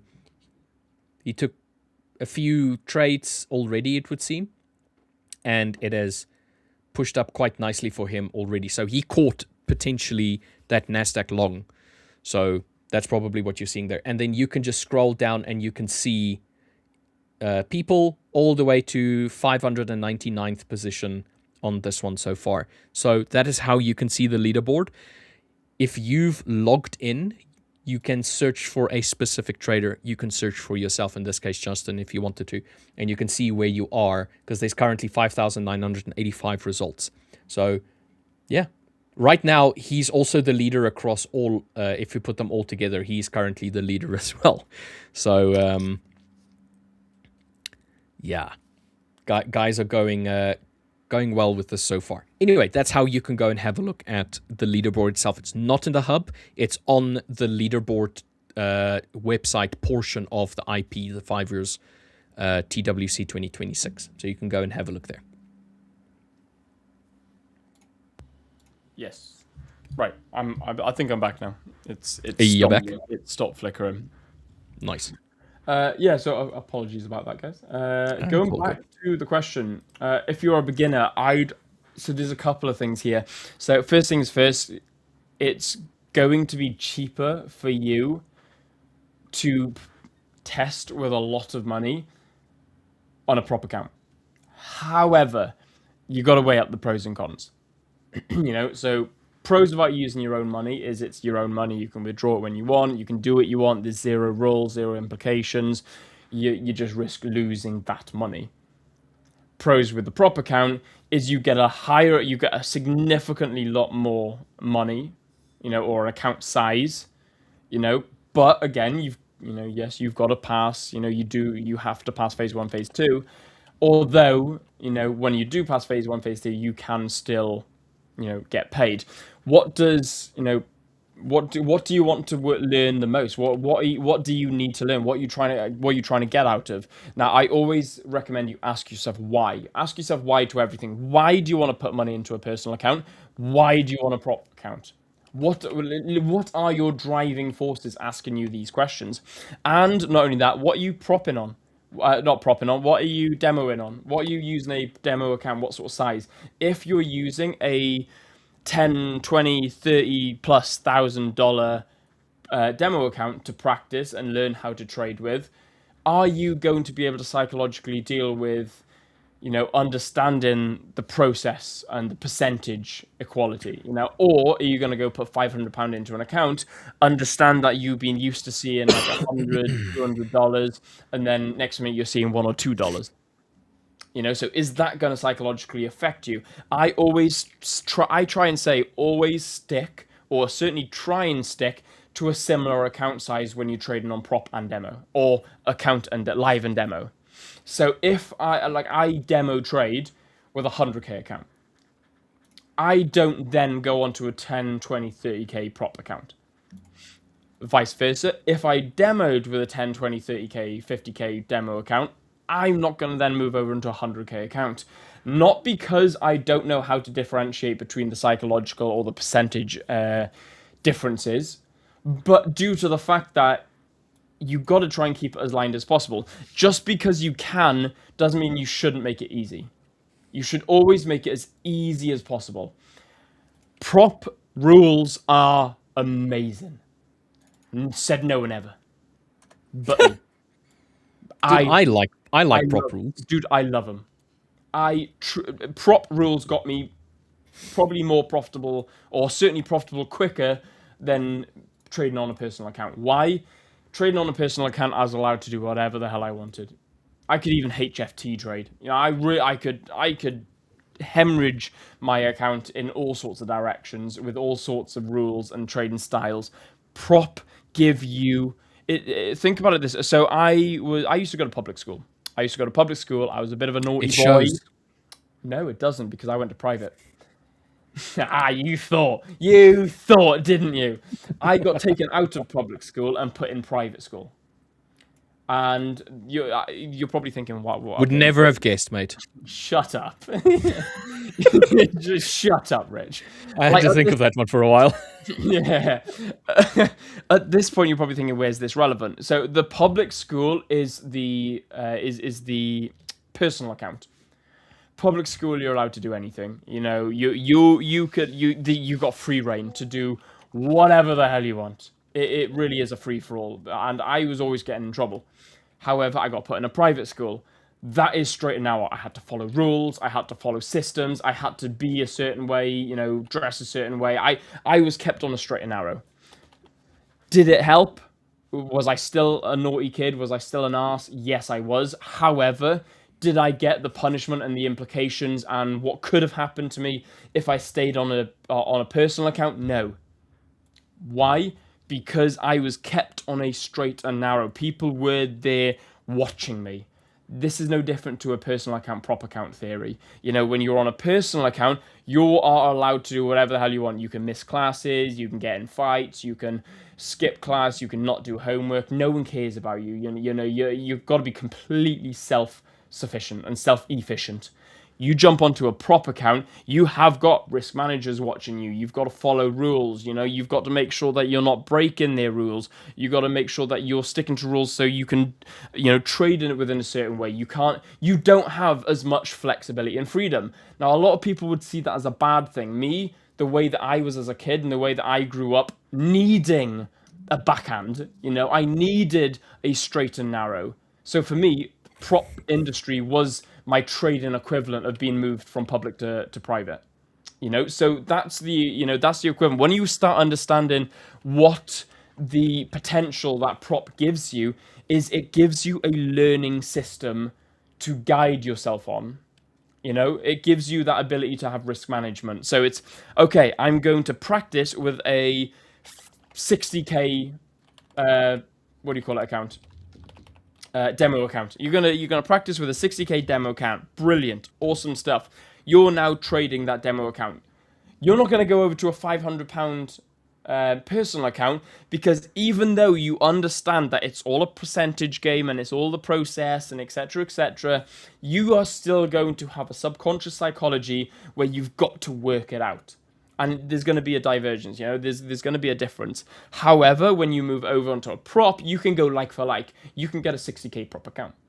You get a 60k prop account. You don't have full-fledged, you don't have the absolute full freedom to do whatever the hell you want, whenever the hell you want, however the hell you want. You've got to follow rules. You can't trade during news. So now you can't, you can't revenge trade. You can't one-sided trade. You can't, actually, no, you can head. You can still do all of those things. You're just going to get punished for it. Yeah, exactly. And like you said, if you do all those things, like Rich just said, you get punished for it. I'll tell you a story. I got locked in a cupboard for an entire day as punishment. They called it isolation. I legitimately got put in a tiny... Was this in private school? In private school. I got put in what they called isolation for an entire day. Got to speak to no one. I got to go out for like 10, 15 minutes and go play by myself, sort of thing, So I couldn't interact with anyone. That was my punishment. Oh, that sounds lovely. It was never said it was the best school in the world. But I got punished, nonetheless. I understood that there was a punishment. Did I do it again? Yes. However, did I understand that it's going to come with a punishment? Yes. Was I less likely to do it eventually? Yeah. Yeah, a little bit. So that is what happens. It's only if you care about the impact of outcome, exactly. If you really don't care about being alone, solitary confinement is not going to be as... Exactly. However, you guys are going to care about your potential. You guys are going to care about your outcome. I was, like I said, I was a naughty arsehole in school, so therefore I didn't care about the outcome. Little did I realize. I grew up. Now, you guys are mature enough to care about your outcome. So what you've got to start understanding is prop firms also care about your outcome. So now there's alignment. You guys need to realize that props are there to help you. And when you stick to the rules, you start understanding risk management. You start understanding that you need to now control yourself in certain ways of trading. So going back to the question to close up, as a beginner, I can always recommend going from demo and then going into prop. However, if you find that you're not respecting the prop because I think it's demo money, or it's the P1 isn't live account, so I'm just going to treat it like a demo. If that's the case, if you really do want to feel skin in the game, yeah, go for it. Chuck 100, 200, 500 quid into an account. You're gonna blow it as a beginner. You're 100%. You're gonna blow it. You could do the same thing by getting a cheaper prop account as well. Yeah, no, but what I mean is that if you're looking at a prop as in this is phase 1, phase 2, it's not live account, so it's not actually going to do anything for me. A lot of people have come up to me before and said, "Oh, but well, I don't respect the phase account because I feel like it's a demo account because it can't pay me." I'm like, right, okay. Okay, so it's the ability for something to pay you that is going to make you treat it seriously. Yeah, I think a lot of people and that's have that the problem. Lack of respect. Yeah, that's the problem. Yeah, and if that is the case, go chuck £500 into an account or $500 into an account. You're gonna blow it. You're gonna lose it because you're a beginner. We all lose it. Even now, I would blow a £500 account, personal account, just because trading is different on personal to it is on prop because of the size differences. Otherwise, you're gonna earn £1 or £2 a month, and it's just not worth it. So eventually, you start realizing what props have potential in doing. Bro, I done 3 months in isolation, them rookie numbers. I mean, Louis, we don't all get the opportunity to go to prison, mate. Yeah, true that, man. Dude, I was like 14. Joking. Louis wasn't in prison, right? Right, Louis? Or was he? You weren't in prison. I'm joking. Rich, you need to shut up, Rich. You're speaking too much, Rich. But yeah, so yeah, it's about understanding why you're doing something. Because once you start aligning yourself with why, you start aligning the prop with why, and you start realizing that you're here, the prop is here. You want the question why is in the middle. You are going to realize there's what's the word for being parallel? Parallel. Parallelity? No, when you've got parallelity, is that it? When you're both parallel, you're both aligned with each other. I'm sure there's a word for it. Alignment. It's a good one. Me and you are going to fall out in a minute. Carry on with this. Carry on, mate. And I will be put in 3 months solitary confinement. Easy. Confinement, exactly. Easy. yeah, but no, there's alignment, and you've got to ask yourself why. Why are you trading? Why are you asking if a prop is better? Why is a prop better? Why is a personal better? Because a lot of people actually ask other people why without asking themselves first. What is your goal? What are you trying to get out of this? What's your outcome? Why are you trying to look at trading? Why are you once you start asking your why questions, ask them enough times, answer them honestly enough times, and you'll find exactly what you don't know, and you'll find exactly what you want to know. Yeah. I would say that, just to answer that question, which one is best, I don't think that either one of them is the best approach. I think there's offsets to both of them. Prop trading teaches you how to, let's say, respect trading within certain parameters. It is a cheaper option, equivalent to what you can receive in return. So you can get a very cheap prop account, that kind of like stuff, but you can get into like limiting factors with prop accounts because you have to trade according to their rules. However, I don't necessarily view that rule set as a negative. I think that a lot of those rules I have incorporated into my own trading, my personal account trading, that I feel, I wouldn't say it's the superior way to do it. I am so comfortable with it now that I automatically do it when I trade my own personal accounts. Trading your own account can be jarring in the beginning because you're going to look at like, oh, if I put $100 in or £100 or whatever currency you're looking at, you're going to feel like, oh, this is not enough. I need at least 10,000. Who's got $10,000 laying around? That kind of like thing. So your price of entry for a prop account is significantly lower than it is for personal. But I would say that if you do get to that point, use your winnings, or in this case, your profits from your prop account, and then add that to your personal account, and then you can trade that personal account however you want to. So I don't think one of them is necessarily better than the other. It depends on what it is that you're trying to achieve from the get-go. If it's to get capital, prop account. If you want capital, go for a prop account. If you want a low entry price, go for prop account. It's so simple. If you want to trade according to your own rules, go with personal brokerage. So there's offsets to it. I have both, and I think that they both serve a purpose. Question here from sorry. I wanted to bring this one up. Novel Navigator, isn't there an EA or something that calculate the risk and contract size used based on stop loss too as for CFDs? Are you asking about CFDs specifically? Because if you do, I was going to say you mentioned that.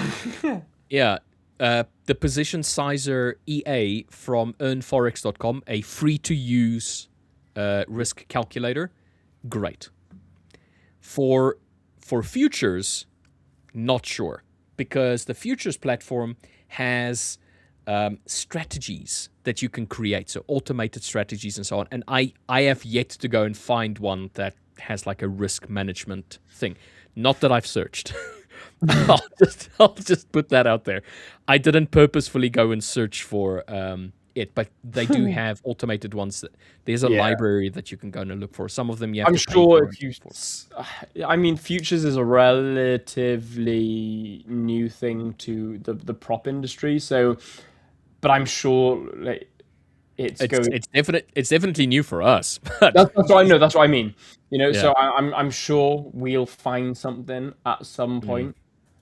But I don't know. I'm sure if you hunted around, there'd be something. But I know that Rich loves to look for these things. Maybe I have been. Dude, yeah, to be fair, all jokes aside, that I was on a one trip road down that area when it comes to that. So, you know, and no different to when it comes to traders. You know, the word you're looking for is however. Shut up, Garden Designs. I've been pretty good, I feel. You have. I have the short amount of time that I have been here. I have been very good. However, you know, it's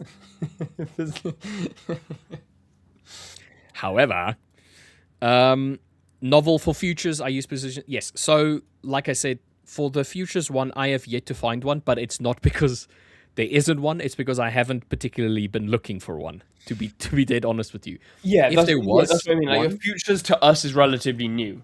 Yeah. So, like I said, this guy loves to hunt for those sorts of things. I'm sure in a few months' time he would have found something. I know some of the other guys, you know, Victor, Dirk, and all in the background. They love their sort of in-depth bits and bobs like that. I just all wait for them to find it. I mean, we could ask Dave. We should ask Dave. Dave, it depends how Dave. I haven't actually watched too much on how Dave trades. No, I mean it's he knows the Black Arrow platform. Oh, okay, yes, fair point. He might be able to direct us in a direction and say, "Look over there, look over there." Lol. Easy Kiar saying, "Thank you. You're most welcome, my friend." This is really interesting. I have a problem in identifying when the pullback is about to start. Okay, why are you looking for when the pullback's about to start? Ask yourself that first. Or no, actually no, answer, because I'm gonna have to pop off. So I'll make it the last question that I'm gonna answer, and then I'm gonna have to run off, unfortunately. So Bond, let me know, why are you trying to understand when the pullback is about to start? Answer that real quick, and then I'll try and dive a little bit closer in, a little bit deeper into it. Oh no. I'm working on the next meme, by the way. Really funny. Okay, let's see. I'm excited, but the way that Garden Designs has gone in on me, I feel like it's going to be a however meme. I do trade CFDs for the moment. Will definitely do my research to try out the 5ers futures accounts, or just code my own, see if possible. Yeah, no, 100%, man. I'm sure you can code your own one, like involve forward it. Like involve me in the end product, not in the previous, no, in the the middle. Yeah, we don't want to do all the hard work. We just we don't want to do any of the hard work. We just want to bear the fruits of your labor. So yeah, right. Do share it with us if you find something. Yeah, just before I go ahead and jump off, then I'm going to bring the answer to this to the question I've just. So I just asked why Bond is finding an issue here, and I have frozen. Why have I frozen? I don't know. If I go back to my screen, you're still frozen. I can hear you. Oh no, I just loaded. It's the now I'm moment back. I try to go over to your screen. I'm going to go over again, see if you gets frozen. I'm good now. That's good. That's All really right, weird. All right. Okay. To know if my trade is going in the right direction and to see if my stop loss is going to be hit. Okay, so potentially you're looking at, entering at the highs. I'm assuming. So this for example here, we weren't tapped in. I was looking for a close above. We didn't get the close above, so unfortunately, it's a no trade. Simple as that. Like I said, it's up premium zone now. I want to see some form of pullback into this area, but we'll see how it goes. Maybe if we can get a break and close above this area and a nice close above, maybe we'll continue that sort of momentum upwards. To know if my trade is going in the right direction, if my stop loss is going to be hit. Okay, alrighty then. Let's Identifying a pullback. Yeah, let's draw something up here, and then like I said, I will shoot off real quick. So you need to first of all, you need to identify where you're going to be trading from. So now you're able to identify order flow. You're able to identify higher highs, higher lows, higher highs, higher lows, uptrend, continuation. You want to be buying. You want to be buying now. Let's say, for example, this is on the 5-minute. So now we've got a break of structure up here. We've got a nice little higher high forming. Now that I don't know, maybe you've entered in down here, for example. I don't know, whatever entry criteria you've got, you've entered in here. Your stop is at the low. Now your stop is at the low here. Now maybe you want to scale in. You want to scale in, or perhaps you haven't even entered. You wanted to enter here, you've missed it. You wait for a break and close above the prior high, got a new higher high. Now you're waiting for a pullback because you want to wait to see if you're going to get in. You have two options. You have your option of break and close above, which is always an option. Where are you going to put your stop loss? First thing is, why are you putting your stop loss in an area? So ask yourself, why is your stop loss going there? The perfect answer, in my opinion, is because that is where you're wrong. Now, unfortunately, for a lot of beginners, it's hard to understand where you're wrong and why you're wrong. Now, the perfect reason for where you're wrong is to able to identify, according to your strategy, what makes that trade invalid. If that trade is now invalid due to the fact that it's a change in structure or a change in order flow, something like this, you've now identified price has broken lower than this prior low, meaning that the flow of the markets, the order flow, the trend has potentially shifted. Now that is where you're going to be wrong in the trade. So that's where your stop loss is going to go. However, now this is where discretion kicks in, which I'm not going to go diving too deep into. Is if you put in a new higher low and then you come here and then you get a break and close below, then potentially you're going to continue lower. That's where you can get out prior to your stop loss being hit. But that is where your stop loss is going to be. So if that's where your stop loss is going to be, why do you need to time when the pullback is coming? Now, if you're looking, in fact, actually, no, let's go back. Now, if your stop loss is in the middle of but nowhere, your stop loss is in an area that you just can't put your finger on why, because it's like, okay, well, if this invalidates my trade, why does it invalidate my trade? What is the whole reason you want to put your stop loss there? Is it because you have, a 6-point hard stop and you must risk exactly a specific amount of points on your trade? If you must have a specific amount of stop loss distance, then this isn't an A+ setup for you, because you're now trading in the middle of nowhere. You need to be more specific and make sure that your stop loss aligns with being in somewhere with a point of interest. So there's no reason why you need to time a pullback. The only time you need to time a pullback is when is price going to start continuing again. Now that becomes a more difficult question, because that's where your strategy comes in. Because when you get a continuation higher, pull back, it's when is the pullback going to stop and continue your trend? That's the question. You don't need to worry about time in this. You need to worry about time in this. And that is answered by you time it. Your entry is timed, and that helps your risk to reward. So your entry is helping your risk to reward. As long as you are above where your invalidation zone is, you can enter in theory anywhere. In theory, hypothetically, you can enter absolutely anywhere, providing you're above your area of invalidation on your trade. The minute you now break through your area invalidation, that's where your stop loss is or would be, and therefore your trend is no longer valid, so you no longer want to be taking that trade. I hope that helps. I hope I didn't usually when I could go for like an hour, 2-3 hours on this sort of topic. So that's me trying to condense it. I hope that helped. I can see you. Great explanation. Thank you. I'm glad that you understood that. For anyone else that didn't understand that, I'm back tomorrow. Feel free to ask me again, and maybe ask me in a way that you want me to explain it, and I'll try and explain it in a way that helps you. But anyway, guys, I'm going to have to shoot off now. I'm going to have to love you and leave you. I will see you tomorrow morning. Guys, thank you very much for joining. Please make sure you're going to smash that like button, subscribe to the channel, and I shall see you in the morning. Anyway, peace. Cheers, Will. I just wanted to add this to what was said there.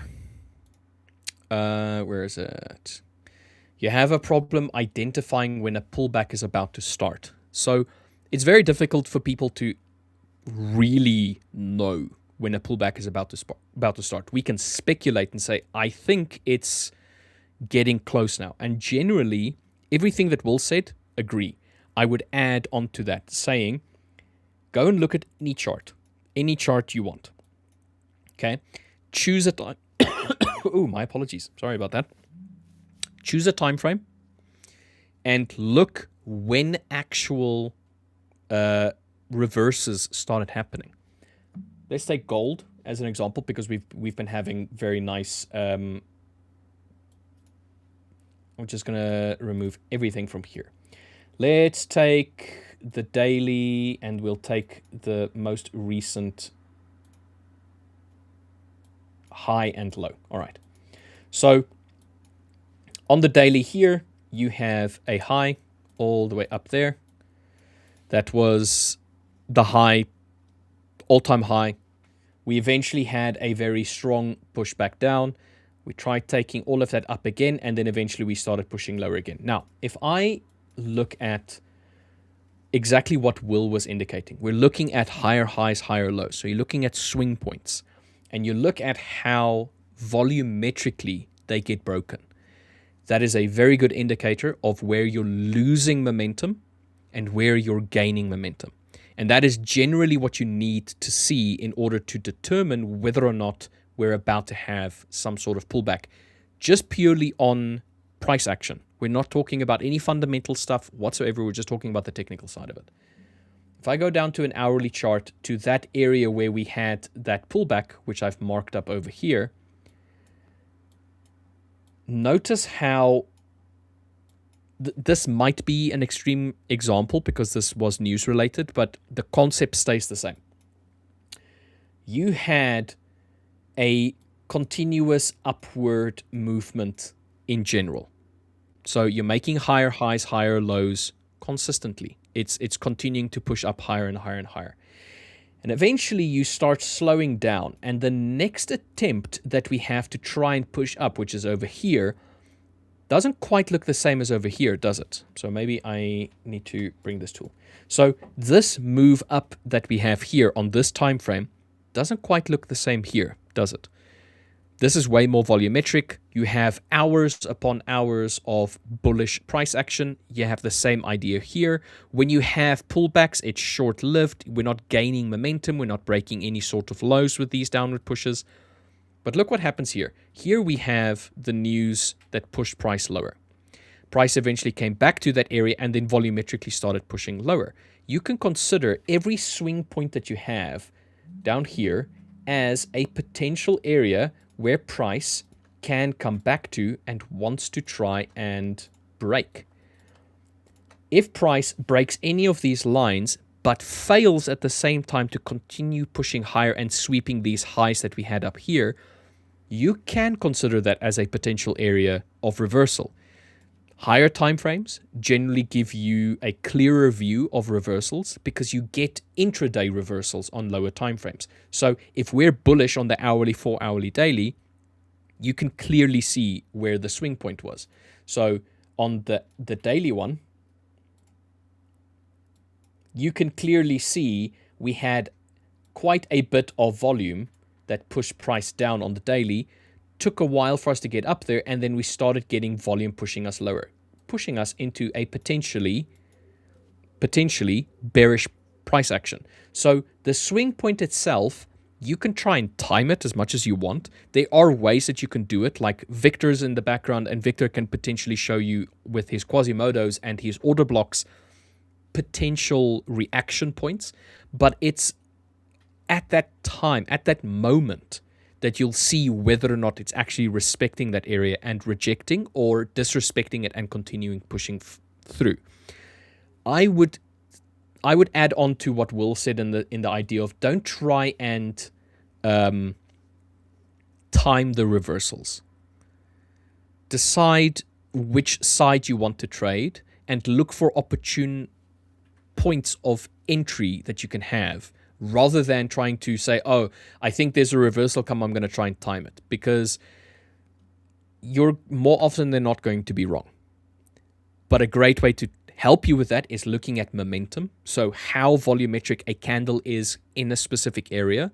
Are we making higher highs, higher lows? So general price action and general volatility. Like how volatile is it when we're in this area? So volume for momentum. How volumetric is a movement?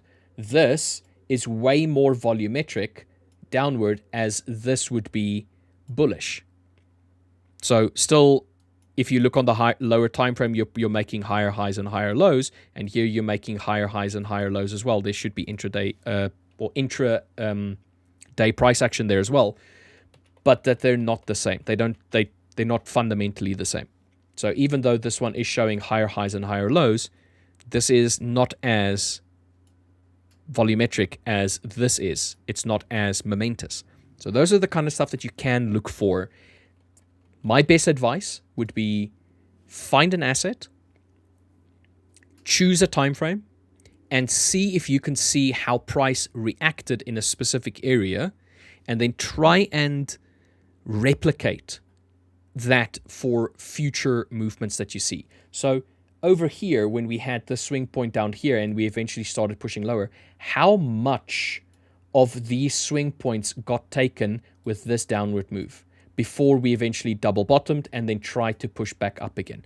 Realize stuff like double bottoms, head and shoulder patterns, W's, M's, these kind of patterns where you have an attempt at an area, failure to push through, and then momentum in the opposite direction, then you can decide, well, we had a high here, we came back to test it again, we really struggled, man, I'm going to take a sell there. Or you can wait for you to break price structure down here, come back again, and then confirm, and then get in a little bit lower. So generally, trying to time this doesn't work out. Generally. That's what I would add to that. I hope that assists. AK47 at Black Arrow account, I am getting an issue that it's saying CFD not allowed, but I'm trying to trade in gold, future micro, and added a chart MGCQ6. Still getting issue while putting order. Okay, so reach out to help@the5ers.com. They will be able to assist you with that. Unfortunately, I won't be able to assist you with that. I'm not part of support, but reach out to help@the5ers.com and they can really help you out there. And let's see. Oh yeah, novel, please. We'll definitely do. I will update you if I find anything or create something worth sharing. Dude, I would really appreciate it. I love the futures account.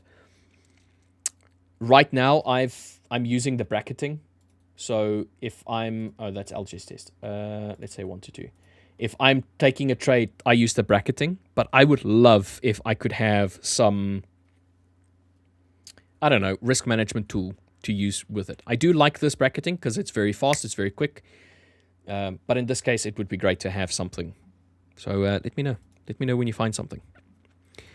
How is the competition going? The competition is going relatively well. If I scroll down to June, we go to the leaderboard. Altogether, so far, if this just updates, it usually takes a second. Loading altogether division. We have 29,326 active traders. I don't know how many we had in total, but this is a good amount of people that are trading altogether. Let's see who is the most popular. Okay, so Trade the Pool has got 2.5K. That's not bad. TSG has got, let's see. Oh, TSG is lagging behind. Shame, only 92. They'll get there. They'll get there. Futures is close to 6K. So, I mean, you guys have joined the absolute best ones, which is the 5ers FX, which is us, the CFD side, with 20K. Yeah, we're beating everybody. We're so much better than them. Victor is just looking at me in the screen like just shaking his head. It's looking good so far. Let's see the percentile growth. The field size, there's 4,000 active right now. Soundari is currently ahead with 122% with a 9% win rate. Is that real? Oh, I think he might be like microscalping. I don't know. I don't know if this information has updated properly, but that is crazy. 9.9% win rate. Wow. So if he gets a winner, he gets a strong winner. Or he might be laddering in his trades, which is very interesting. But yes, you can go and have a look at the leaderboard at the5ers.com, and you can go and find all the information that you're looking for to see how everybody is doing here right now.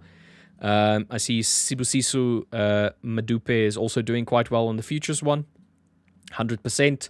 Akasha is still 170% up, and Nial is 93%. So far looking good, and it's NQ. So today we did have a push on NQ. From this morning. So this is on the daily. So if I just go to the 5 minute,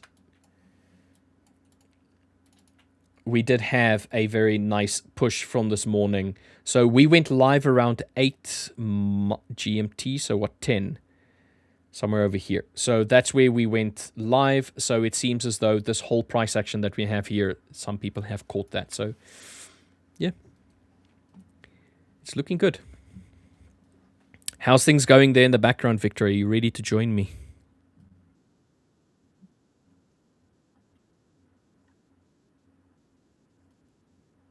All right. Excellent. All right, guys. So if you haven't already, drop us a like, drop us a subscribe. And then if you have any more questions, drop them in. Keep me company while Victor is busy setting everything up in the background. And then see if we can have a look at something. I did eventually close this little trade here. I did not like, I wish I had a better tool.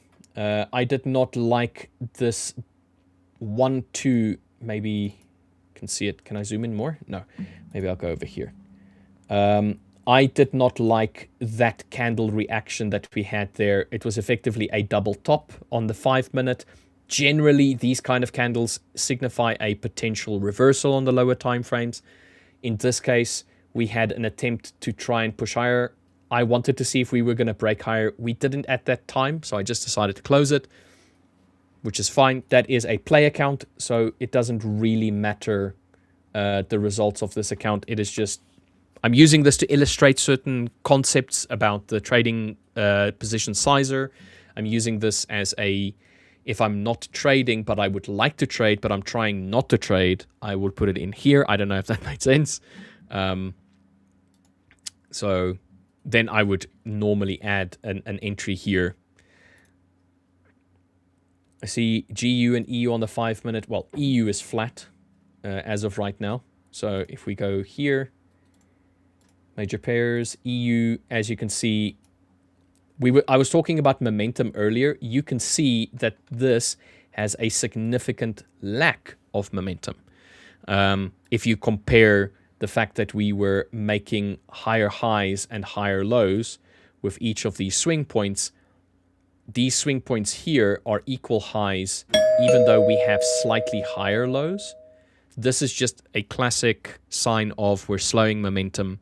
If we look at the time, it is almost 3 o'clock my time. So in half an hour, give or take, we're going to have the New York Open. So generally around this time, you would see a little bit slowing down of momentum. Hello, Mr. Victor. How is you? Hi there, everyone watching. I think the doorbell isn't sounding because there was no one opening the door. So I opened it myself. My apologies, Victor. I had the in-stream sounds switched off. So you were knocking on my door and I was in the shower, Yes. mate. I did not hear you at all. And I was waiting outside. It was rainy, but I'm here. I'm happy you are here to keep me company. Or should I be keeping you company? I don't know. I enjoy your company all the time, so I'm glad if you're available. But I'm already here. Thank you for covering me because I had. Hopefully that's a one-time thing, but some issues with the browser. I couldn't get in. I don't know if you guys had it this morning. Maybe it's something on the platform side, or I'm not sure. But I'm here. That's what counts, and it seems to be working just fine. But it wasn't some time ago. So I'm glad. I'm thrilled. We're ready to continue here. Well, how is everything on your side, Richard? My Always side, charming. my side, I didn't have any issues this morning getting into our streaming platform. I did, however, have a burst pipe. Weather, the weather got very cold during the evening, and I assume this morning it was a little bit too much pressure and maybe a weakened fitting, and it decided to no longer be connected. So I fixed that, and I at least got to fix that faster than anticipated. So didn't end up needing the cover for that long. So thank goodness Dirk was in the background, willing to stay in. I did get a very good trade on NASDAQ this morning.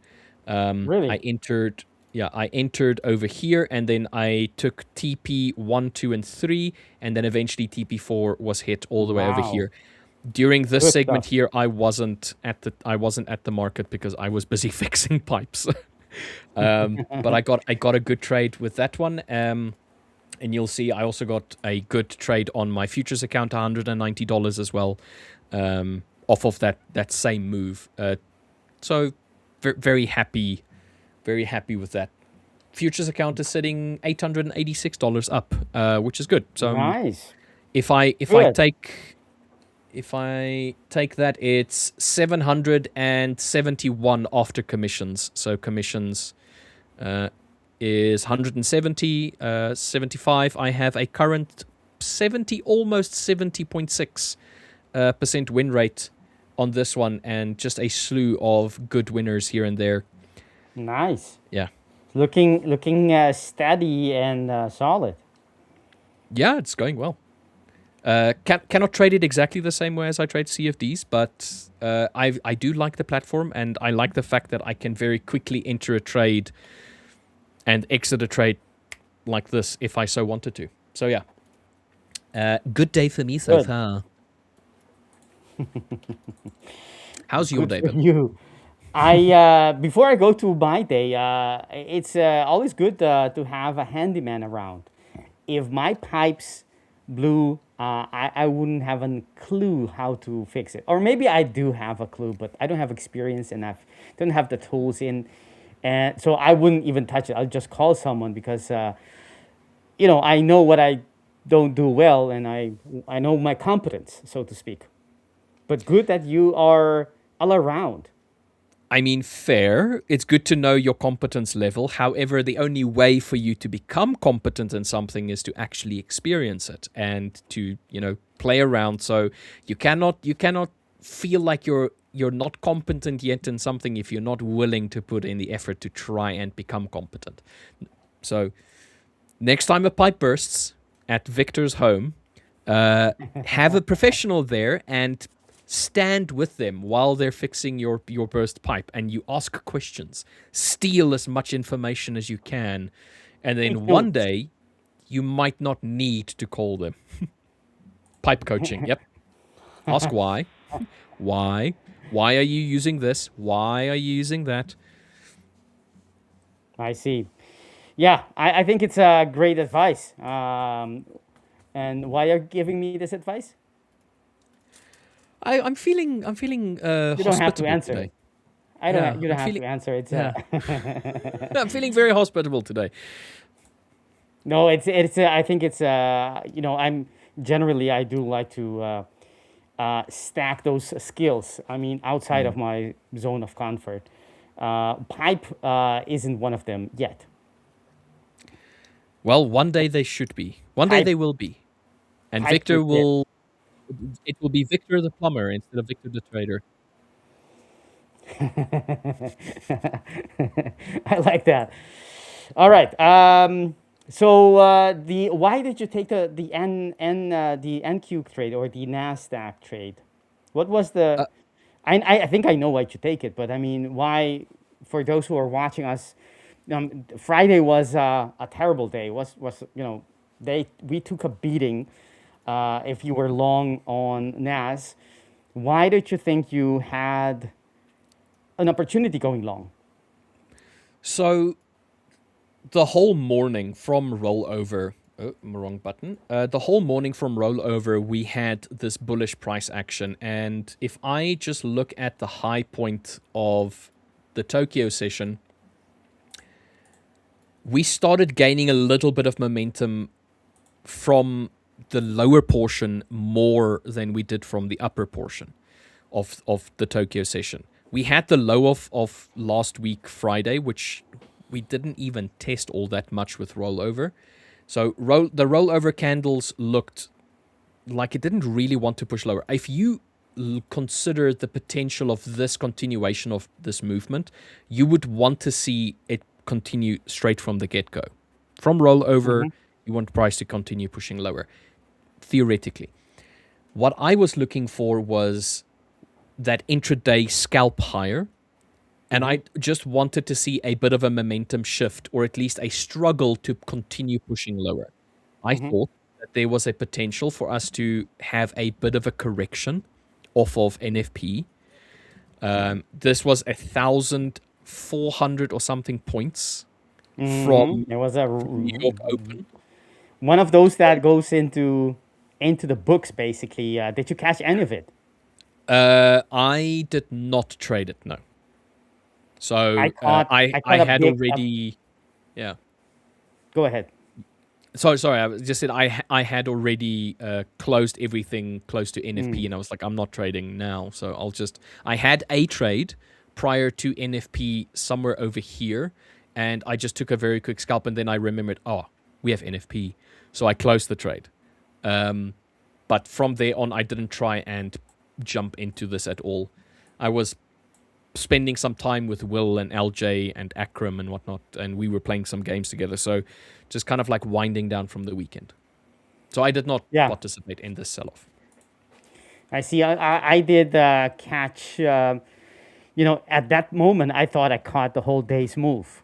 Of course, it was NFP, so I knew this could continue. But on a regular day, that would be the whole move basically, and it could go another 50 points lower, or even more, but usually that was it. And it just continue and continue, and afterwards I only caught like half of the move down, in the end, but that was still huge. I mean, considering the huge move it made, I was very pleased catching that.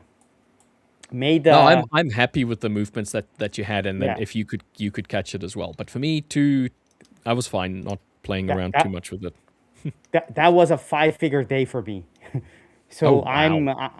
I'm very pleased with how it went. But yes, so let's see. We have Louis in the house. Louis, our great friend, and we have someone, Relaciones Saludable podcast, in the house as well, from all the way from Panama. Welcome. Healthy health. What is it? Healthy. You get the point. Healthy podcast. Is that what it says? Well, it means healthy relationships podcast. That's what it means. Oh.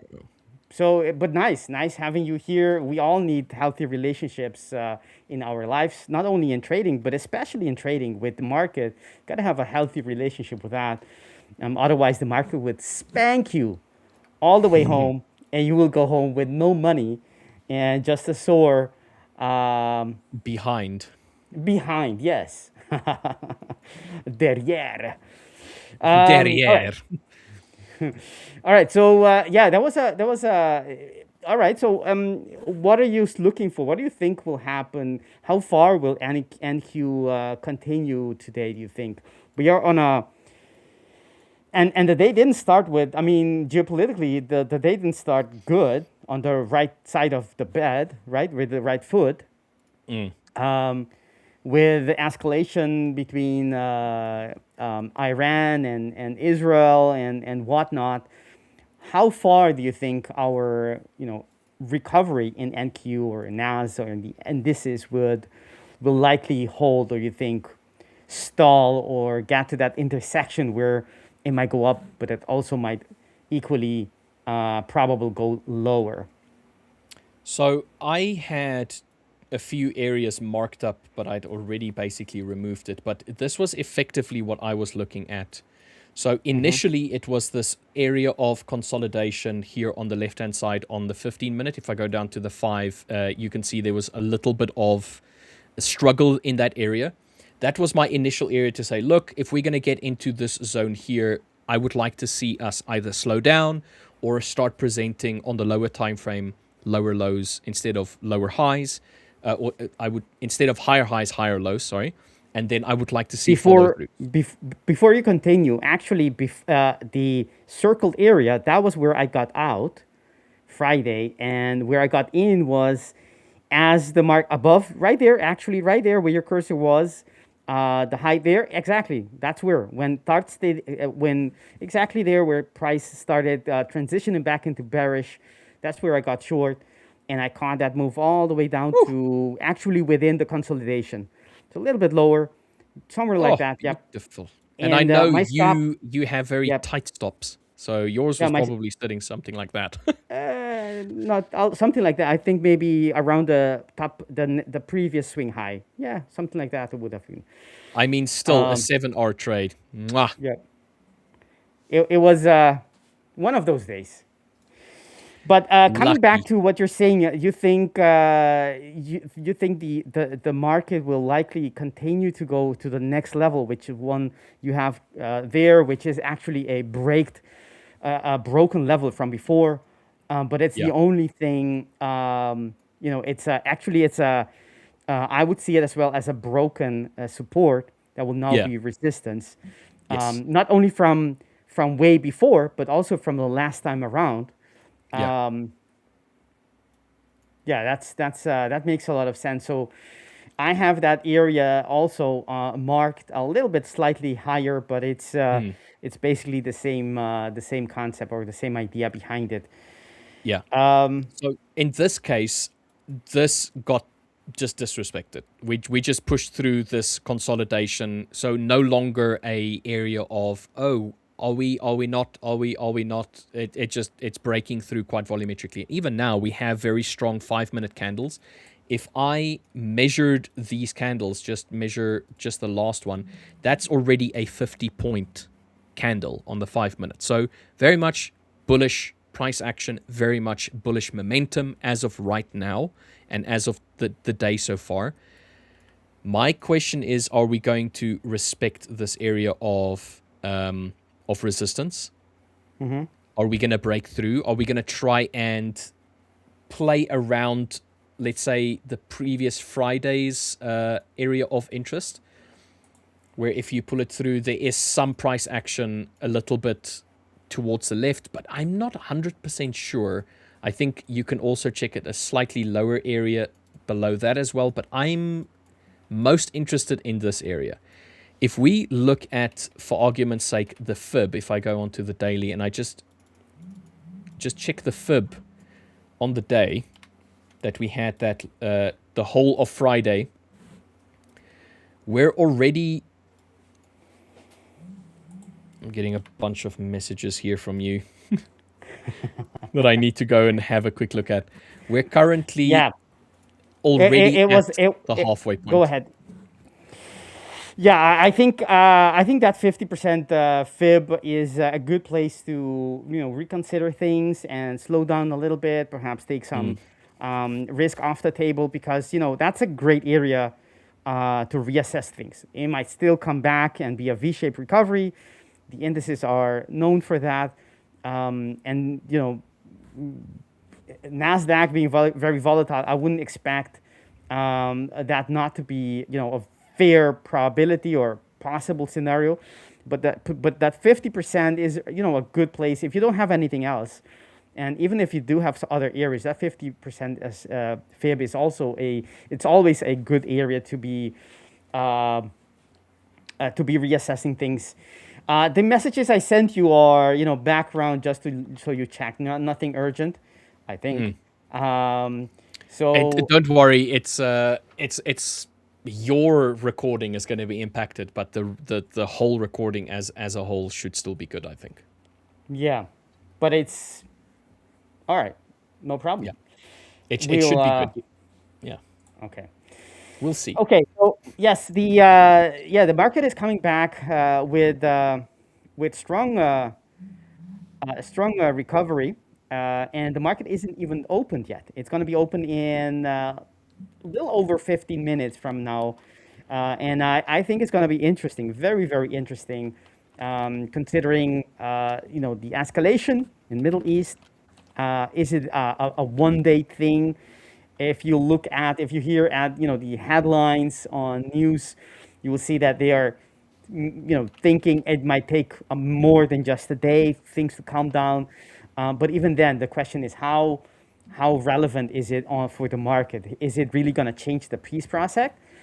Because if it does, then it becomes relevant. If it's just one thing, a minor blip in the things, the sequence of things, a little setback, then it's not a non-event, but I mean, it's not going to be a huge thing, something that we might, in a week or two already forget about, basically, because things have just resumed as they were before.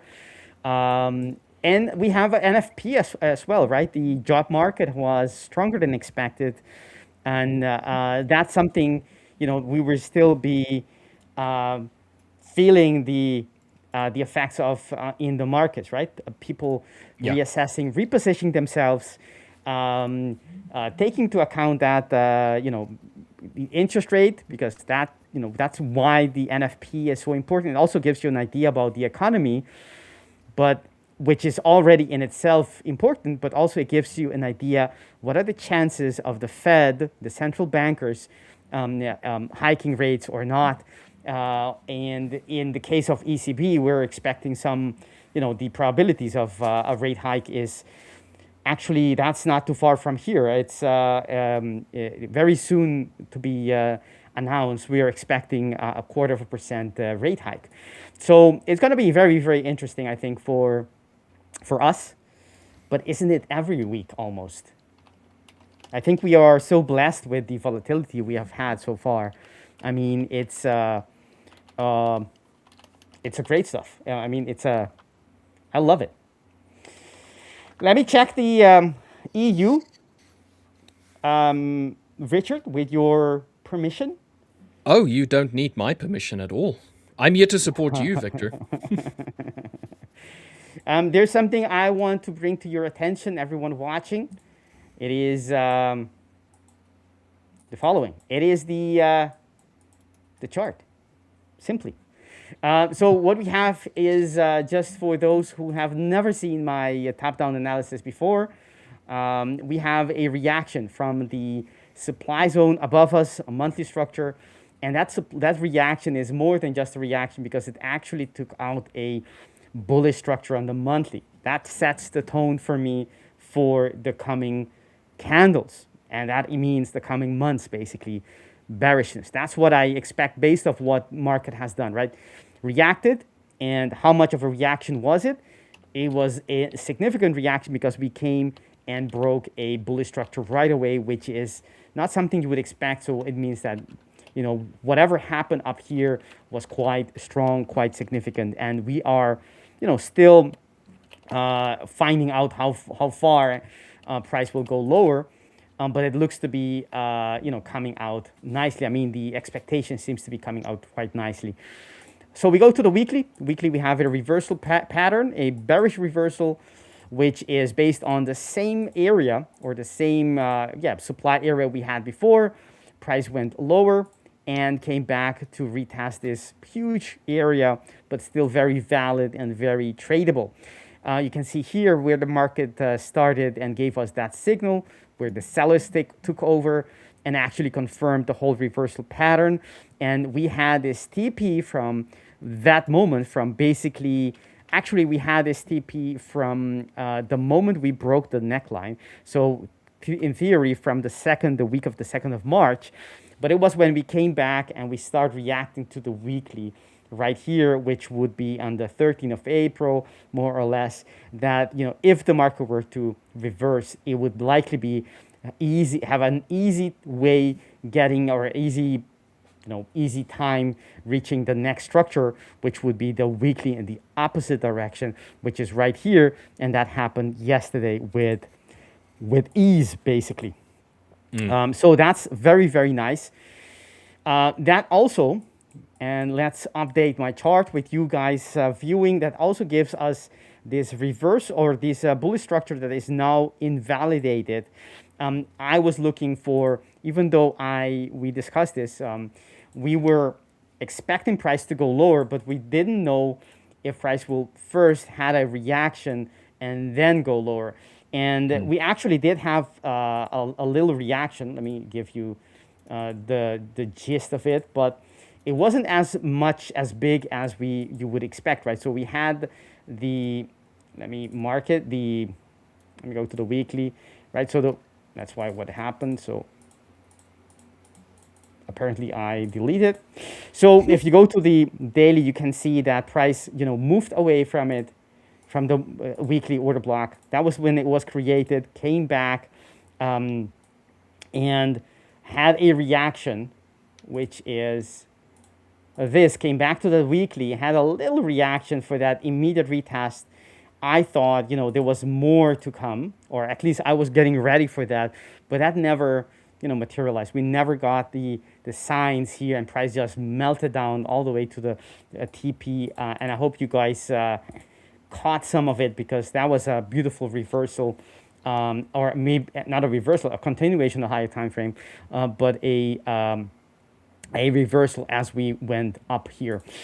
So the daily time frame. So what do we have? We have the daily also, I'll go back to the daily, also broken, right? So all of this is broken. Now we have a bearish structure to target. The weekly is also gone. So things have changed for the worse. And on the weekly time frame, we have that bearish structure. So, you know, we don't have anything here for the daily. So holding along doesn't make sense unless you have a daily structure. At least in my book, that's how I take swing longs. So if you're gonna take a long here, make sure that it is to the next level on an hourly level, and not targeting the daily, because that's a bit too ambitious to be targeting. So what can we say? We'll have to wait for the price to get to the daily order block so we can get moves back lower. The TP we can adjust because that's already has already been tapped there. And the let's take a look if we have anything in here on the daily time frame. We do have the reversal of into the weekly area. Is that still fresh? It is still, actually, let's count them before or with you guys. So this is the second, and we got back at the 10th candle, meaning right on the edge, while you can still consider this a bullish structure or a fresh structure to be traded. So that means that you could be looking for daily structures to align with that direction, meaning a push higher. And if you do get the alignment with the daily, then you can actually trade the weekly as a weekly trade as well, as long as, well, after the weekly also tells you that it is, the buyers have overtaken the sellers. And for that to happen, we'll have to end this week above this line, which is the open of previous candle. I mean, it is possible. If it does happen, then the most likely place that we're going to be going in the next couple of candles on the weekly time frame is the same deal, same logic, same sequence, is the opposing structure in the same time frame. So that tells you a little bit of where we are. We're quite under the impression of what the sellers have done, and we will be needing for price to come back and retest this area and see how price comes. This will be the area, even if it comes here. I mean, it's a great feat to come back after such a big blow. So there we have. That's the weekly. The daily time frame does not tell us anything except to wait for price to come back for this supply zone and then short it. On the left hand side, we have the. Do we have a long reaction? Yes, we do. This becomes the daily structure. Does that give us anything we can trade from? Yes, we do. This becomes a bullish quasi entry order block, and this one as well. And since we have one big area, that means that all of it is just one big entry order block. Why is this important? You might ask yourself, if the market is currently in a bearish momentum and likely to just continue lower, yes. But in the last time around, we created a structure and left a quasi around, and this is the quasi. So a quasi one, when you have a quasi, visible, what it tells you is that it's just a door, right? The market has a possibility of using, changing direction. There is an entrance to another place, right? Doesn't mean the market will actually use the door or do the reversal, but it tells you if we're going to have a reversal, where that likely place is that could, origin from. So this is the area. It's a quite large area. It is from let's mark it. It is from 1537 all the way to 1443, basically almost 100 pips. That's quite a lot. So what we need here is to wait for the market. Beg your pardon? I'm saying it's massive, 100 pip. Yeah, it's a massive area. So, but this is the area. I mean, in the greater scheme of things, that's the area to be watching. And the next step is, do we get alignment? Because we already have alignment on the weekly. We said it's a fresh weekly order block, borderline, but still fresh. And we have on the daily, we have reasons to look for longs. Take this with a grain of salt, because we need to have the patience and the wisdom to wait for the transition back to bullish to happen. That's not the case yet. It can still take a couple of days and even longer before we have that transition. But you can start looking, okay, let's see if the market is able to mount an attack, buyers mount an attack again. You see those reversal structures, bullish structures, and then come back, retest them, and then we can get some idea if the market really wants to go much higher, back to the targets that we had before, or just simply will continue this path downwards.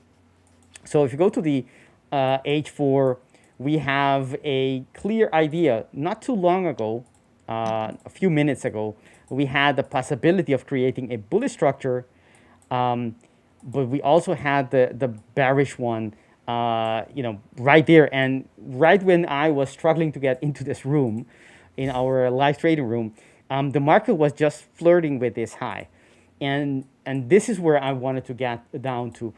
If we didn't close above, that would have given us the idea or the indication that maybe we're going to have a push down, even if later we go up.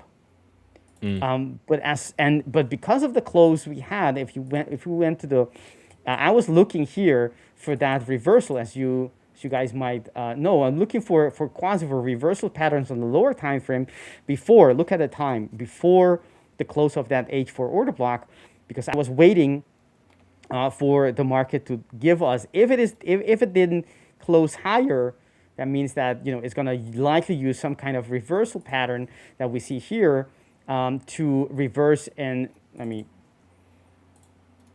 take a big better. So that would be the quasi. Basically, we already had the break of the neckline, and I was waiting to see whether or not we're going to respect that reversal or just continue.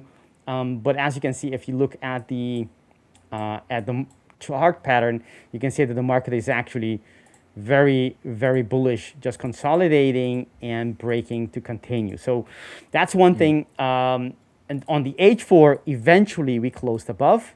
So the whole thing, got retired. The whole idea got retired into the trash bin for another day. There was nothing to do, and price just indicated by invalidating a bearish structure, creating a bullish one, that at least on the 4-hour, we are on the buyer's script, right? The order flow is bullish. That means that you need to likely look for buying opportunities, not the other way around. Even though it's kind of, you gotta, understand that we just had this huge move, and at some point we might have a continuation, right? This could be a consolidation and then a continuation maybe in a couple of days. But right now, on the H4, what we have with the close we had, it tells us that the market is, still on a counter trend, right? These can also be very strong, even though the trend is to the downside. The counter trend can still be traded if you understand where we are in the greater scheme of things. So 2 minutes before, actually 1 minute before the market open, on EU, so what are we left with? That's the ultimate question. Now we no longer have this supply zone. We can take it out and take out everything we marked, and basically we have the bullish structure, which is within a daily bullish structure, which is within a weekly fresh order block. That gives you an idea. We do have a possibility. Let me take out this TP, not to confuse anyone.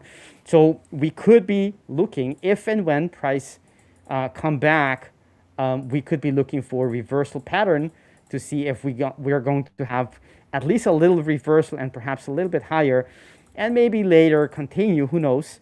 But that's something open for, actually we have a nice H2 as well. And as you can already see, what is this? What are we looking for? So we have an established downtrend, and right now we broke the neckline. That will be the level of the neckline. That means that this area becomes an entry order block for the H2. That's lovely. So we can mark it.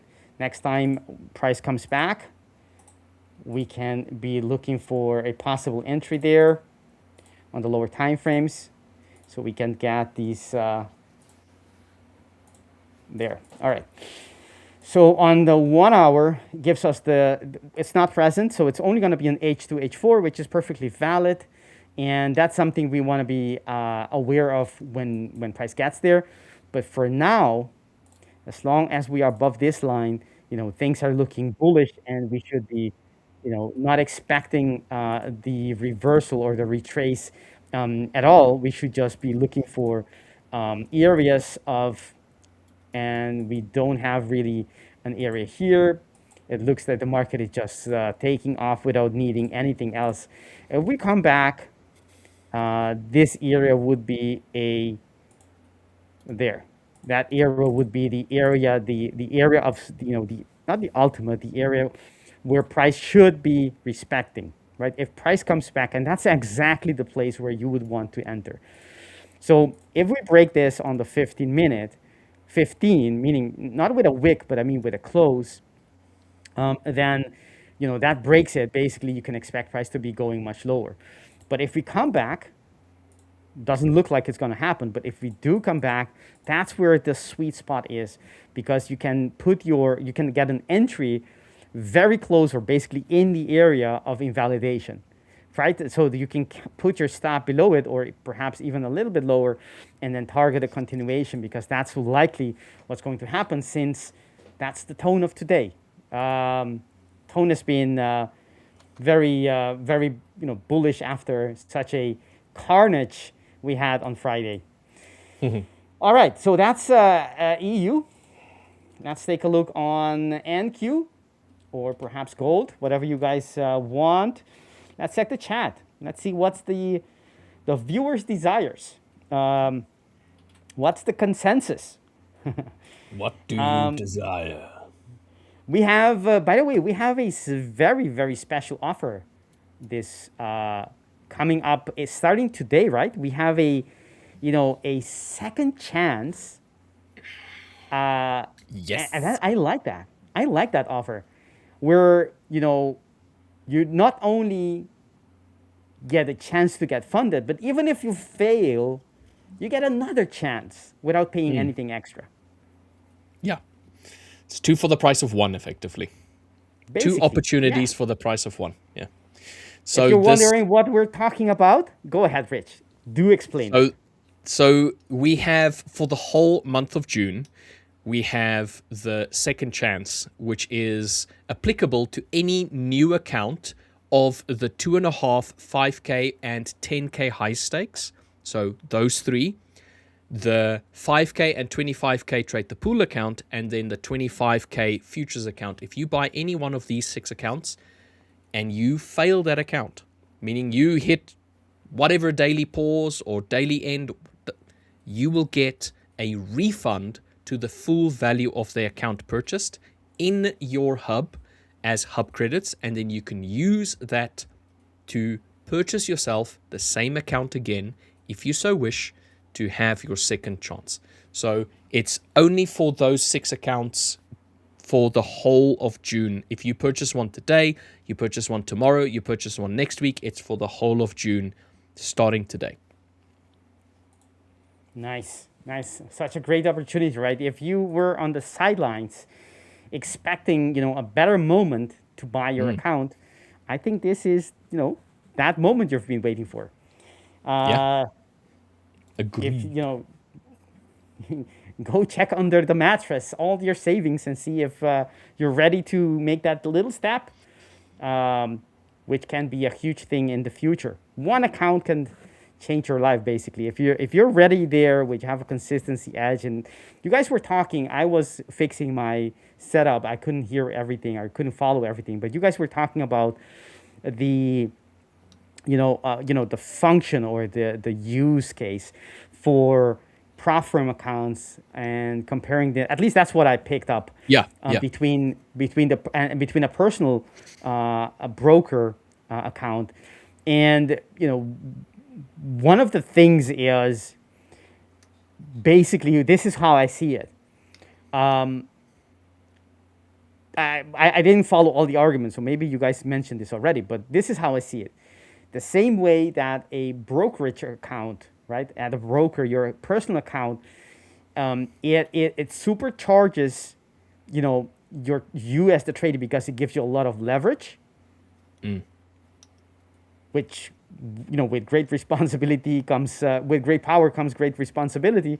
Spider-Man. Which is, you gotta know what you're dealing with when you're dealing with leverage.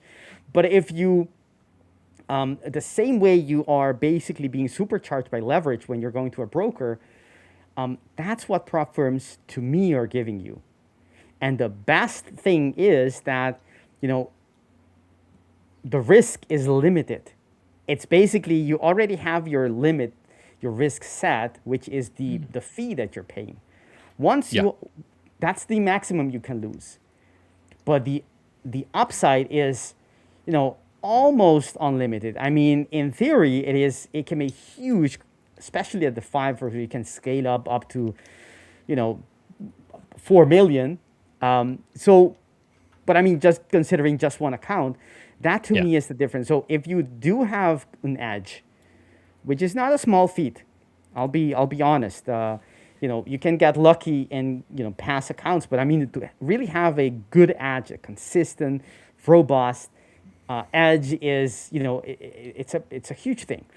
Two, and you can manage risk well and manage yourself well, then a prop firm account wins hands down over a personal account.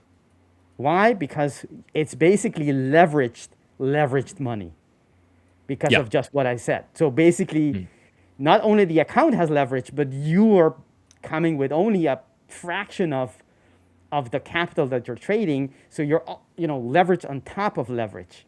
And, and of course it comes with some, it doesn't come free in the sense that there is a trade-off, and the trade-off is the rules, right? In a personal account, you don't have any maximum daily loss, you don't have a max loss, you don't have any of these things. You decide the rules. If you you can get margin called. So, well, yes. So you can theoretically say that you have a max loss, but not to the same degree as you would have with a prop account. Yeah, well, the max loss would then be imposed by the leverage and the capital you have. Yes. And in prop firm, it is imposed by the rules of the prop firm, meaning the size of the account and whatever program you're in. So that's the trade-off. As long as you are versed and capable in handling, all the leverage on top of leverage within those rules, I mean, prop firm is such an opportunity, way much better than personal account, in my opinion, especially at the beginning. Yes. Like in the beginning, when you are struggling to gain capital, that can be like the difference between you spending years and years and years trying to build a personal account up and you, I don't know, being good enough to scale a funded account to a point where you're like, wow, I'm actually making 4 figures, 5 figures with this in a year or even in a few months. So definitely on that front, amazing. Yeah, it is. Later on, things transition. You want to do something with the capital you get, and then, you have to, in the end, put your money closer to you, which means in a personal account, and still trade prop firm for the leverage. But that's maybe a different topic altogether. We have something, Kaush 7761. Pardon me if I didn't pronounce your name correctly, or your username may or may not be your name, your actual name. Trading is very difficult as a beginner. You say? It is. I was having some good days than bad days recently. Oh, okay. What advice would you give a beginner to stay positive and not give up? Much appreciated. First thing first, change. I know it may come hard, but it's perhaps the best advice I can give you is change your reframe how you look at your process, at what is good day and what is a bad day. It seems, I'm not sure, it seems in your text that You are looking for the results you're getting into the account, basically your P&L, and saying a good day is a day that I have profits, a bad day is a day that I have losses. And it's logical and it makes sense, but it doesn't make sense at the same time. Why not? Because as a beginner, and actually as a trader all your whole career, but especially as a beginner, you're not here to be getting profits. Yes, you're not here to get profits. I know you came to the market to get profits, but if you come with that idea, it is going to be very, very difficult. What instead, you should see the process as you are here to learn. You're here to progress. You're here to follow a certain process. And when you do that, as long as you follow your process and you're learning, even though you're losing money, that's a good day. Why? Because it's only a matter of time that you will be learning all these lessons, you'll be progressing and growing, and before you know it, you will have, break-even days, and then later on, winning days, and later on, more winning days than losing days, and before you know it, you can call yourself a profitable and hopefully consistent trader as well. So first thing is to focus on the process, not on the result you're getting, right? And because these are the things that you control. You control what you do, what your plan looks like, and if you follow that plan or not. What you cannot control is what the market actually does when you enter. So, let go of that. Otherwise, you will be up and down all the time. One day you did everything correctly, but you're getting losses. You get frustrated. Spare yourself of all that unneeded or unnecessary, suffering. Focus on the process, and you will see, as long as you're a better trader than you were a week ago, a month ago, a year ago, you're winning. Think of it. It's a great, it's a great process. That's I think the advice I would give you. So, and it's a long way as well. So, manage your expectations to, not expecting, thousands of profits or even, winning streaks easily as a beginner, and even as an intermediate trader. These things take time to cultivate. It's a skill, just like many other, professions. You don't expect to be able to do everything correctly on your first year, and sometimes not even in your second year. You're still just, practicing and getting the ropes as to what, where you should be focusing. That in itself already is a challenge sometimes. All right. Yeah, couldn't have said that better myself. I agree 100%. I think that's great. Anto the analyst, a great viewer in our community, also active in our Discord community, talking about the Discord community. If you didn't know yet, right? You're watching. How many of you are watching? Let me check. We have right now 122. Yes. We have 140 likes. If any of you who are watching right now or even in the future, we have a wonderful Discord community. And that's another thing. Actually, that's a good advice for someone who is a beginner as well. Surround yourself with other traders. Get yourself into a community that is supportive. It doesn't have to be the 5ers community, although I would argue we have the best community out there. No argument there. So, but I mean, it doesn't have to. I mean, in all honesty, get to a community that is supportive and that is making the process, because it's a long process and usually it's a lonely process. Make it more fun, and you can help yourself and help others in the process by being in such a community. And that's exactly what we do. We have, in about an hour or so, I'll be holding a Coffee with Trader session in Discord, completely free, where you can I dive into certain questions people have, and and to the best of my ability, help them around. And if not, someone in the chat, someone else will perhaps share their experience, and all of us will learn by just being there and listening. And we also have 10 hub credits to give away, by the way. So I think that the 10 hub credits is eclipsed by the experience and the good time and the lessons we get from these sessions. But hey, 10 hub credits, who's gonna say no to that? Yeah. And then also what Victor is failing, because he's a humble gentleman, failing to mention is that he has a internal rivalry with Rich, LJ, and Akram. And the four of them are trying to be the ones with the largest community within the community, so to speak. So on a Monday, a Tuesday, and a Wednesday, the fine gentleman below me is going to go live during his Coffee with Traders segment.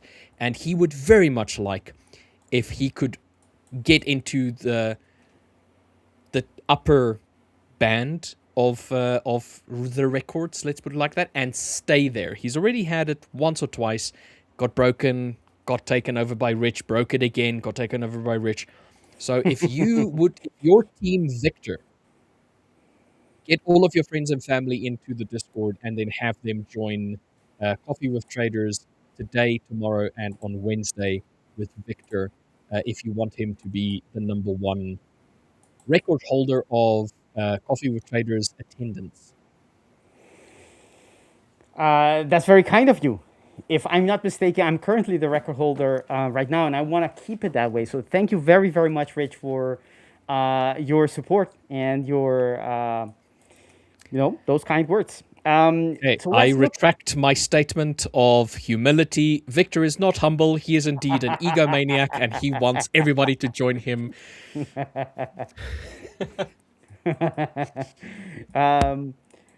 Let's see. Let's continue without saying anything on the topic. So we have, let's look at NQ, since the market has been open already 17 minutes, according to McClock, and according to the chart as well, as you guys can see here. Okay, so the monthly, there isn't anything to see, right? We just had some very bullish months behind us, little wicks up and lower wick, upper and lower wicks, meaning the market was completely dominated by one side. That's what it says, right? And the other thing is, on the next time frame, we see that we have come now into a fresh order block on the weekly time frame, right? So this is getting interesting. It's the moment, the place that I would want to be trading, right? Close to the invalidation line, because that's where you get these, high risk reward ratio trades. And to me, where I thrive on. It's not for everyone, but it is, you can. And the reaction we had, or not a reaction, that move that we had culminating in Friday's move actually created the weekly outside bar, which is a quite strong indication that sellers really stepped on the gas, really came in, cannot be ignored in this time frame. So we have on both sides quite interesting show of strength, meaning we have market coming back into place where normally you would expect price to push higher back because of that fresh order block, as well as a bearish structure which was created by an outside bar. So this also gives us the idea, and both of them can be right, meaning you get a push up and then the weekly, kicks in and you go lower. So don't know if that's actually going to happen, but that's a process that we're only the first day into this weekly, meaning we still have 4 trading days. So don't think, you lost the chance. It can still come lower and still push higher, and you can catch that move. That's on the weekly. On the daily time frame, we have something quite nice I want to share with you guys. Thank you for watching. If you're watching and you haven't liked the channel yet, this is the moment. That's the only thing we ask of you besides your attention. This is the quasi, right? So we have a quasi, a reversal pattern where we have a relevant or a significant move reaction we had before. That becomes the left shoulder. This will be the head, and that the neckline. Why do I say neckline? Because this changes everything. Whenever we take out, even with a little bit, doesn't have to be a close, just with a little wick, we take out this line, to me, it opens the door for lower prices.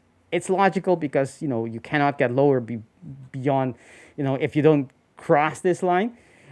But for the market as well, that's the line where it tells you, it signals out for everyone of all ages and all time frames, things are breaking down. Not for nothing, we call that the breakout or the break of structure line, right? I call it the neckline, which is the same thing basically, right? That's where the structure breaks. Meaning as long as the daily, this line, you can actually see where it is. That is, since this is NQ, it is, centralized. It's here for everyone. Doesn't matter what price feed you're watching, you're feeding your platform with. It's going to be the same. It's 28,663 exactly, right? So if we go below there, get ready for lower prices, or at least the probabilities gets bigger for lower price. Doesn't mean price will necessarily go there right away. It might still go up, go retest something, and then go lower. But the things, the expectation for lower prices later are greatly modified by if that happens. But this line, so the neckline is still intact, meaning that even though we had a carnage of a Friday, structure is still on the daily, hasn't been broken. Momentum is to the downside, huge impulse, record, it goes into the books as one of those record days, bearish days, but the market still hasn't broken structure, right? So that's the nuance of, understanding the recent price action, which is very, very bearish, looking at Friday, but looking at it from a step back, you say, well, it was very bearish on Friday, but actually it hasn't really broken the structure yet on this higher, very relevant time frame. So that's something you want to be taking into account. We haven't broken structure yet. Okay, that's one thing. Do we have anything else to talk about, Mike? So on the 4 hour, we did leave a structure, actually a very, we didn't come to the areas that I was expecting. We broke the first one and then failed to gain to the other one. So I didn't take the short from all the way up here. I end up taking it from where we talked about afterwards. It bounce off of the bullish structure. So this area, let me check if the quasi is still valid to see if we can. Right, so now we have one.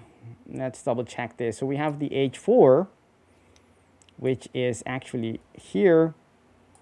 We have a second and a third one. So yes, the reversal pattern is still valid. So we have 3 areas on just the H4 to be looking for. So I'm going to be very, very interested to see if the market, if it gets here, what it does, how it reacts, and see if we can get H2. I don't think we'll be able to get there since we have 1, 2, actually this one isn't here anymore.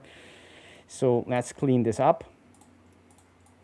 And actually we do have a second one, an overlap on the H2. That gives me reasons to start looking for, when price gets here, for a reversal pattern on the lower time frames.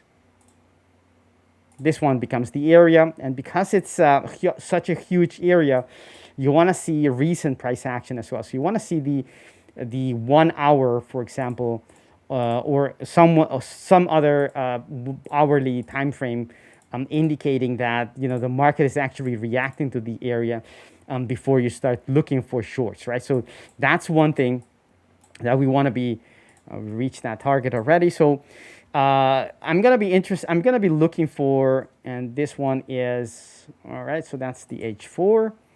I think for now that's enough. We have, so this is the area that I'm interested in going short, and let's look at so this is gone as well. So we don't have that, as well as this one.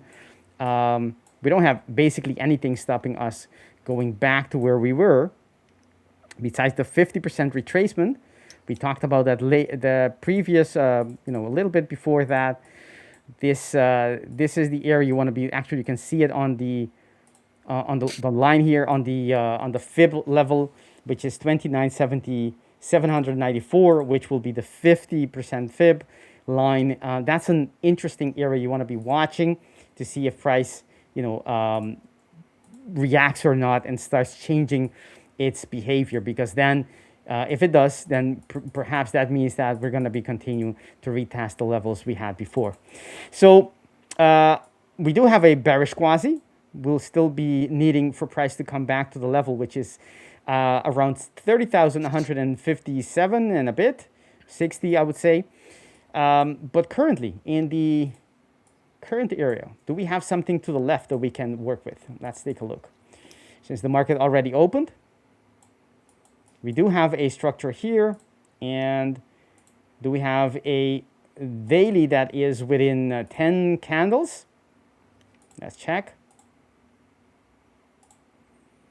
It is on the 10th candle, same thing as before.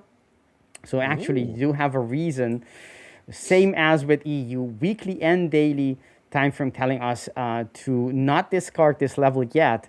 It still has the potential to mount a continuation. If you're looking at the last Friday, you wouldn't think that, but given the probabilities and the number of candles since the creation of the order block, it's still still a candle you do not want to be disregarding or discarding completely. So what else do we have? What? I beg your pardon?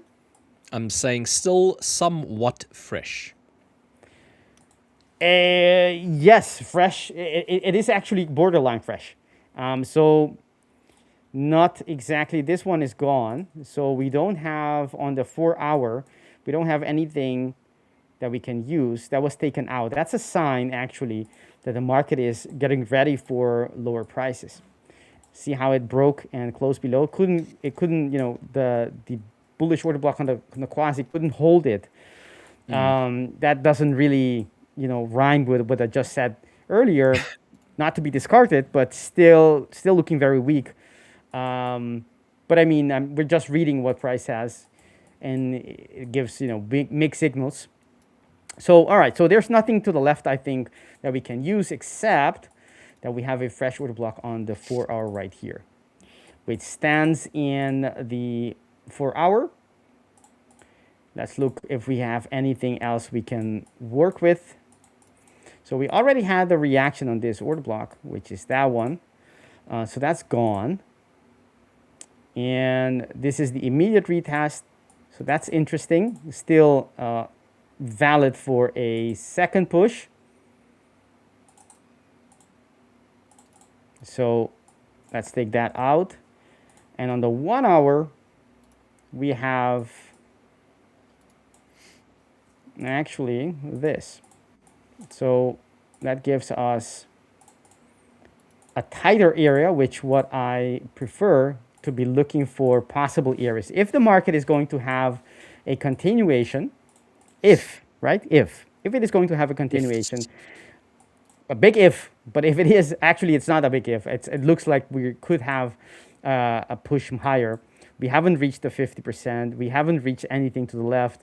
It looks like it isn't improbable at all that we could be pushing higher later on. The area we want to be looking for is when we get, where all of these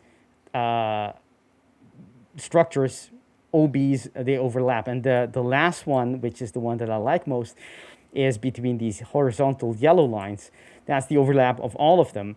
And that's where I would want to be looking for possible entry areas. And if we go to the current candle to see what we are, time flies very fast because we are almost out of time already. But that's the opening range for NQ, and we just closed there, which tells us that the market, at least from the open, is likely, this tells us, right, the starting sentiment is to go lower, and we're likely, I mean, to me, it's likely we're going to be probably retesting that area in our session, and we will have to see if that's, what the market does, what price action tells us. But, if we're going to have a continuation, this is a great place for that reversal to come back in.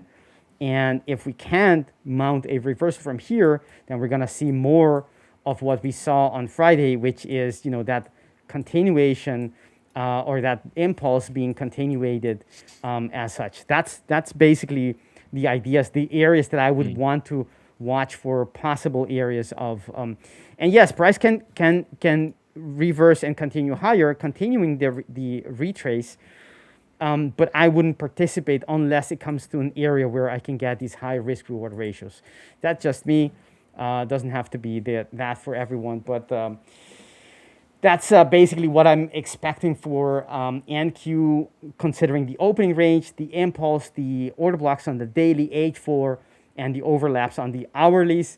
And if we do continue higher, I'd be looking for the coming sessions for price to be reaching this, and that will be the next intersection to see if we are, how we react or not, or we just continue perhaps to the next level, which also is, possible, of course. That's those are my views on NQ for today. Man, time flies when you're having fun, huh? It does. I am perplexed. You are indeed. So with that, ladies and gentlemen, we have officially come to the end of today's stream. Yes, it is a Monday, but don't fret. We do have tomorrow, Wednesday, and Thursday still to enjoy each other's company. Victor, is there anything, my friend, that you would like to mention before we drop off again? I would say this week is very, very exciting, not only because of volatility we expect, escalation. I mean, that's not a good thing, but volatility is what we feed our, pockets with. Besides that, the 5ers has a great week, contests, activities, offers. I mean, too many to mention in just a few moments here. So go check our website, check your email if you're part of the newsletter, and get the opportunity, get that second chance offer, which is an amazing. The 5ers, just like any premium product or service, doesn't have discounts very often, right? We're premium, so we don't need to give discount, but we do because we love you. So do make use of these opportunities. Get your your account with your second chance. Participate in the contests and get a chance to win those thousands of dollars that are available for the winners. That's what I want to share with you guys. So thank you for watching, and Richard, very, very thank you a lot for being such a good fella, such a charming fella, must I say, in accompanying us here today. I like your shirt, by the way. Oh, you don't have one, do you? You do, I'm sure. I do. That's why you like it. It's because we share the same tastes. All right. Take care, everyone, and see you guys in Discord. And if not, tomorrow, same time, same place. And ciao. Yeah, I just want to